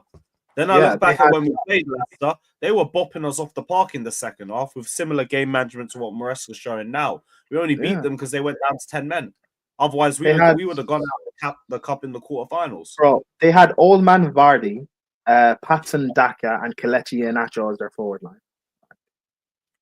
What are we doing? Do you know what's crazy? Yeah. I was even at Leicester's celebratory championship title dinner. I didn't know this was the man that was going to change my life. Oh, you were there? I had no idea this was the man that was going to change my life. Nice. It's crazy. So when I look at it in hindsight, I'm like, you know what? Fair enough, innit? But at the time, I was like, no. And I thought I actually knew a lot about the manager. Because even the football that they play now isn't the same to what they were playing last season. I know there's possession. You can see certain times in terms of the build-up. Yeah, he's adapted. Yeah, he's not as stubborn as what people have made him out to be. Like, listen, Maresca, and I said this when we even appointed him, Do I think he is the guy to like win us the Prem or the Champions League ultimately? I genuinely don't know. But what I do know is he can build us to be title challengers over the next. Do you know, yeah. In terms of Maresca, why I would say why I'm leaning towards yes, yeah, is because just of the fact that you won a league title in your first season. Like that alone, salute. You could say, yeah, they had the best wage bill in the league and all these extra stuff, or they almost bottled it, all of that. But at the end of the day, you won a title. Now, the skepticism lies in the fact that we are yet to beat a big team. And that these type of things, like you can't go for a title and have no big six wins. And when I say big six, I don't care about United and Tottenham as well. I want the real your title rivals. But which is why we're not like it's the first season. We're not expected to be in this title conversation. So if we get through these games, we're unbeaten, which we should be, and then we play City, regardless of City's form. If we go and is it? I don't know where the game's going to be at. Is it at Etihad? Etihad, no? Yeah, bro. Going to the Etihad and dominating them, beating them, that is a big sign of okay. Let's actually go for this title and see what happens. All right, but do you genuinely believe that we will win that game, though? No, I don't. Because me personally, I still have City winning this league. So I'm expecting City to like just go on this. City will just start winning games. People won't notice it until all of a sudden they're like 4 points away from Liverpool, and people starting to realize, oh, City will win this league. It's what City always do. So by the time City play us, they'll beat us, and people will realize, oh, City are back now. I don't know. What do you think, Lewis? Do you think we'll beat them? I don't know, because it depends on a lot of variables. They could actually go and have a good window before that point. As it stands now, if you brought me City tomorrow, we're beating them. But I don't know. Front. Let me go through some of these comments. There's a lot of people asking questions. So, Roy says, CB, looking at Maresca's squad and enlighten us on how Potter was backed. Potter had limited attacking options. Potter must be pissed off seeing Maresca back so well. Well, Potter, yeah, you could argue his attack wasn't great, but he just, when he was hired, the window closed 5 weeks before he was hired, and we just signed Sterling. Obviously, Aubameyang was a terrible buy. Then in January, we brought in 2 attackers in João Felix and Mudryk, who was at the time was called the Ukrainian Neymar. In hindsight, that is criminal. Blame the PR team. That's not, and you guys were falling for it. But blame Arsenal fans. Blame Arsenal fans. Yeah, it's actually Arsenal. You fell for Arsenal's hype. I wanted Amarim. Yeah, me too, actually. So did I. He was my first choice. I'll be honest, I did. In hindsight, I'm happy we didn't because he doesn't really do midfield play as well. But yeah, I've actually got to go. I've got another show that I'm late for. CB, no, thanks go on, for do your thing, man. having me on, bro. Thanks for having me on, bro. Hit me up on Twitter, yeah. DM me. I am actually. I actually DM'd you for the link before. Swear. Message me now so I can have you on here. My bad, bro. Yeah, no, I am. Yeah, I've DM'd you on Twitter. I followed you on Twitter. But yeah, I love to like do more streams with you and stuff, bro. Yeah, love, man. Thanks for coming on, man. I'm even gonna wrap up soon. I just want to get some of these comments in the way. You guys are forgetting Maresca played in Juve with Zidane under Ancelotti. He's a winner. I forgot about that. Still got a serious overhead kick on his belt as well. He played Juve, right? I didn't know that. I need to check more of his player. Yeah, he's heritage, man. He even played with Dybala. I saw a picture of them two together. I was shocked. He played against Messi as well. Bro, he's not on Arteta, man. He's an actual baller. He scored an overhead kick in the Europa League final. Lewis getting shout out. Potter knew what he was walking into. That's his own facts. Big up, bro. Yeah, PSG, man. Come on. Terrorists and terrorists. What is it like to be an insect compared to the biggest of them all? Is this the Brazilian guy? Who are Flamingo? Wait, have Flamingo done something that I don't know about? That's what I'm thinking. No, I know that. But why are they talking? Have they beaten us before? No, basically, one big fan account started talking the most about Chelsea being a small club. That's why the Bugs Life memes are doing the rounds, because they're like, oh, we're bugs compared to them. Are they a big club? No. Bro, No who's one gone? knows about them outside of You know, Brazil, but people because go they're to big in Brazil, Brazil, yeah. they People think they're travel really to big Brazil and ballers no one saying even shit. tries to go see a Flamingo game. Who cares Yeah. about Flamingo? Like in Brazil, like I know about Santos, I know about Fluminense, I know about Corinthians. I don't know what Flamingo is. I know it's an animal. And if we're insects, we just took your biggest talent in the last 10 years, bro. Estavio. So I don't mind. Let us be insects. Like, Oh, Flamingo plays for Estevao plays for Flamingo. No, he plays for Palmeiras. Nah, but we've got their country's best export. It's Yeah, what we it got is. their best. We're We all got going to their be wearing country's best Chelsea talent. shirts in 3 years, you bums, and then we'll see how small we really are. And watch you guys all buy his kit as well. We need Hey, that money. old man David Right. Luiz versus Jackson, man. I'll be there. Oh, Bro, Lewis, how My come you God. didn't use that? How come you didn't use that slander? There was more than enough going round. Like that was around like the bottom of the pile. Bro, Save it for when a rainy day, innit? This will be the Easy last for you. question for me before I wrap it up. Do you guys reckon Maresca's being told to play Sanchez? I think honestly that Sanchez is being scapegoated too much. I think after the Brighton game, he's actually not really put a foot wrong. He's won us some good points. He won us that penalty save against Bournemouth was top. I think against Liverpool, yeah, the second goal we could have been a bit better. He made a big save against Aston Villa. He made big saves against Forest late on when the pressure was on, and we could have lost those games. I honestly, obviously, I don't think he's quality. I do think we need to upgrade on a keeper, but I don't think he's as bad as everyone's making him out to be. Especially when the same people who are slandering Sanchez and leading the brigade will probably tell you that Petrovic is actually not bad. So their goalkeeping knowledge isn't as top as they want it to be. Like he has been okay. Like if I think in terms of like, I don't know, I said this earlier in the week on Football Terrace. If we're talking about like players that have won us points, like I'm not gonna lie to you, Sanchez has probably won us more points than Enzo has. But Enzo's justifying his 105 million fee lately since he's divorced his wife. But I'm not gonna lie, that save against Aston Villa, I one-on-one think against even Watkins. that statement's crazy in itself, though. I don't think he's justified anything yet. Yeah, I agree. I think he Sanchez should be correct. Sanchez has made 3 big errors leading to a goal this season. So what? That was Brighton, one of those, right? Could you tell me the rest? The thing is that Man United.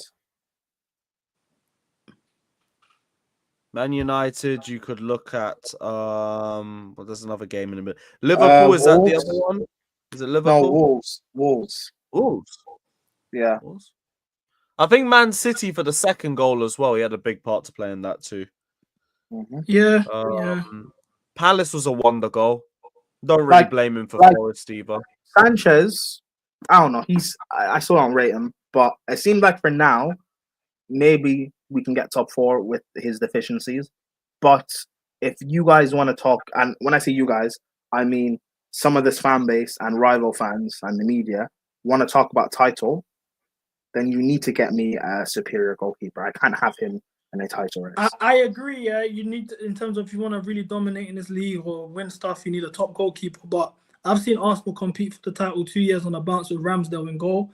I have seen Liverpool go to a Champions League final with Karius, where we know how that ended. But the fact you're making it at that point, you can still compete with a goalkeeper that isn't the best in terms of his distribution.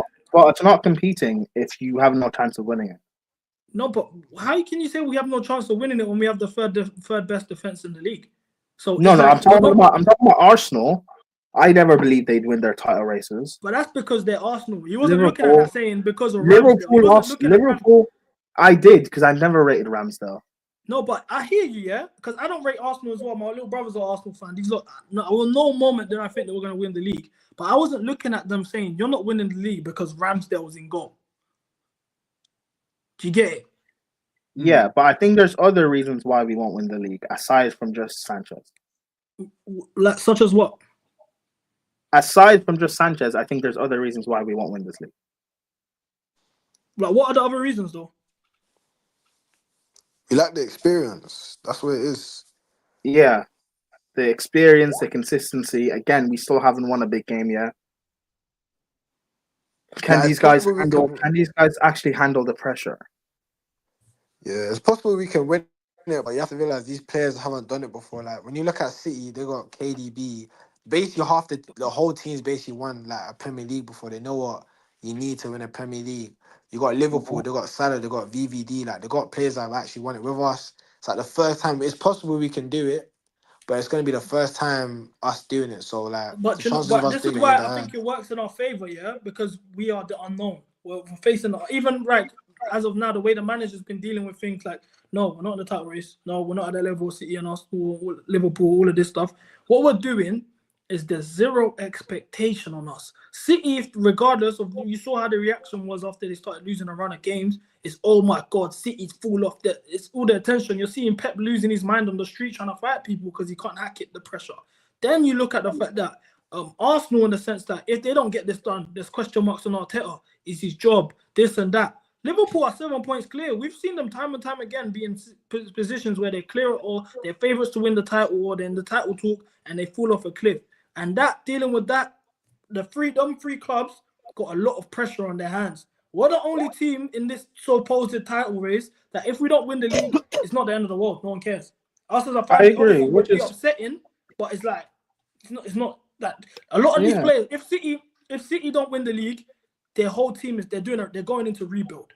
If Arsenal don't win the league, a large part of their fan base is asking for the manager to get sacked. If Liverpool don't win the league, we don't know about Van Dijk or Salah or Trent even wanting to stay. So the league title is really like the future of these three teams is very dependent on winning a league title. So that pressure already is heavy. We're the only team that don't have that.